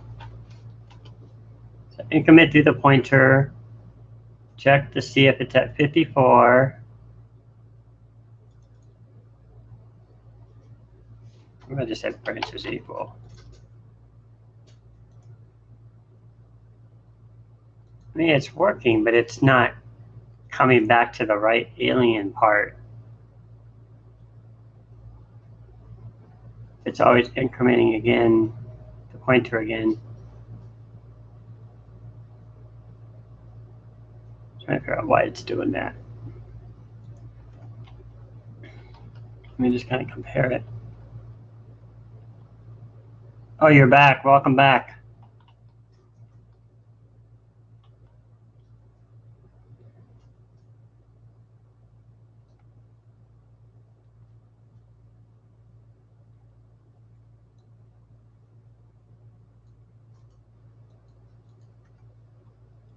Yeah, computer issues are always fun, aren't they?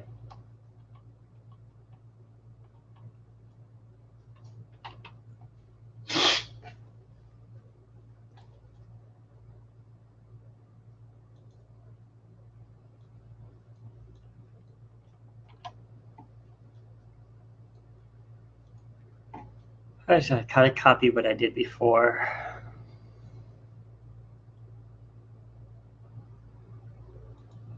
Accumulator increment pointer 2.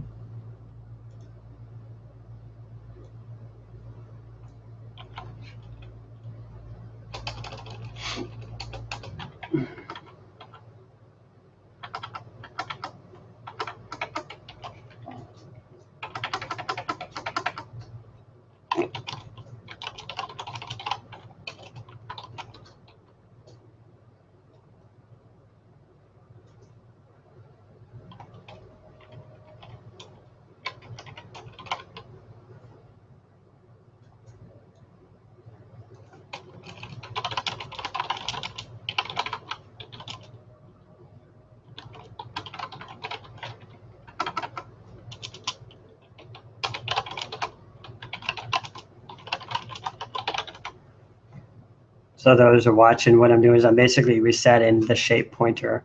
I'm going to kind of look at some of my code I did down here before and see if I'm missing something here.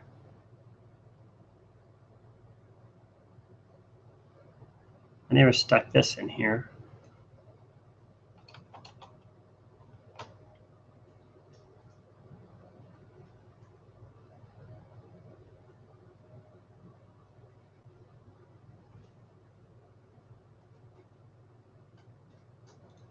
Oh, and that RTS in here.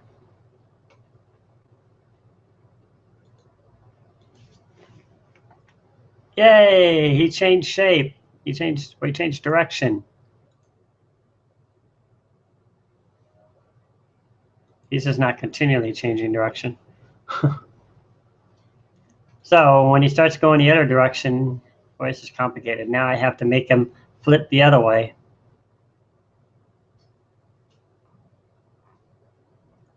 So as soon as he gets that direction, as he's decrementing, so as soon as he's less than, he needs to flip back to the other shape again. I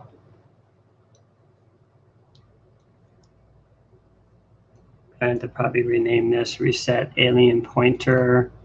We'll say that it reset alien, what is that?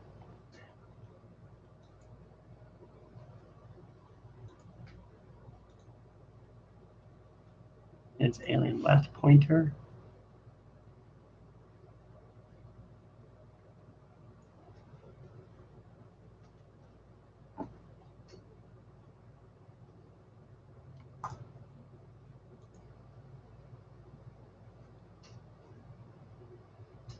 It's like it stops doing it after a while. And it gets stuck there. Oh, probably because of the shape flag. The flip alien needs to go back to 0 after he passes the less point of his movement. Yep. So I have to check his less movement now too. So if he's greater than 254, flip him back. Otherwise, compare it to see if he's less than, I don't know, 40. And then we have to flip him back. Flip back his pointer at least. This one right there.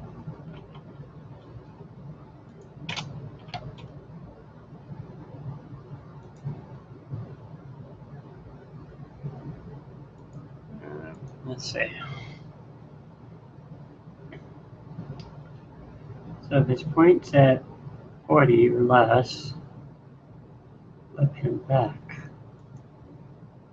I probably need to put it in his shape or something too.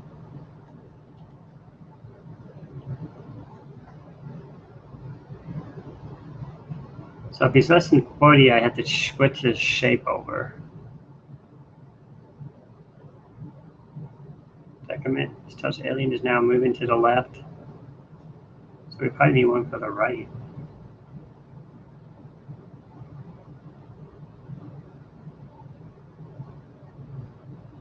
Where's the one for the right? It's right here. So I do need that in here somewhere.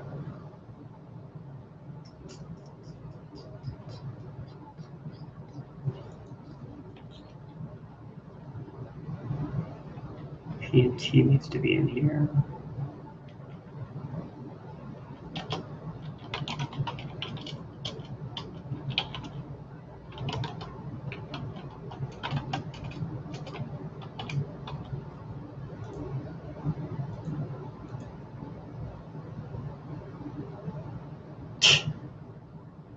Well, his animation is working, but it's using the wrong animation.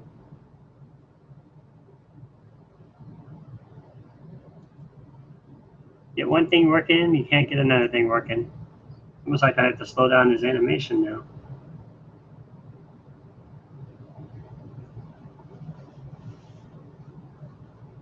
Oh no, we could try it now if you have something. Yeah, because I want to get this moving ahead.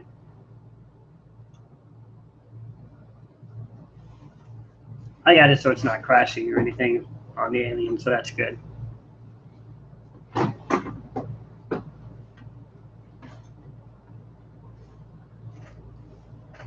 I'll keep an eye on you here.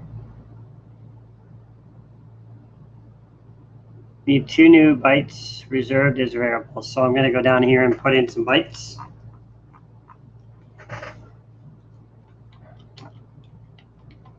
What are we calling them?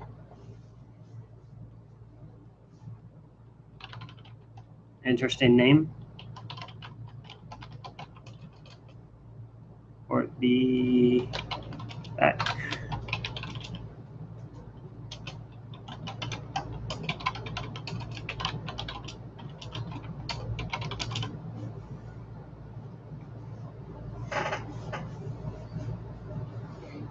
Like that.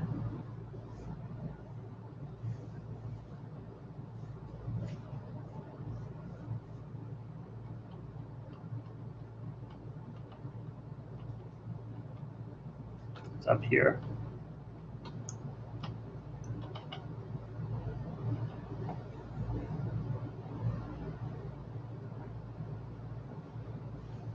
Okay. Oh boy.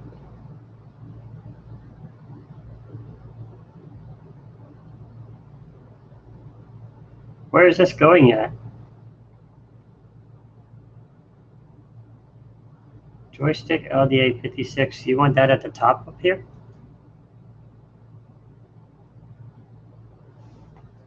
Am I erasing any of my code? 56. So that's the joystick routine you're using. Backup data, port D.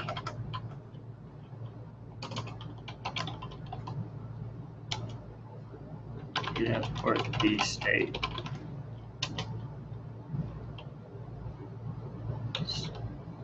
Oops, let's see.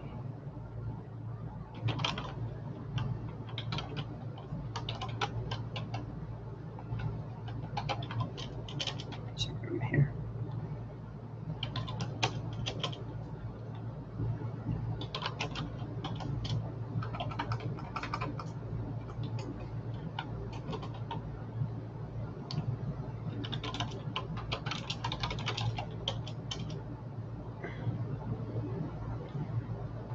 Input.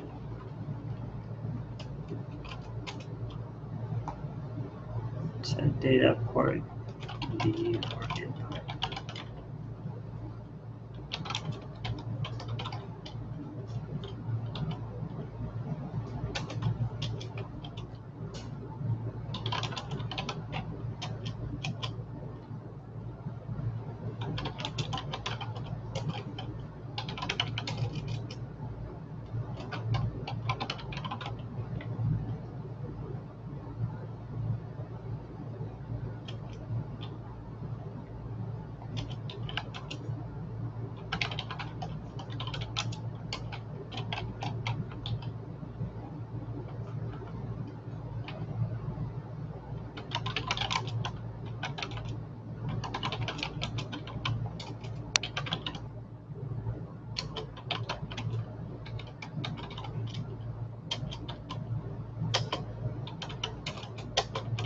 Oh, I see why you didn't make me erase it now.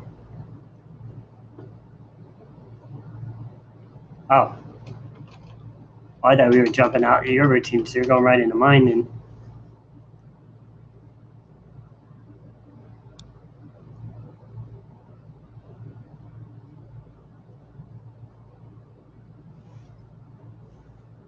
Okay.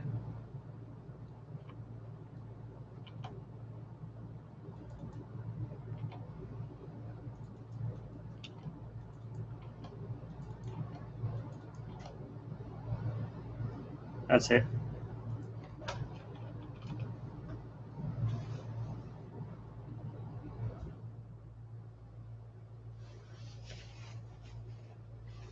We're going to run it.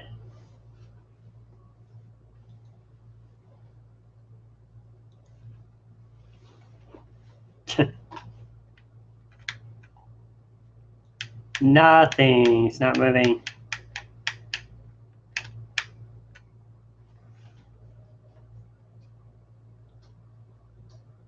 My alien is very angry.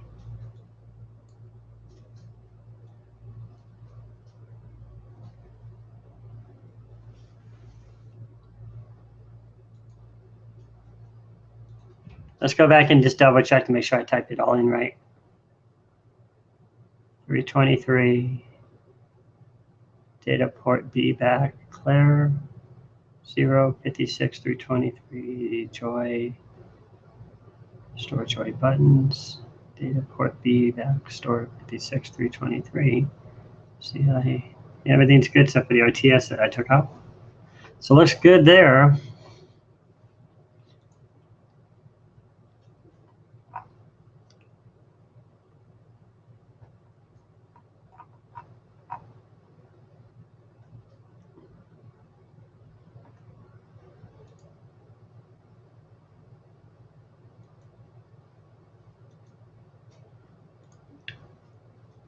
All right, so I need to change these to the other ones. While you're working on that, I'm going to switch these out because I'm using the wrong pointers for these.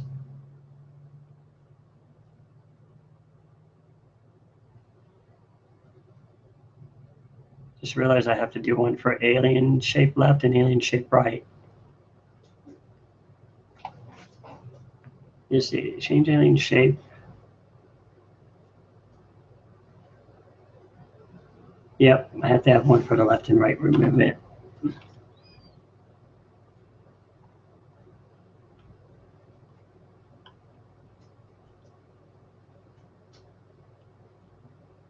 So if he's going right, then we'll reverse, and then we'll do the other one for the other one. Is it enough for me? Now we put this down here, I think.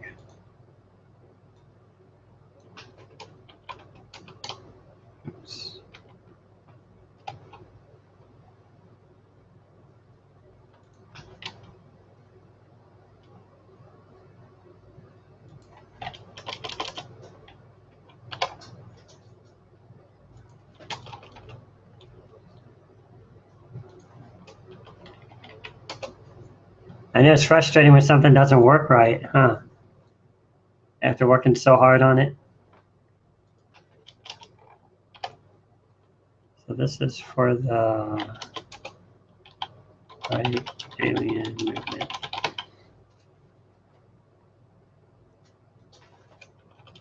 Change alien shape. I'm going to rename this to change alien shape to the right.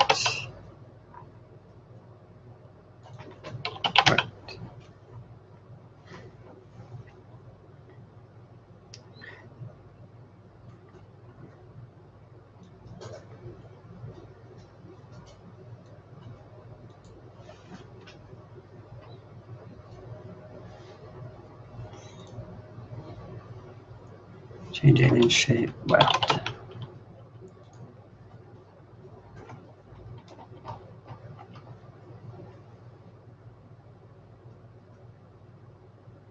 Basin left, alien shape left. Is that the 50, 51?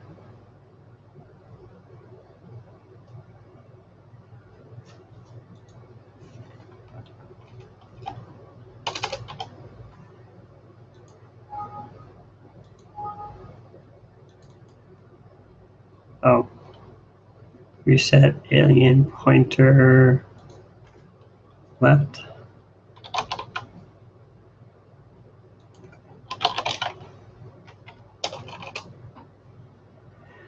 Alien pointer right.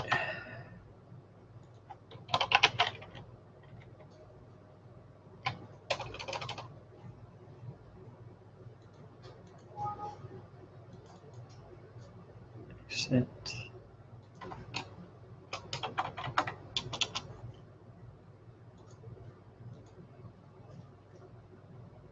All right, he's going too dang fast again. Slowing down.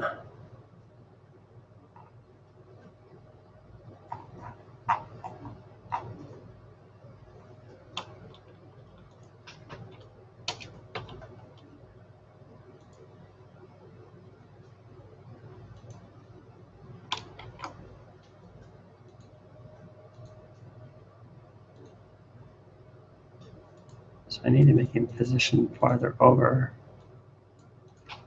He first appears.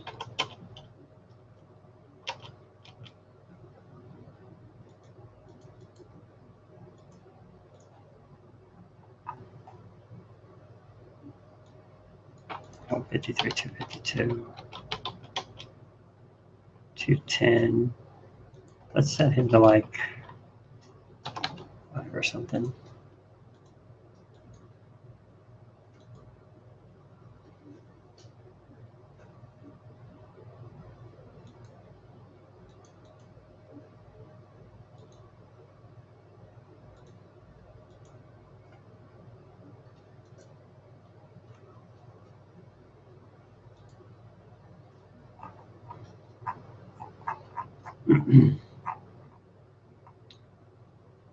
Facing right, facing left. So if he's coming back at us, he's moving to the right, 47 to 49.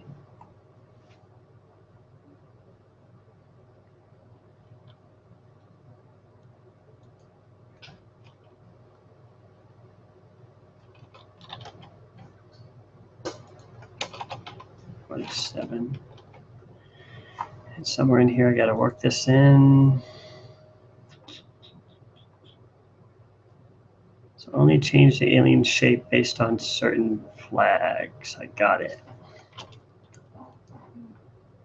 So reverse alien. So this is going to go down in here, actually. So reverse the alien if that flag is set. And if the other one is set, to move them backward, MVALN, then we need to do the other one.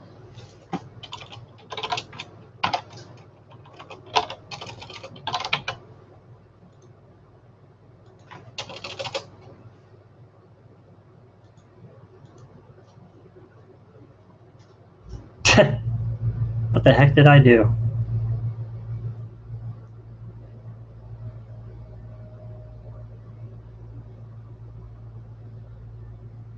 I mean, it's pretty close to what I want.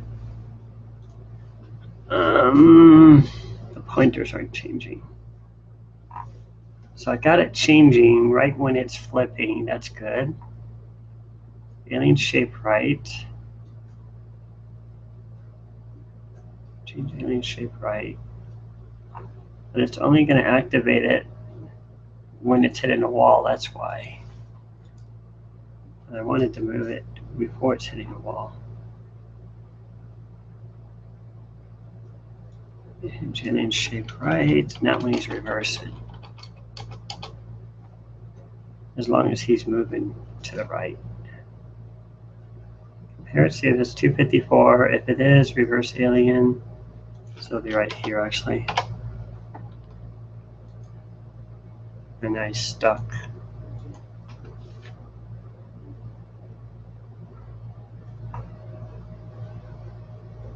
And shape right.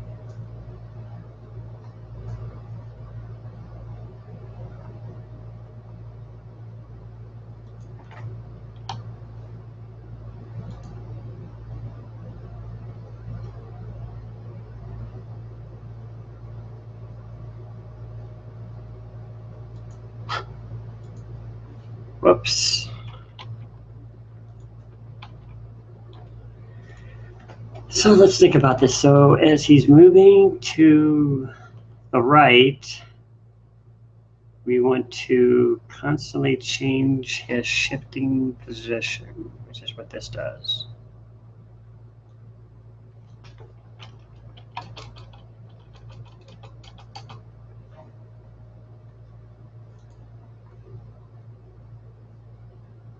If I put it there, it works fine.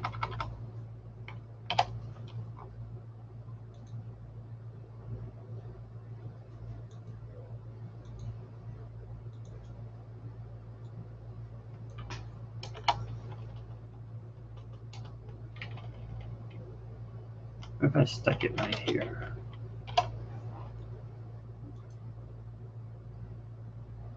That's it. Right now I just need to do is get the right shape data. Okay, so it might be 50 and 51.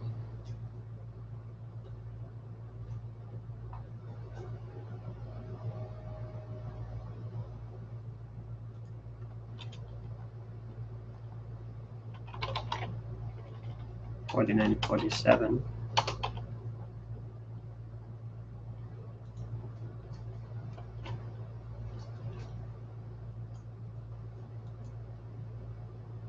Ah, I got it. You see that? Are you there? I'm getting somewhere. Got the alien moving. See, he's walking toward him. Now I need to do it the other direction now. He's not changing direction now. Progress is progress. This is good. So I'm going to slow him down a little bit again. I love this delay loop.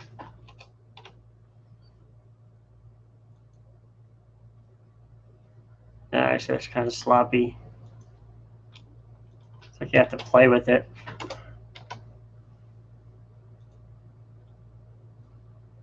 Oh, he's running toward him. Guess it looked good the way it was. Let's just try 60.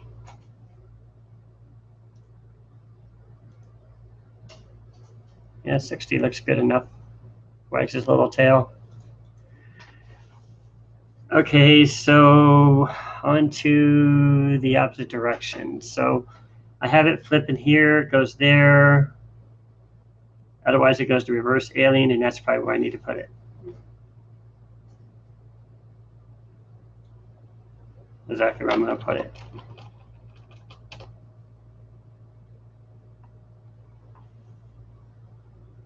If it's not doing this, it's going to reverse alien, then it should flip the other position.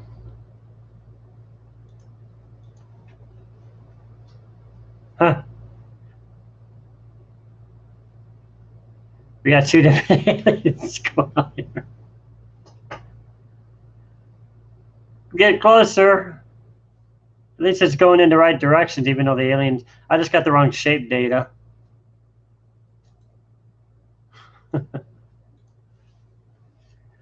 All right, this is cool. I can reuse this code too.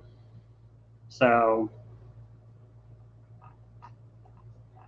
I have no idea which one that was. It's just a matter of figuring out which one it is. Okay, so which one am I using? So the one that's moving right now is the one that's moving to the right.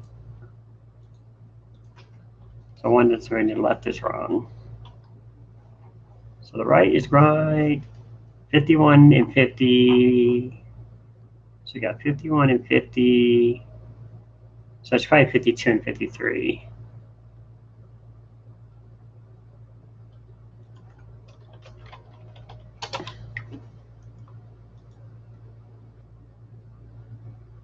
Oh, wait.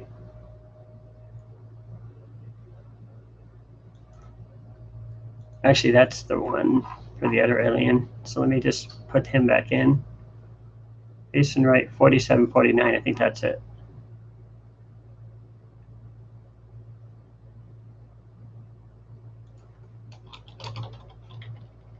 I think that's the one.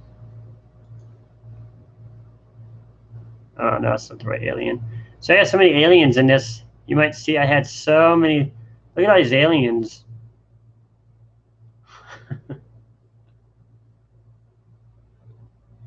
I love the animation. It actually looks, the animation doesn't look bad, does it? I'll go to full screen.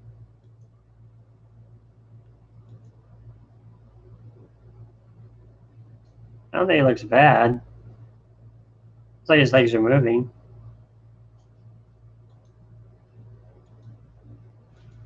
So it wasn't 47, 49. That was the other alien guy I had in there.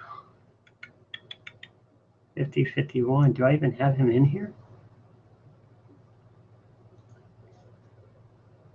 He's right there. I got these two guys going. It's right before that. Oh, okay. So it's one right before that one. Let's see. 47, 41. So 51, 50. So it should be, yeah, it should definitely be those.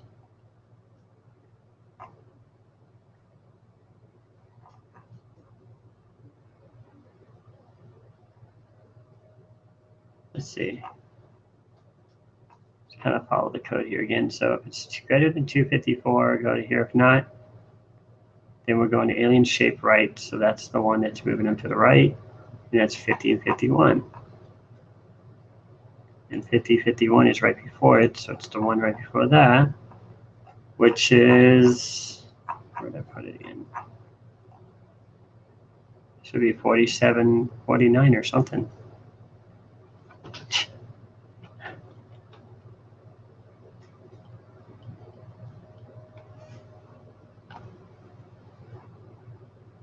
That's what I have, 47, 49.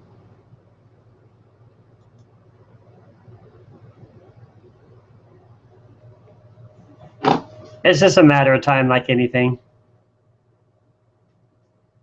I need to throw another sprite on here so I can see. I'm going to change my player to the alien so I can figure out which one that shape guy is. I appreciate your help, though. I mean, we could really build an entire game together. You definitely get credits for it. Props. I'll put you up in the lights.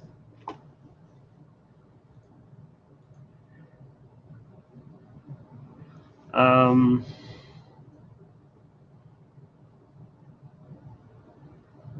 $2040, let's see. Our viewers are growing by the numbers. There was like 7 people viewing earlier. I think this must be a better time. I think I'm going to move it to Saturdays. Saturday better for you? Okay. Well, I'm off on the weekend, so it works out pretty good. SPRPT.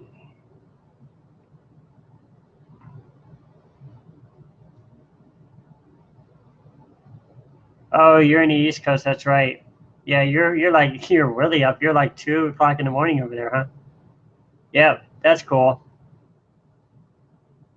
It's a great. We've got great leverage right now, I think. Yeah, for sure. Yeah, thanks so much. I appreciate it. You too. All right, SPT. So we're continuing on, guys. So what I'm doing right now is I'm trying to change the pointer for my man so I can kind of see where which alien shape data I need. I thought it was 47. Let me see. So no, I had the wrong one. Maybe it's 48. It's 48. Okay, so probably 48 and 49.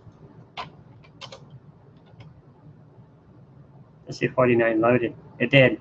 So it's 48 and 49. So 48 and 49. We should have it. Fingers crossed.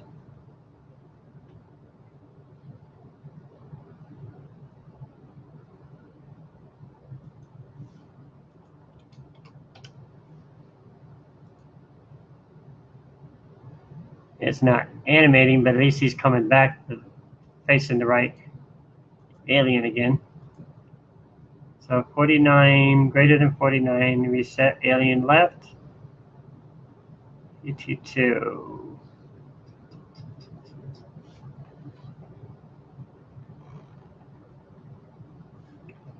So let's see here. So this one says if it's 51, increment PT, RTS off, go here to the right, go there to the left, switch, add into 50, add into 48, so pointer 2, SPRPT 2 plus 2. Everything looks good. Wonder why his animation works good there, but doesn't want to go on the way back.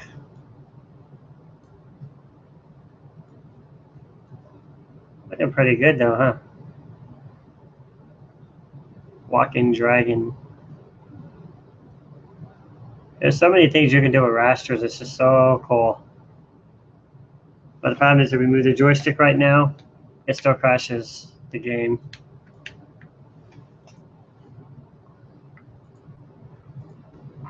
I'm going to comment his code just for now because his was crashing it.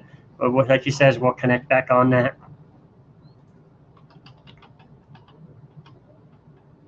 Any other guys want to jump in and help? Go ahead and contribute. If you're in the chat, go ahead and contribute. You're always welcome.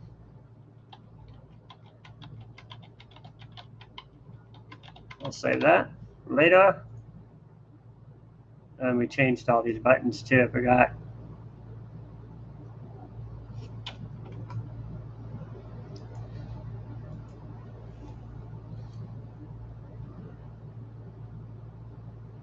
Not sure why I did that.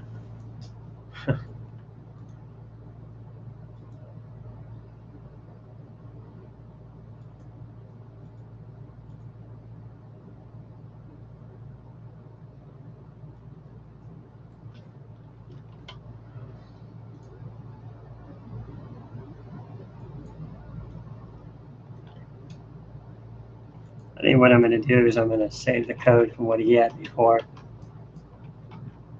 upload that to GitHub, and then I'll just start work on it from there.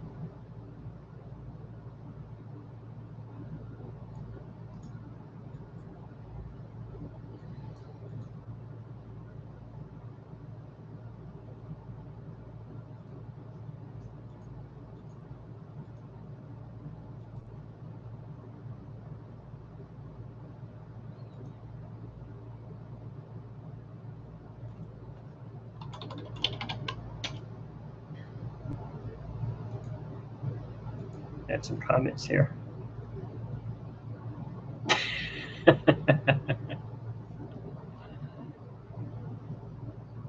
That's funny.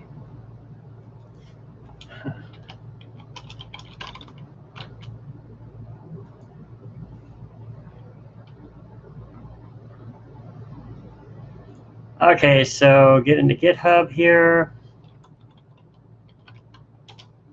Oh, no, I already had it here. Okay, so I can upload this.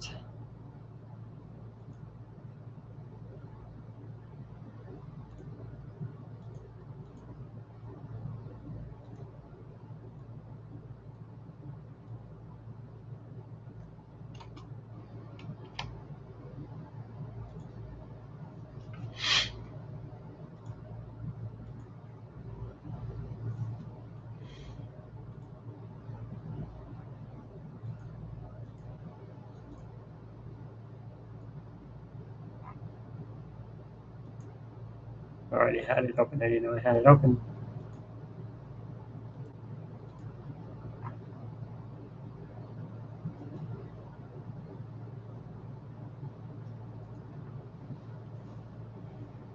Okay, so what I'm doing, guys, is I've got the GitHub uploaded, so I can go in and I can start changing this now.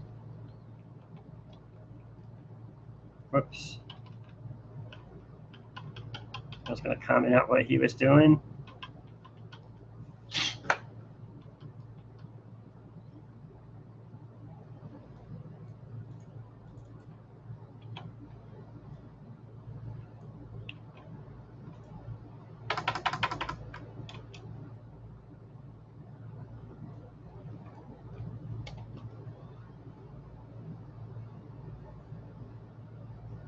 Actually, we only need left and right movement. That's good. All right, why did the alien change? All right, let's see here.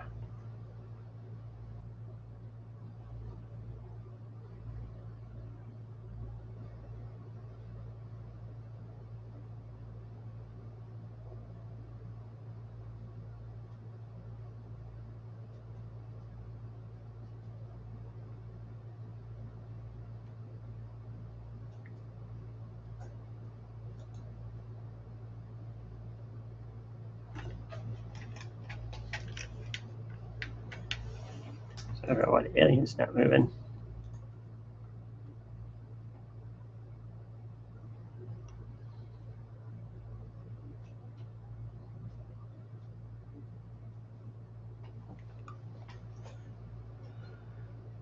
Six, 321, move them up, move them down.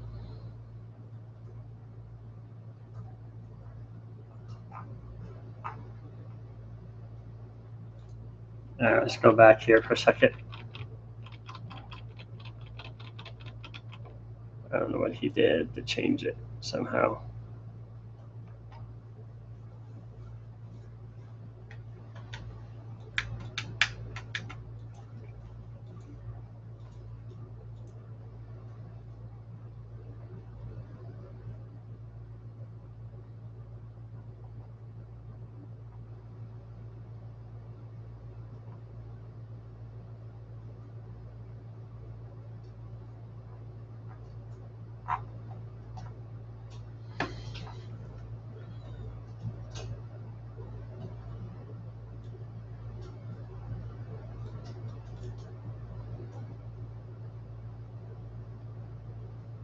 So I'm just trying to see and do what he did to get the joystick back.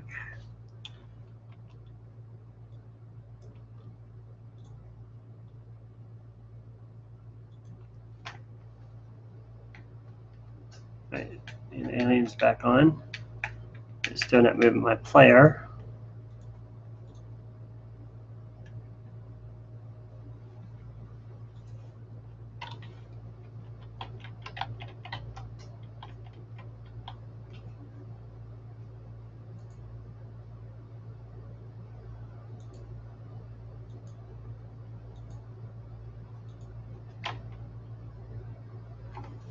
All right, let's see.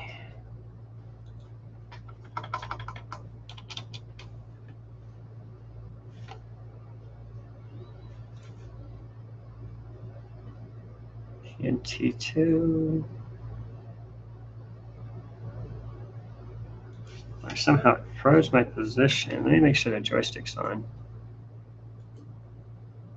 Yeah, it's definitely on.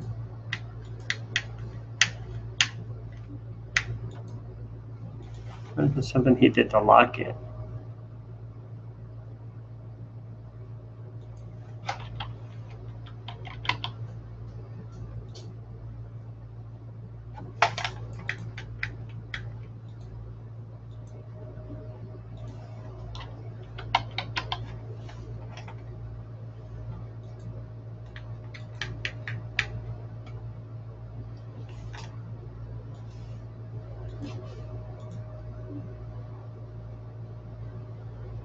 So move joystick.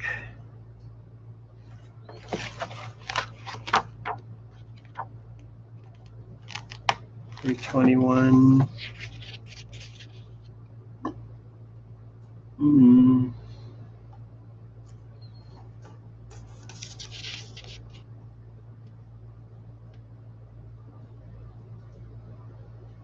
Joystick right, bit 3. Bit 3.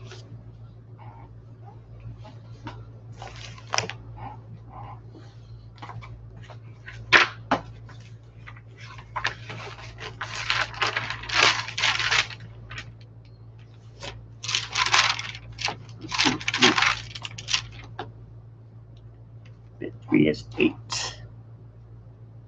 Joystick right, bit 3.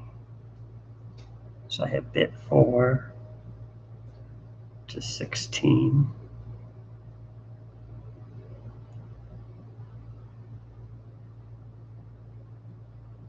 Joystick fire button.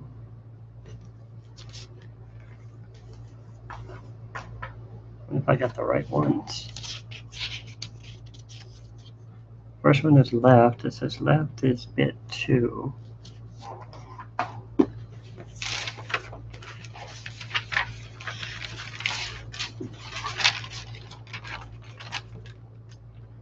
Which is 4. So that's right.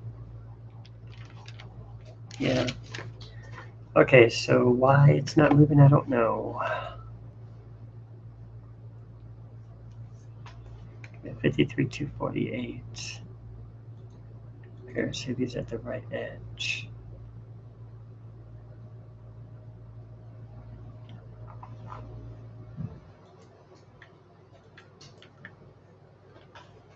Should make sure my joystick is still on.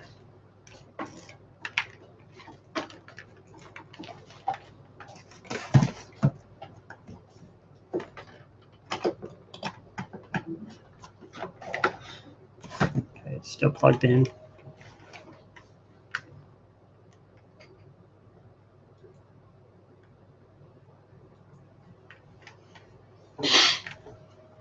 Okay, guys, sorry if I'm dropping you off here. I'm just trying to get the joystick routine back on here.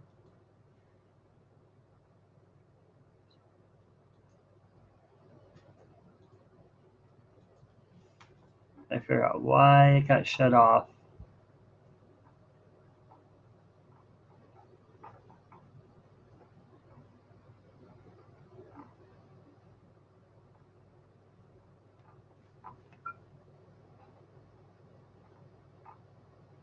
So it's going left. I'm just going to do some tests here to make sure that my joystick is reading correctly.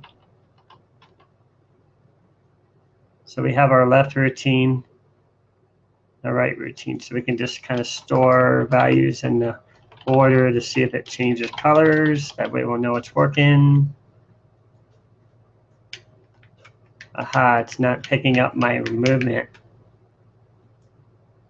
Okay, did I move out of the joystick here somewhere? Let me just see. Alien delay. JSR joystick. I have it right there. Go to joystick routine.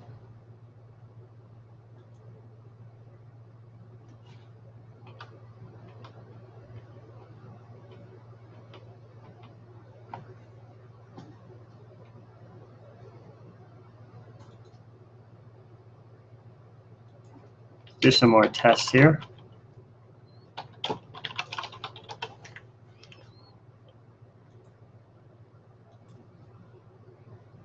Oh, well, we're never going to see it because we had the border change. What am I doing? I need to turn off the scrolling border. Get a little ahead of myself here. I'll turn that off so we can see what's going on with the joystick. Just as I figured, it's not accepting left or right movement. Even though we're JSRing the joystick,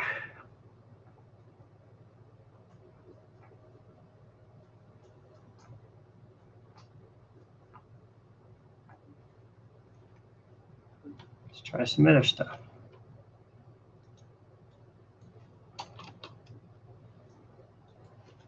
Make sure it's reading it in here.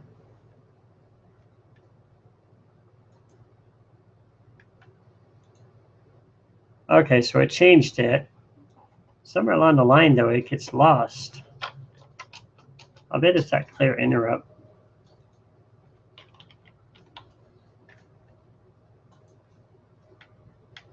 Yep.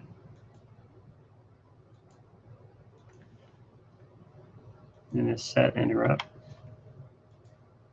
Set interrupt turns off the alien now.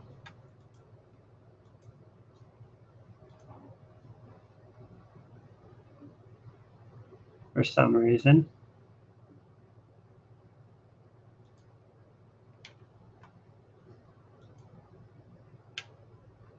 Yeah, so both of those positions are moving now.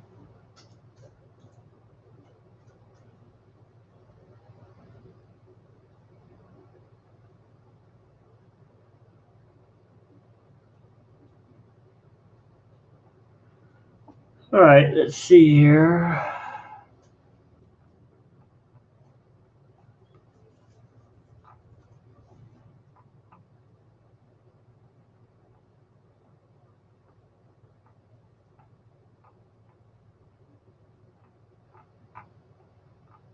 So alien interrupt is on.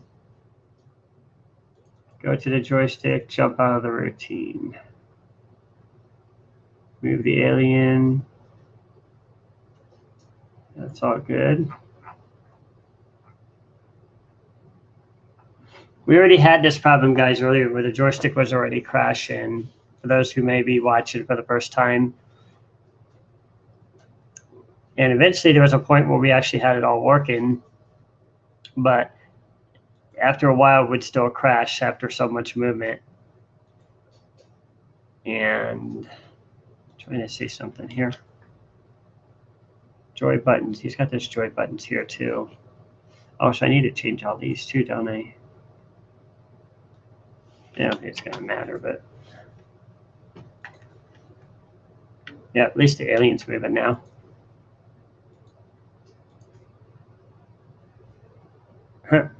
How funny he's looking. He's moving super slow too. And the whole point now is to figure out why it's been crashing. He's been trying to come up, Andrew was trying to come up with some stuff. Let's see if I can get it back the way it was earlier. Because it was working to a really good point earlier and only crashing after a certain period of time. Because what happens is when you JSR to something, if you don't RTS back from it or return from subroutine, it'll crash. The stack is crashing is basically what's going on right now. So I have an RTS here, so it's safely exiting there.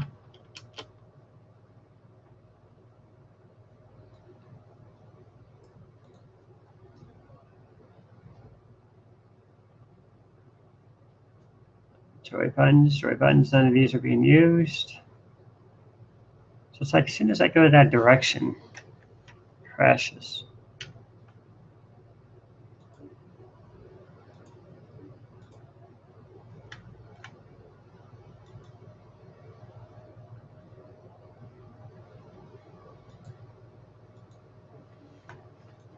Okay.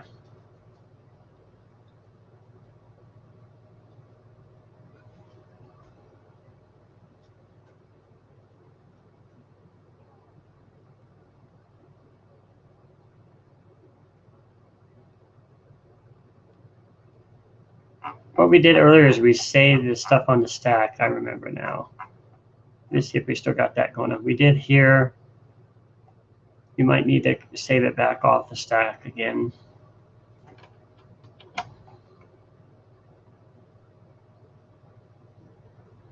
Before it jumps off.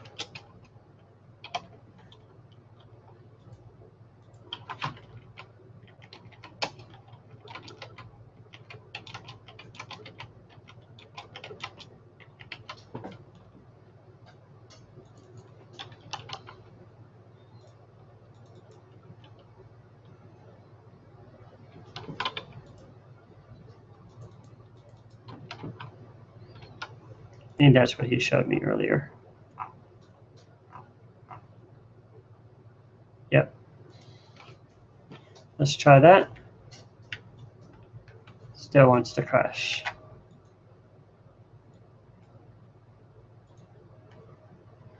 Yeah. Okay.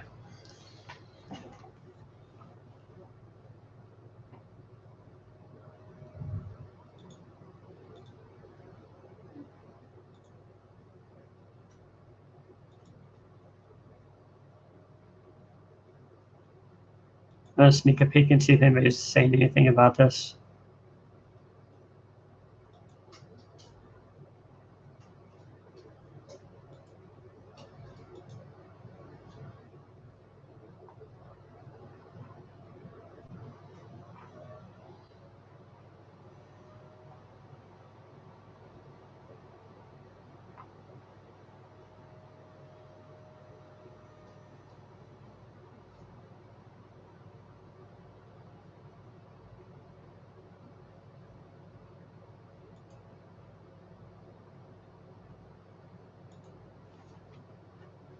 All right, let's go back here.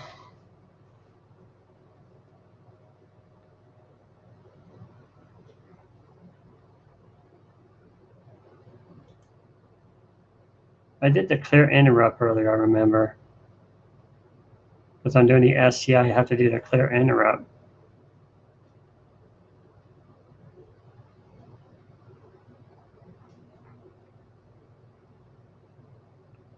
Cleared it down here somewhere.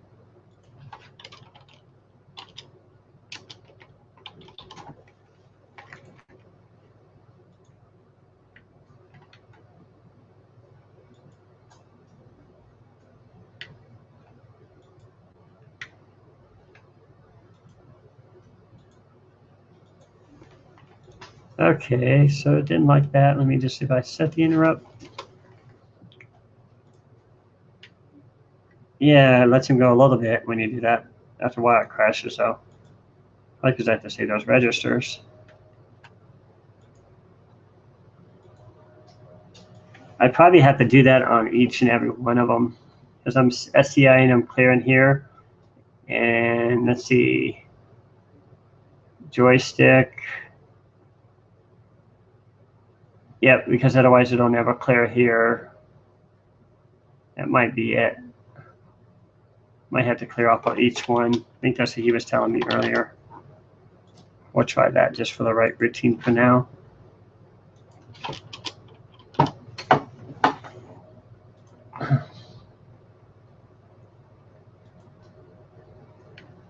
That's what it was. Yep, so I needed to clear. If I go there, it's going to crash because I have to clear the interrupt for that one. So, glad I remembered it. So for the left, I'll do the same thing. How are they moving along here? It's going to crash after a while, guys, for some reason. But at least I got the alien moving, and I got the freaking joystick moving now. The alien stops when he's, I notice when he's, as soon as he's moving, the alien stops moving. It's like they're sharing stuff again. He's barely moving. So it's almost like the interrupt is taking control of our player instead of the alien. That's only because I don't JSR inside the interrupt while I'm doing the joystick. So this one has to happen outside of the joystick somehow. That was our attempt. What we're trying to do is make it run in its own environment. Did I clear this one? I didn't clear this one.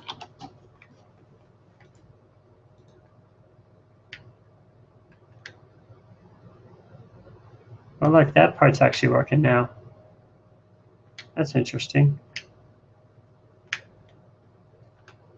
So I might have to do it off of every RTS and now that too again. Oh, I hate when it does that.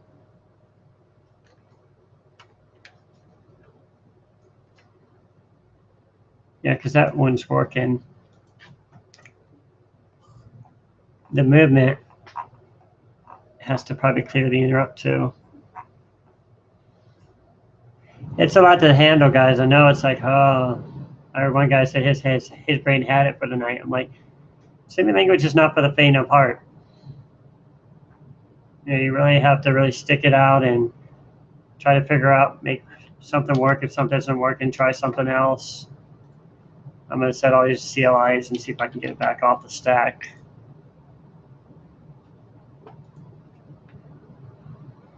Yeah, that one's actually moving now, finally. That's good. Okay. Getting somewhere.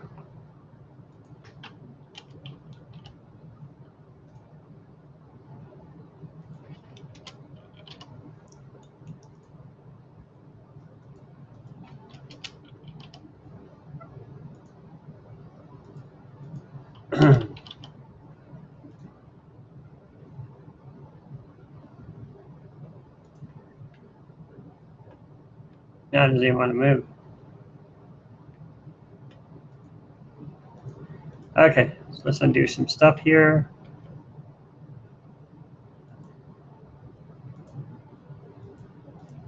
Do some more stuff. And some more stuff.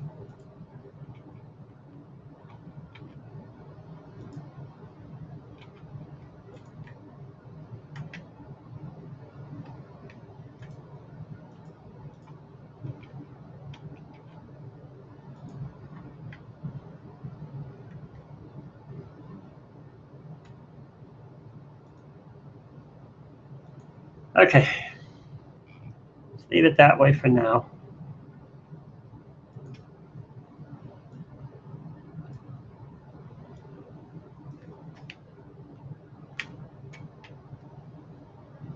See, the interrupt is still working. I have no idea why it's doing that. As soon as I go back left, okay, that looks better there. Must be that border screen doing it.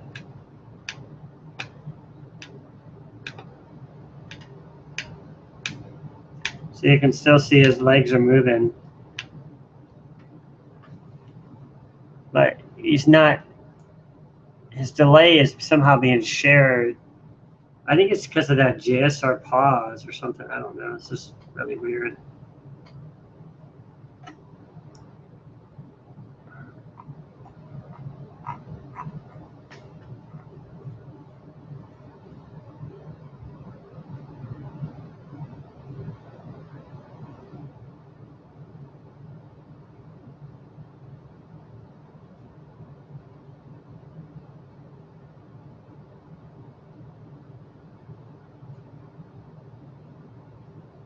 Trying to figure out what is causing that. So when the JSR alien moves, change right shape, increment pointer. It's like the joystick is taken over by the interrupt or something.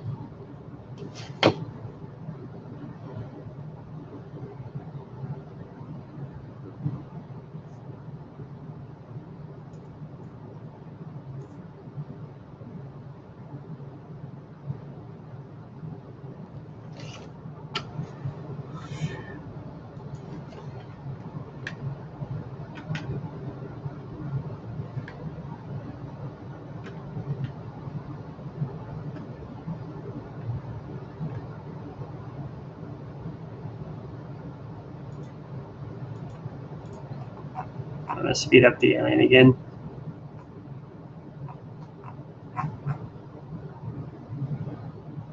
Or actually slow him down a little bit.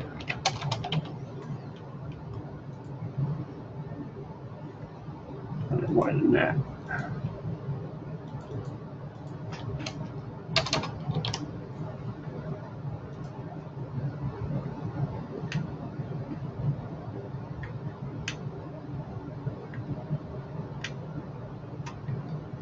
So you can still see he's trying to move. He's just not moving as fast when we move. Oh, man. It's like the longest Google Hangouts I've ever done yet.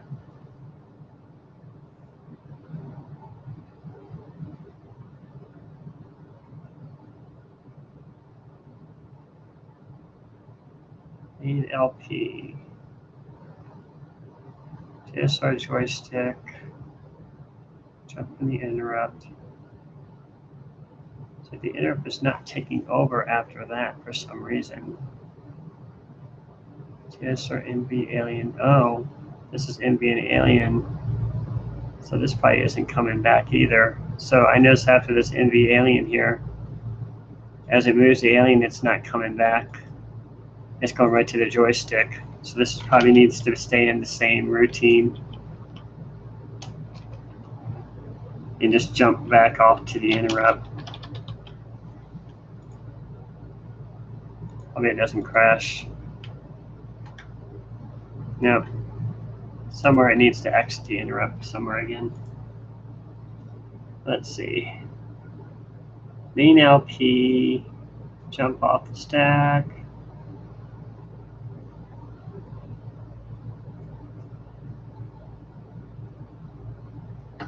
So when do we do this? When we're not JSR and we need to jump off the interrupt.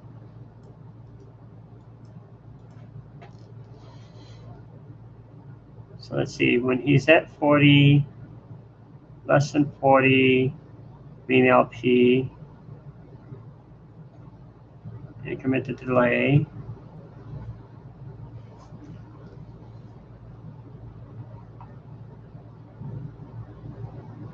NV alien, move the alien, so this is going to be a return.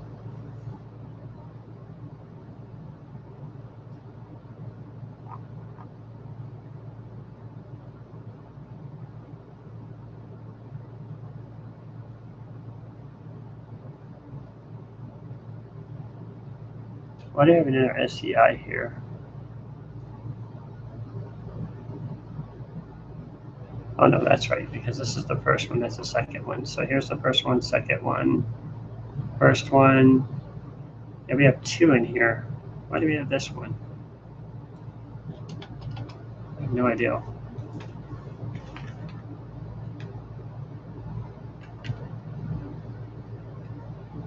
We didn't really need it.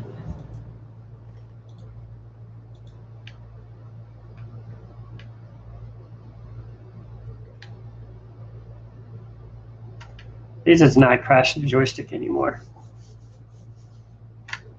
Even though the alien doesn't want to freaking move right. The whole point is you got to exit that interrupt when it's necessary, but for some reason the delay is slowing it down. I probably need to set the delay in another interrupt. That's the only thing I can think of to do. It's complicated. Because otherwise it's saying, if it hasn't reached 40, go to the main loop. We skip over this and we go straight to the joystick, so it never sees the alien moving. Because that's where it moves the alien. Pretty sure that's it. The question is why aren't we doing this the whole time?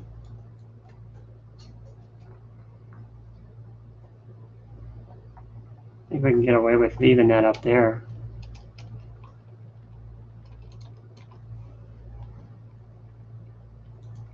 Let me see. That'll work.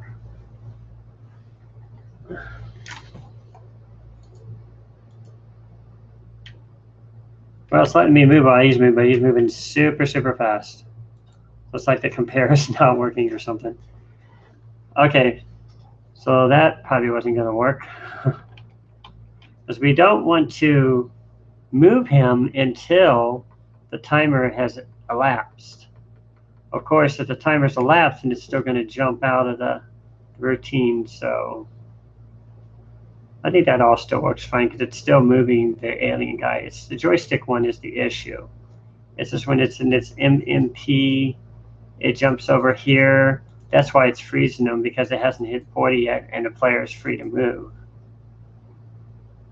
So what we really want to do is have it as a joystick moving, the alien can still keep moving regardless. So I probably need to set this down in the code somewhere else. I'm going to try to sneak it into joystick and see if that'll work, which is the main routine.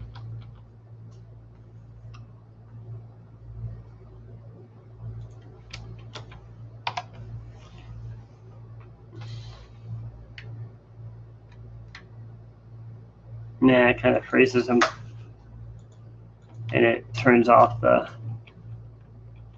delay again.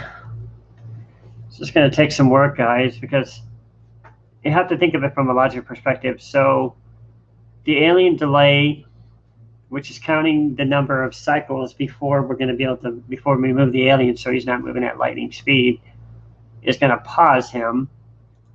And if he hasn't hit 48, so if he's less than 40, not yet 10 seconds, I put 10 seconds less than 40 seconds or whatever, then don't move the alien. Otherwise, it's going straight to the joystick, which is skipping the delay. Or somehow it's slowing it down. Might be that JSR joystick I need to move. I think that might be the answer. Maybe. I don't know. We'll see. So if I leave that up here at the top, would it matter? If I just like set it off every time? Or do I really need to stick this in the right and left movement?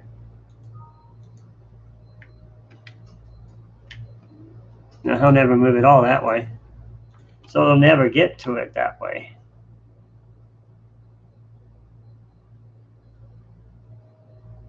And if I set it down here, assuming we already did that earlier. Once again, no. Man, it has to be down there. And now the player's delaying. It reversed. So now the player's slow and the alien's fast. That's interesting.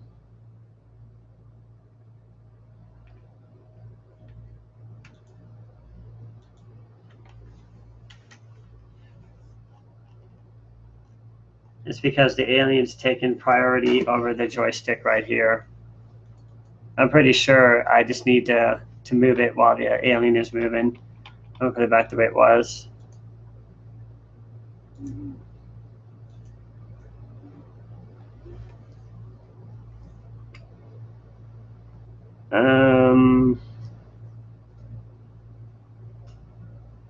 Jump the alien in, maybe.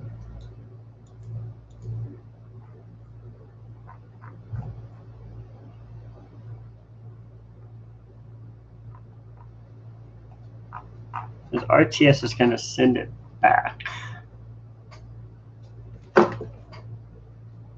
Somewhere along the line, the interrupt isn't getting back where it needs to be. I'm going to plug this thing.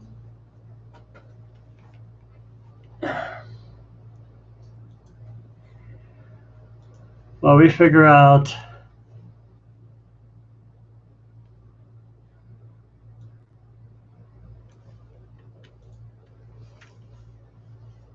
what's going on here.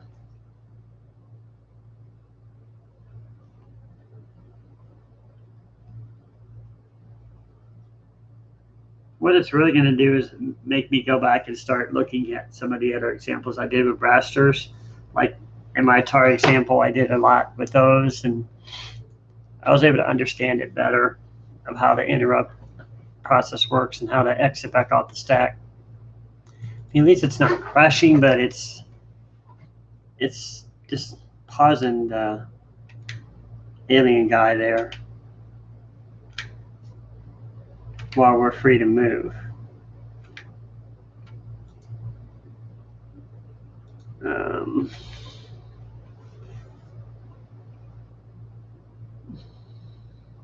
It's almost like I need to use this as an actual routine to JSR to every single time, not just at the very beginning. I'm trying to figure out how to do that.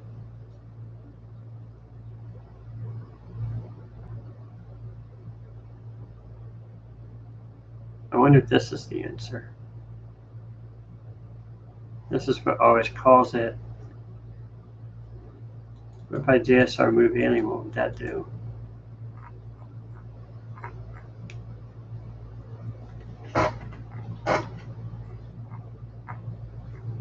As we're moving the joystick, that is.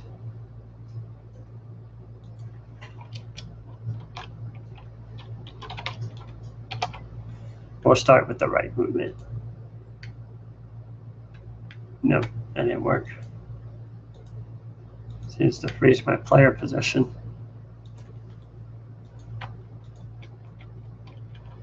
That's not the answer.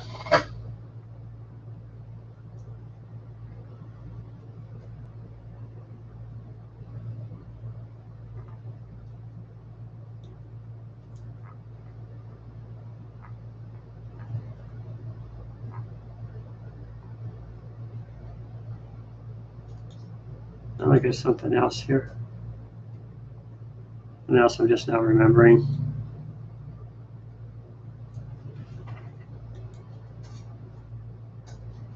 Where's the game? What was it called?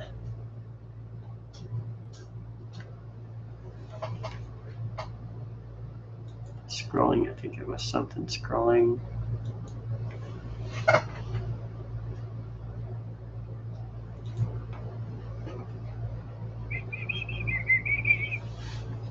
So I'm trying to look for a routine I had before where I used, it was the pixel scroller actually. Just have that code. Might be this one. I think this is it.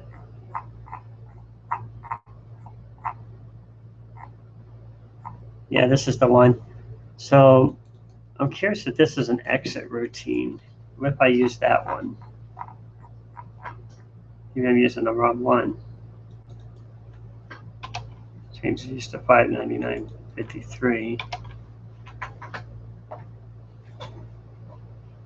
Probably crash, but we'll see. It does the same thing.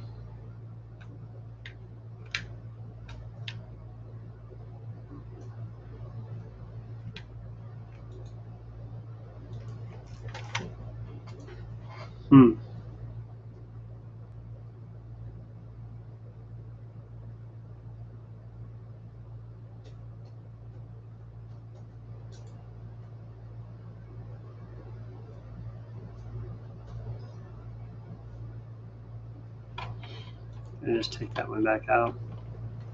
I know what I did before.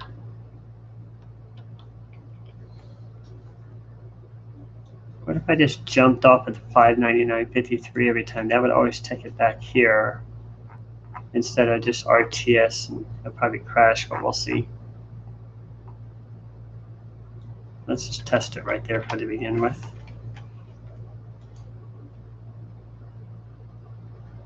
Okay. Now I start putting that into the positions for right movement. No.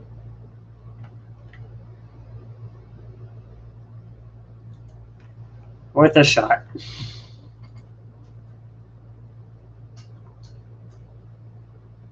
It doesn't seem like a true interrupt.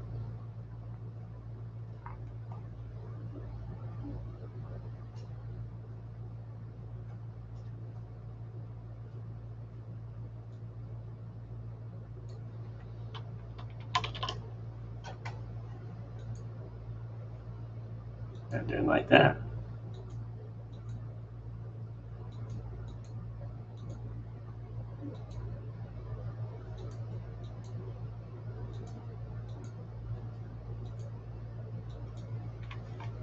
Well,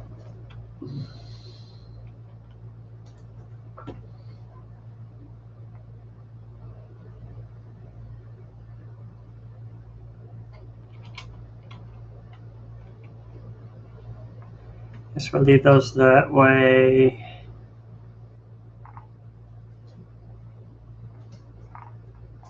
I'm tired. I'm going to be calling it a night, guys. What dirty here?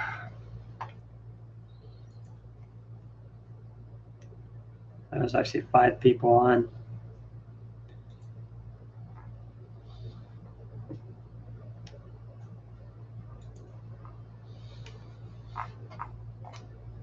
So let's see here.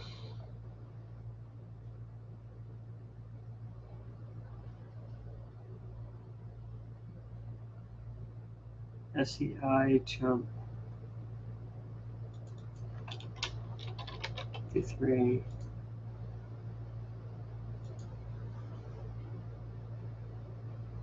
I'm going to look at some code examples I have here.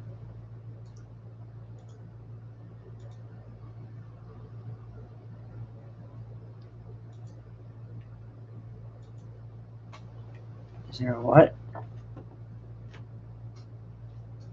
Yeah, it's on GitHub. Let me get it for you. Where did I put it? I closed it out again. Oh boy. It's hard to put it back up.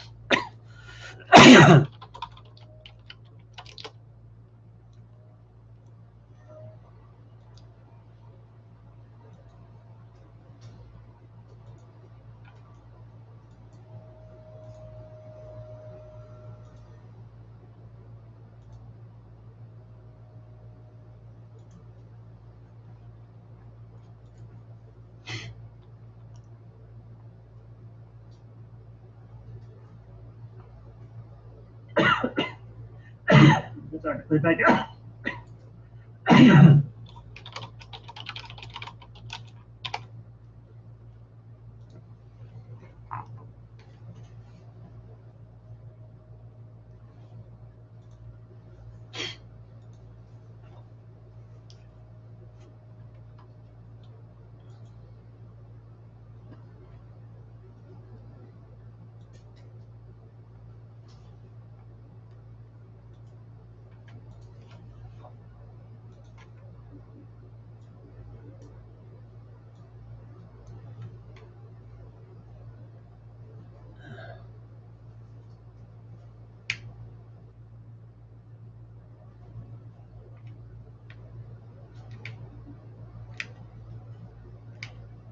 I had to do some more studying on these rasters.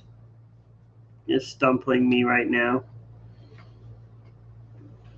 But anyways, what I was going to do, before I lose track of what I'm doing, was look at some of the other code I have for other stuff I've done with rasters. My website.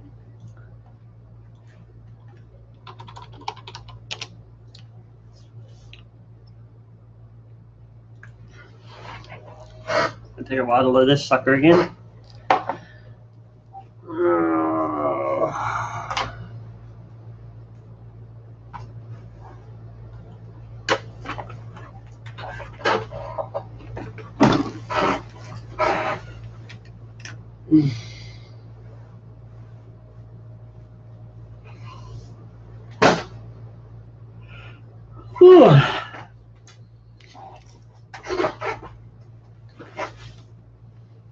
Just realized I forgot to upload that other video. Do that for the nights out. Let's see, it's taking forever to load. Okay, here we go. So I go to my screenshots here. I'm just looking for that C64 game I had that did this.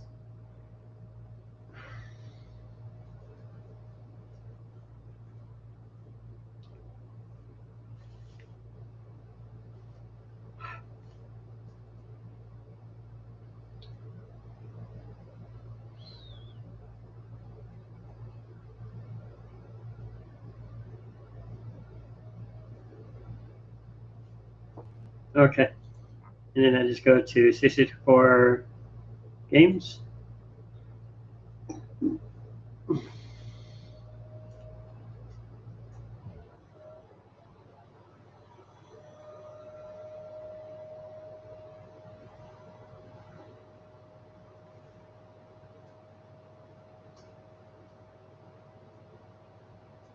So those are just viewing right now. I'm looking for some raster examples so I can get this program thing working really well here. So let's see. It's about a race or something. Let me see. Country club race right here. Cross country race. So it's a game I designed way back in the 90s called Cross Country Race, and it used interrupts, raster interrupts. So let me see if I put the code in here or not.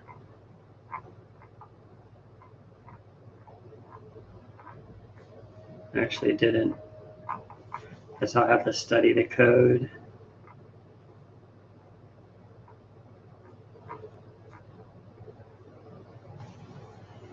Let's see here.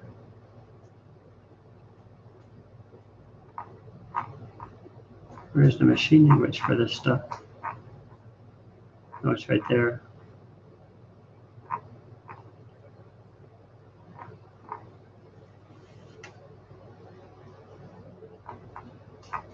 Raster screen scroller.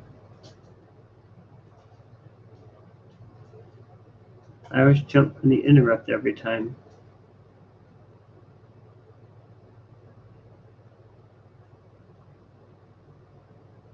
Clarity interrupt RTS. I've never seen RTI.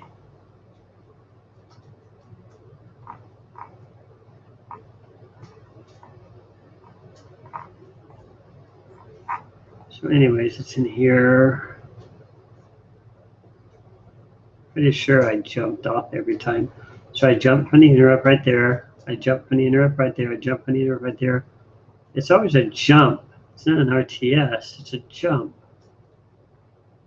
Maybe what I have to do, I may have to just, instead of JSR joystick, I may have to just jump to the joystick and then jump 59953. What's worth a shot? Jump to the joystick. And of course, it's never going to come back here if I do that. But it'll really do this already anyway, because that's what these routines do. This whole routine right here is going to execute all this. I think I remember now.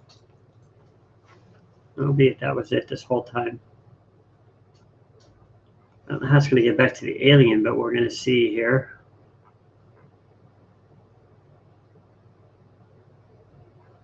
A lot of this I'm doing just on recall from years of playing with this stuff. I'm going to zoom in here a little bit. So let's go back to the joystick, which is the main routine right here. And instead of RT and S off, okay, so that looks good. I think I already put it in. Nope, this is an RTS, so this has to be a jump. Whoops, jump.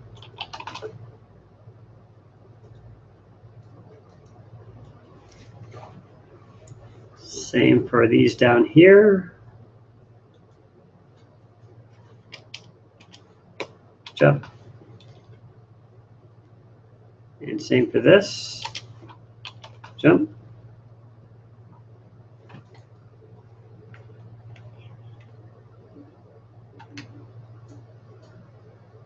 And it's not crashing, but it's still not moving the alien much. It crashed right there, actually.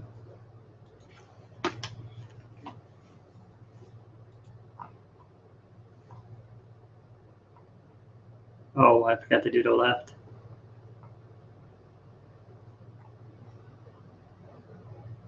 No, I did the left. I did it right there.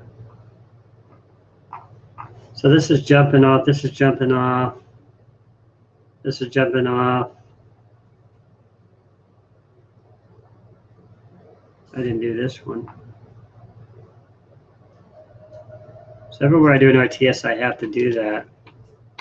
So anywhere it captures where that return and it's not there, it's going to crash.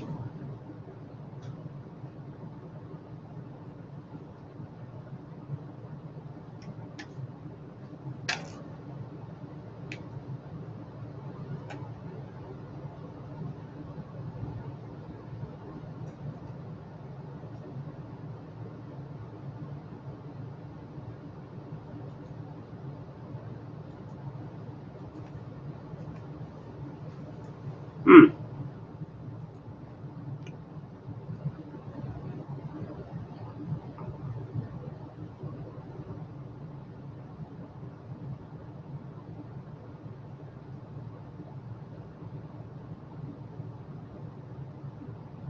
I wonder if I had to clear it every time. No, I did. I cleared it there, cleared it there. So that all looks good. Clear, clear interrupt, clear interrupt.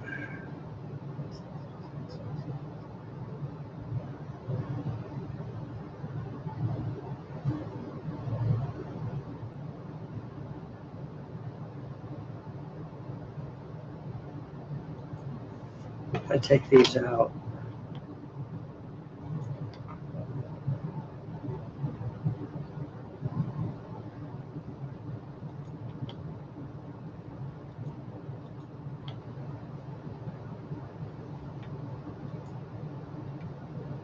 And those crashes when you don't clear the interrupt.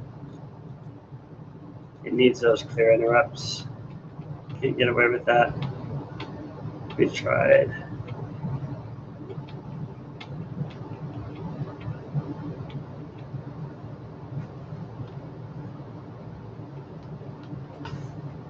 Okay.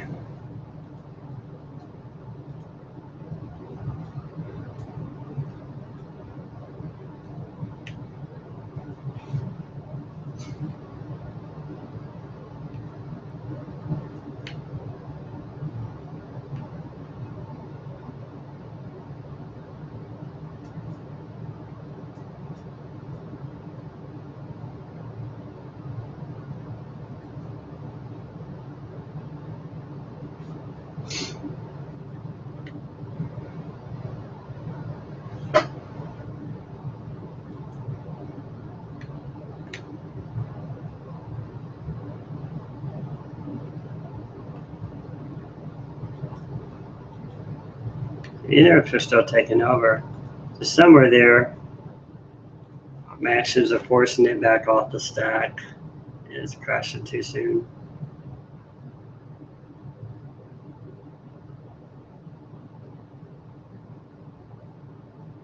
Let me just study this again.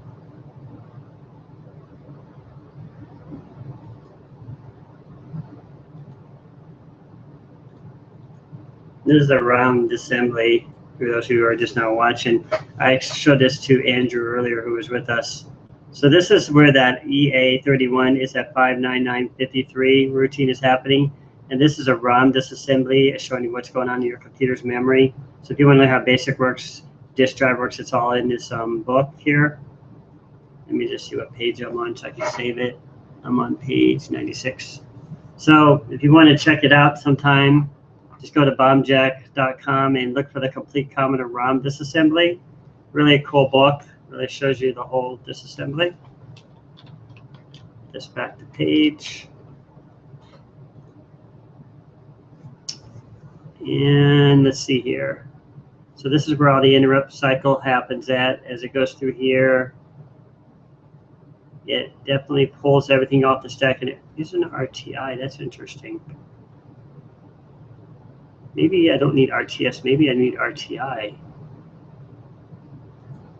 I was doing RTS, but I might need an RTI instead. Move interrupt, return interrupt.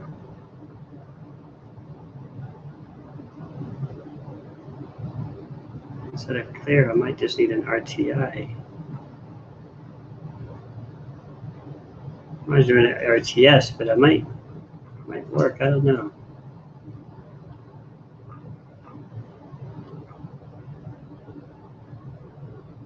But these are the GSR routines, so they do need an RTS.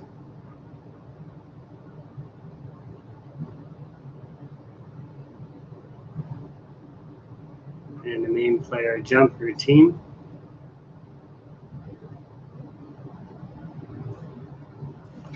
Just experimenting, guys. You know, let me just set this in the main joystick so I don't crash it. Set it right here, RTI, if it crashes. It didn't crash. We You probably safely get away with RTIs instead.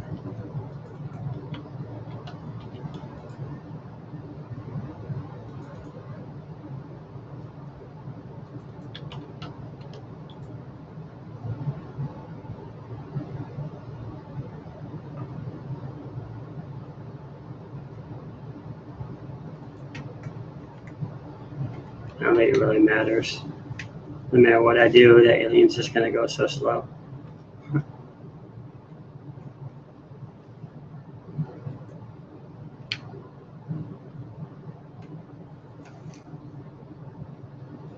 All right, let's see here.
Earlier we were changing the colors of the border up here, this routine. It creates the little cycling in the border. We got the border changing a couple different colors here, so we're probably going to fix that.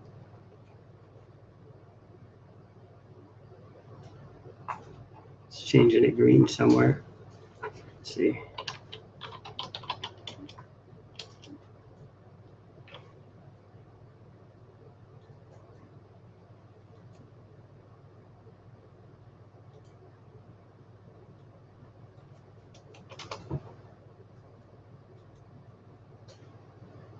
Okay, so we got the colors back.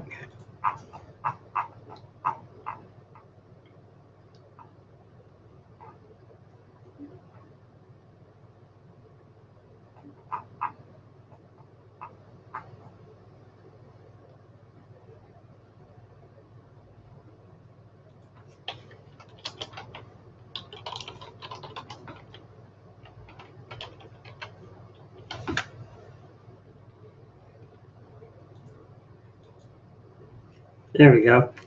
So I was trying to kind of slow down the colors. They're still going kind of fast, but you can kind of see them. I want to stop it. You can slow them down even more, just to slow down the alien, but you can kind of see the scrolling colors. Actually, they're still not going. Probably have to set the raster beams. That's probably what it is. It's 53,266.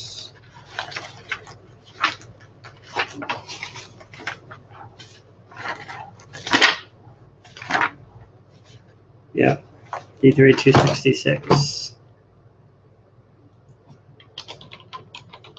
I think that's it. Yeah, not really.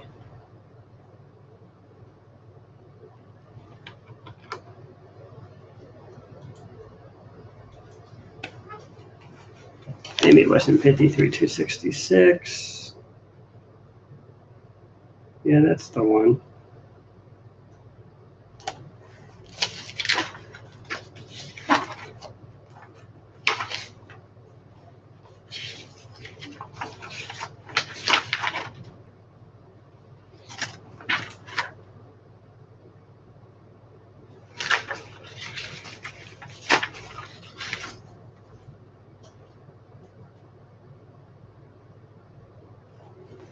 That's 53,273, I think.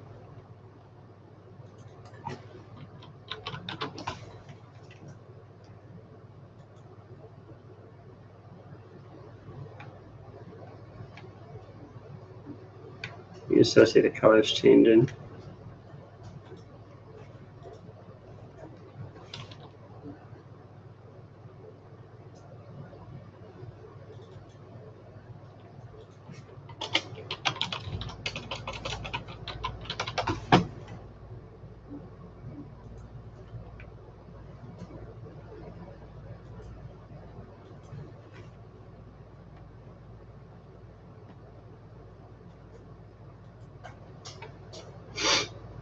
Hmm.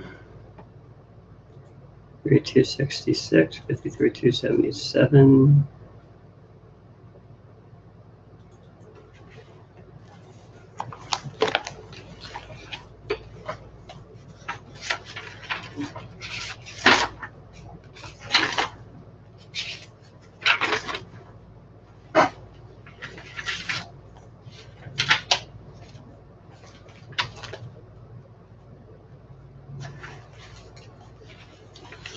Let me go back and look at my example.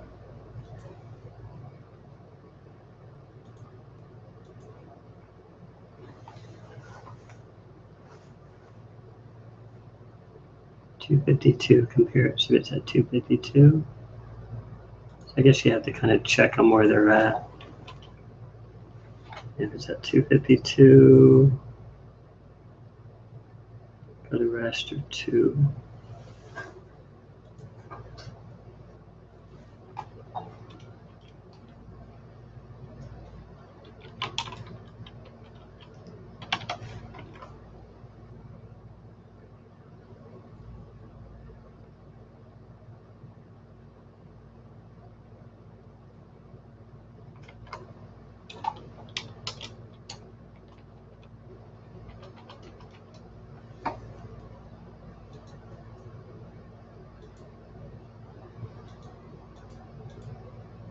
Just crashed right out.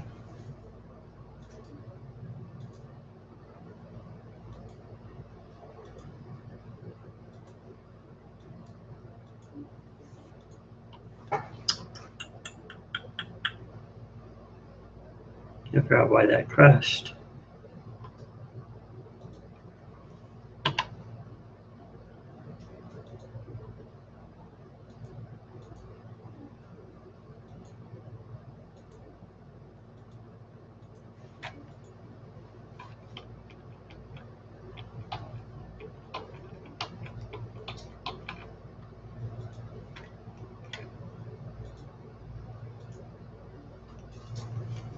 Let's go down here, I guess.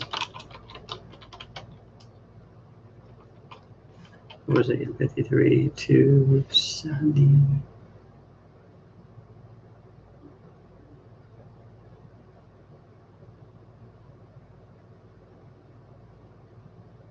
Current line being scanned 53 to 73.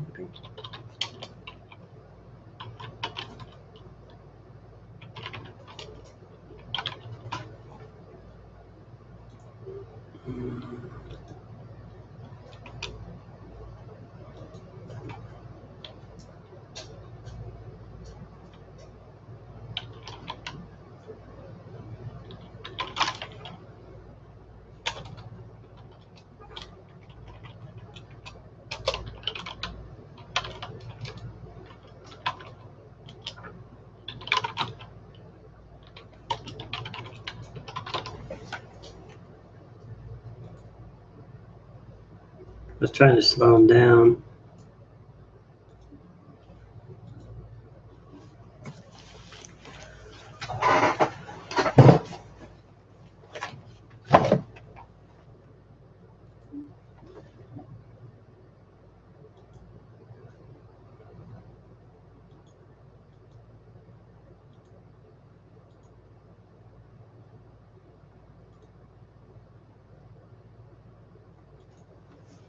Okay, let's see here.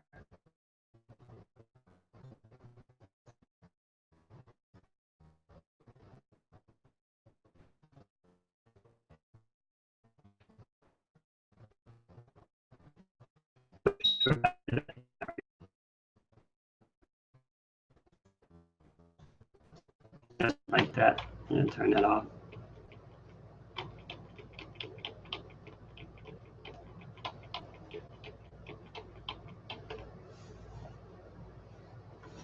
I just not realize why. Why am I doing this? Do I need this?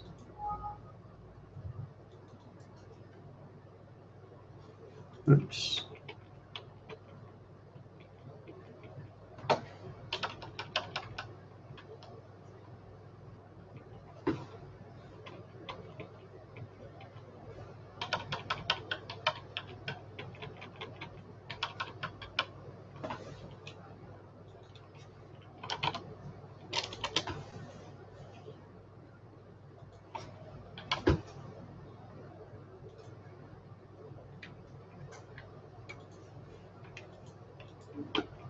I'll save it for another day, I guess.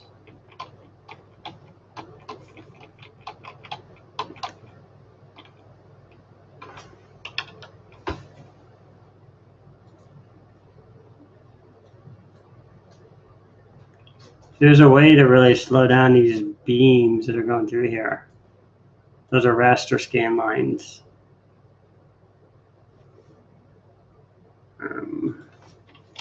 I know this is one such way. I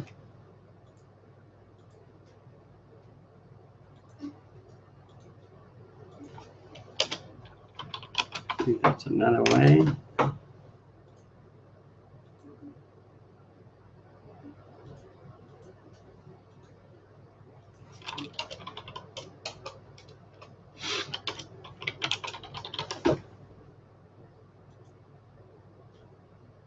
Actually, I could probably mask them.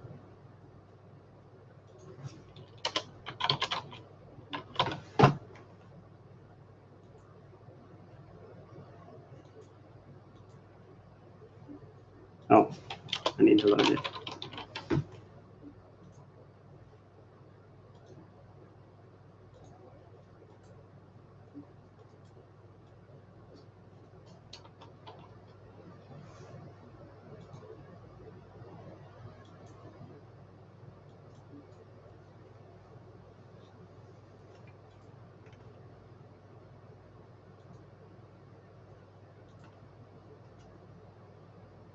So I guess we're back to the same thing. I've been just kind of playing around with the colors and stuff, guys, but I really would like to get this thing running efficiently and figure out why the alien, I don't know why that's doing that either.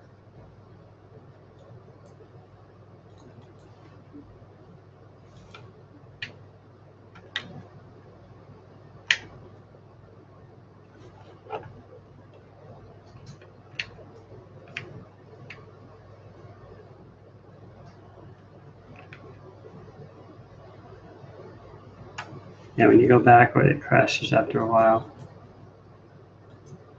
Because the routine is happening in the left routine.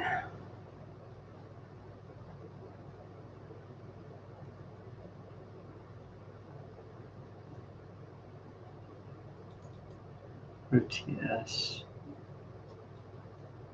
I use it as an RTI, clear interrupt.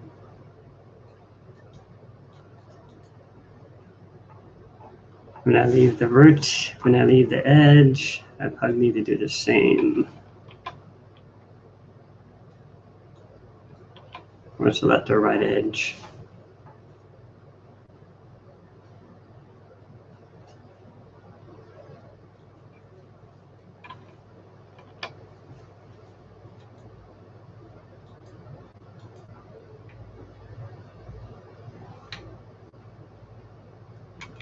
Yep, that's what it was. So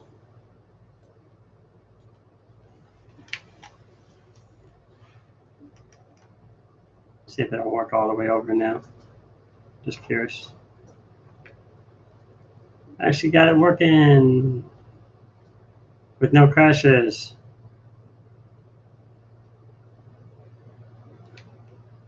So what it is you always have to, if you're exiting out to another,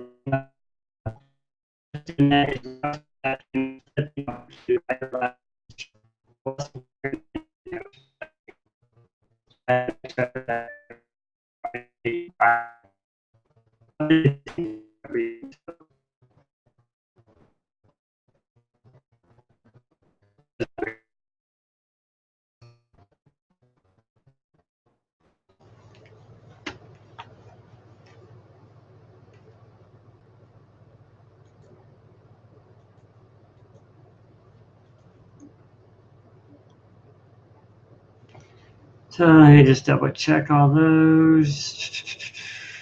I could use one right here. The up level needs to have one, and then the down level needs to have one too.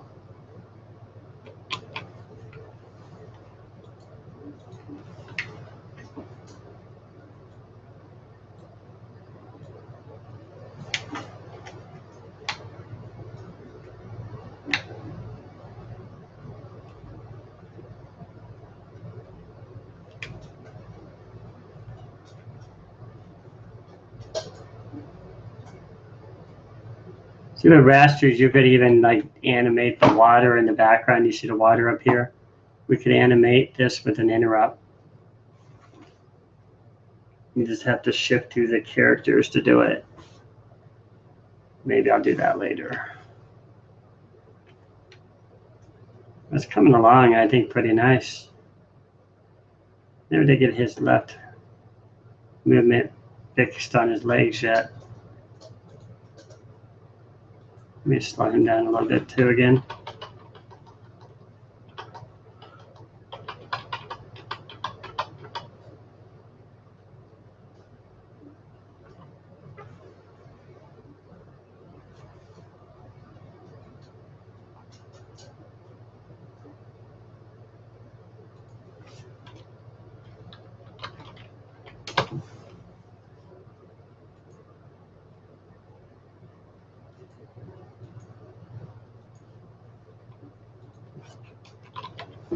The more you put this, the more slower it'll go. Now his legs looks a little bit more smoother. You can actually see him walking now.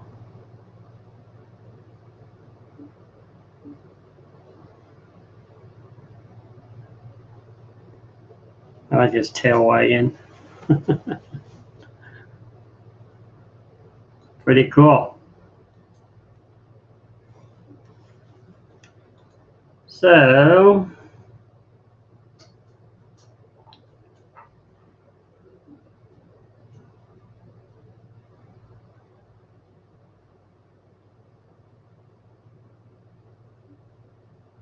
it's amazing when you think about game development, how much really goes into it and what those engineers really must have known and done. And it blows my mind when I think about it. And there's just so much that's to be done in game design that it just seems to have no end.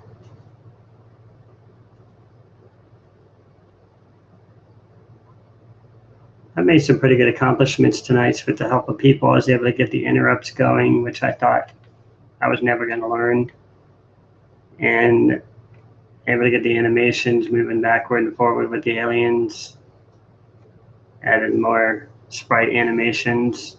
And all you have to do is just go down here and just add them in here, and you can add in the new aliens and animations and all that.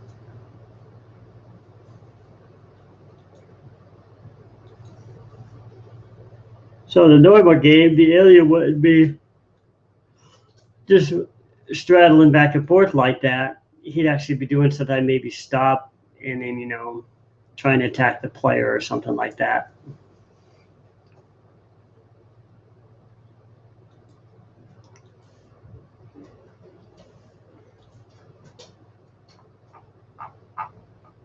I was going to go back and see if I can fix that movement, that shake movement. And this is moving the pointer left, so when he moves back to the left, it gets screwed up right here somewhere. It's greater than this, reset pointer left, otherwise RTS. Where's that RTS again? If I need the RTI again.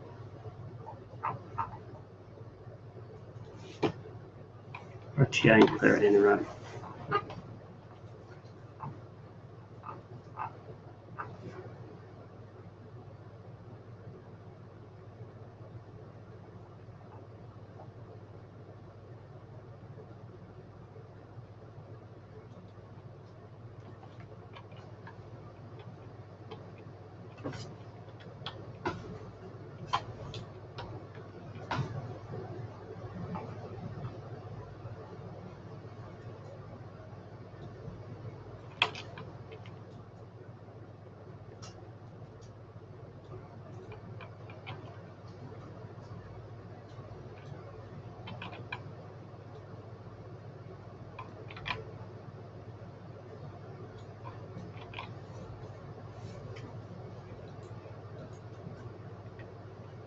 Every time you do that, it just freezes the alien.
I'm ready to call it a night.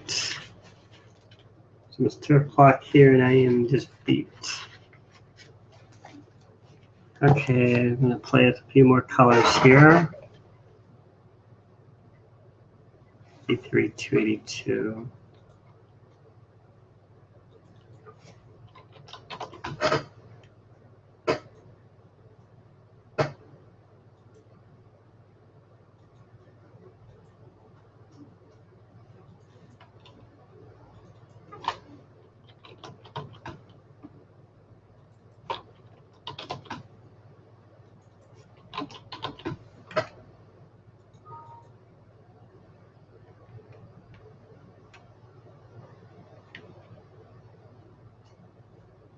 So it kind of changes the background there.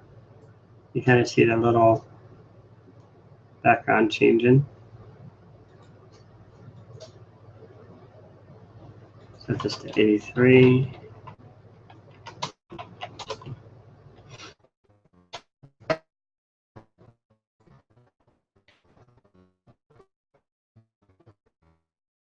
Right there.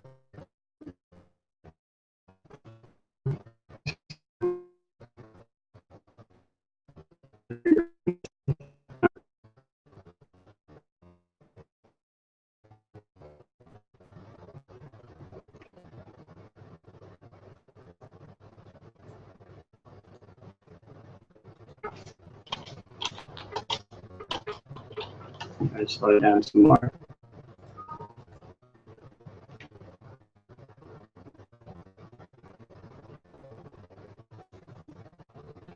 You typically have to set slower bars in there to really slow it down more. I could probably create another delay in here to do it, just like we did the alien delay up here. I think that's about the last thing I'm going to do. We'll just say raster delay.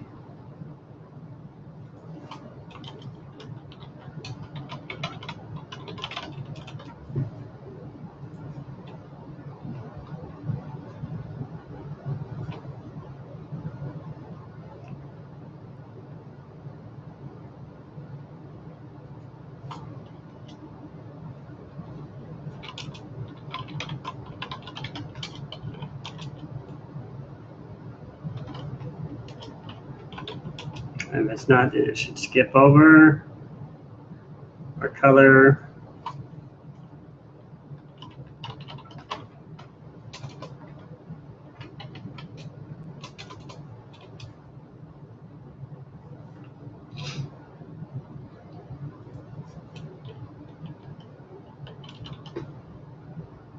And then once it's done, reset it back to 0.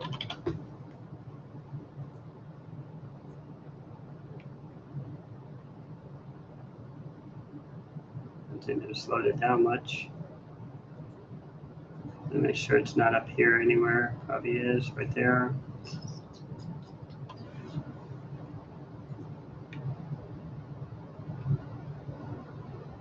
Oh, I need to put it down there, so I need to do.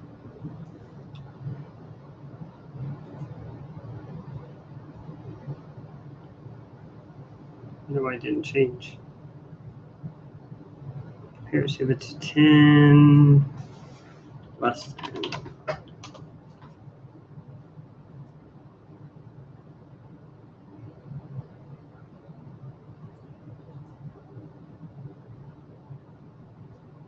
There it goes, it's actually slowed it down a little bit.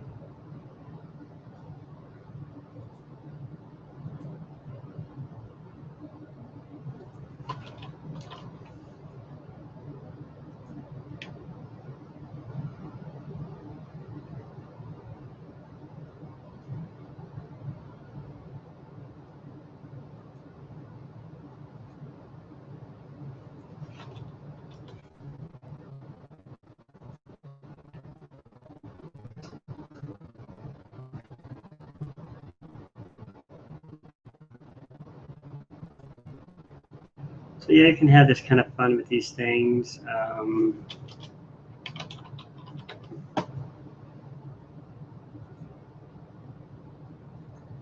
one it never likes.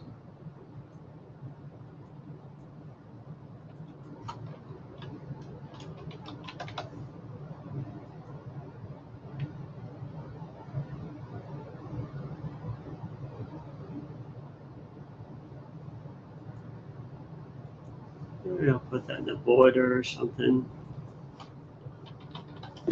See what that would do.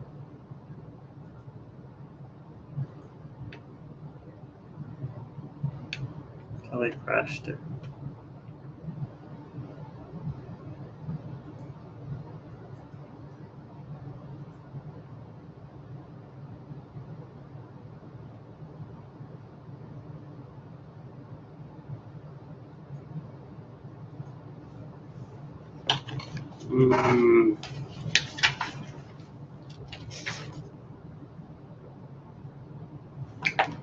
Instead of incrementing, you can also set up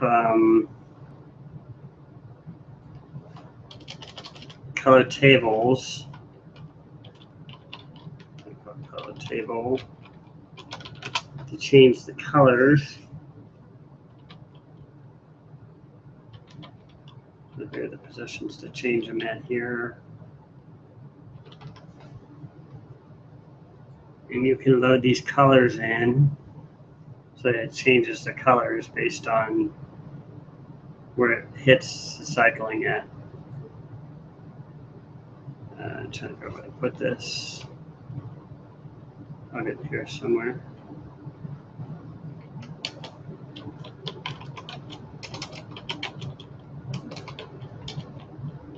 You just get the color. BL, comma X, and you just store it wherever. Decrement, decrement.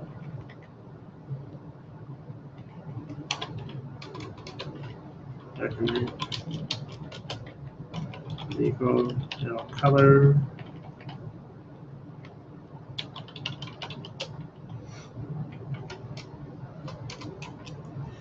Okay, so we fill the color, and then we just need to shut all these off. I'm not going to use these anymore. Actually, let's shut this one off. There you go. That's what I was trying to do. See how it kind of it sets the colors to a certain length, basically.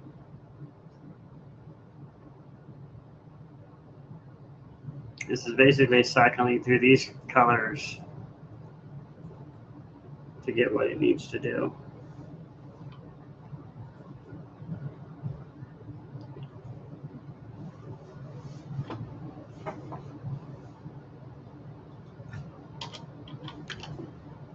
Well, if you want to slow it down, slow down a little bit. This is not super fast now.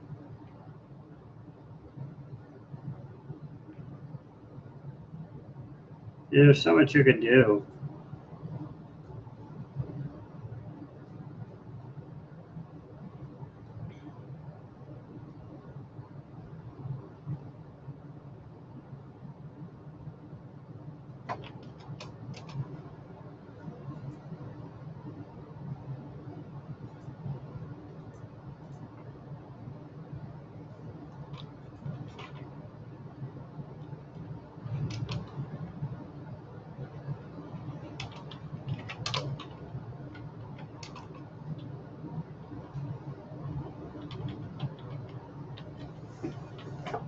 extra one in. You see how it changes the colors.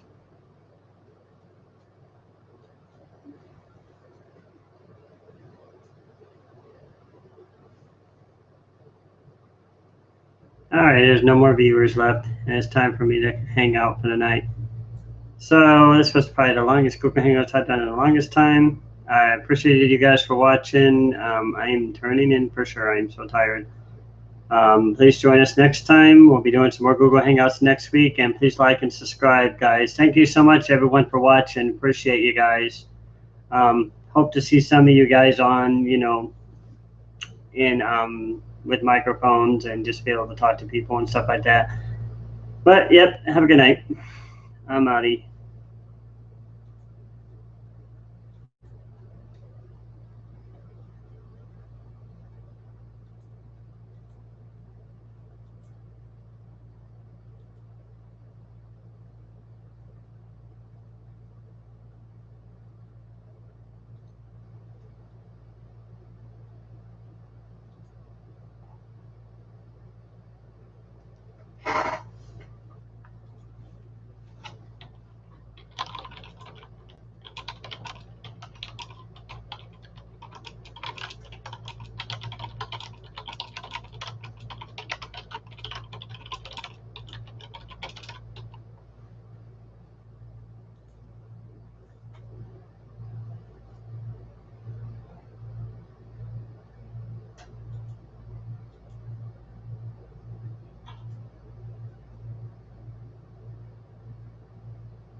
Where's the dang audio?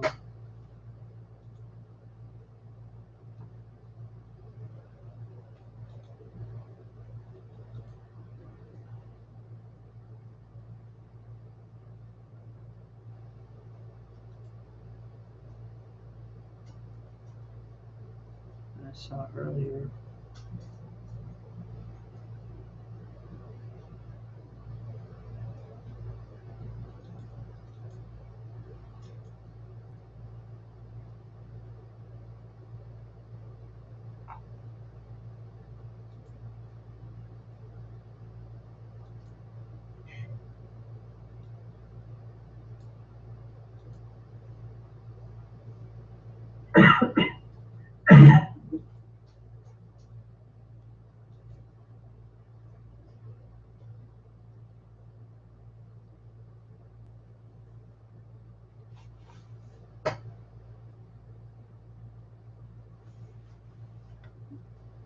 Like one of the better ones.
Hmm.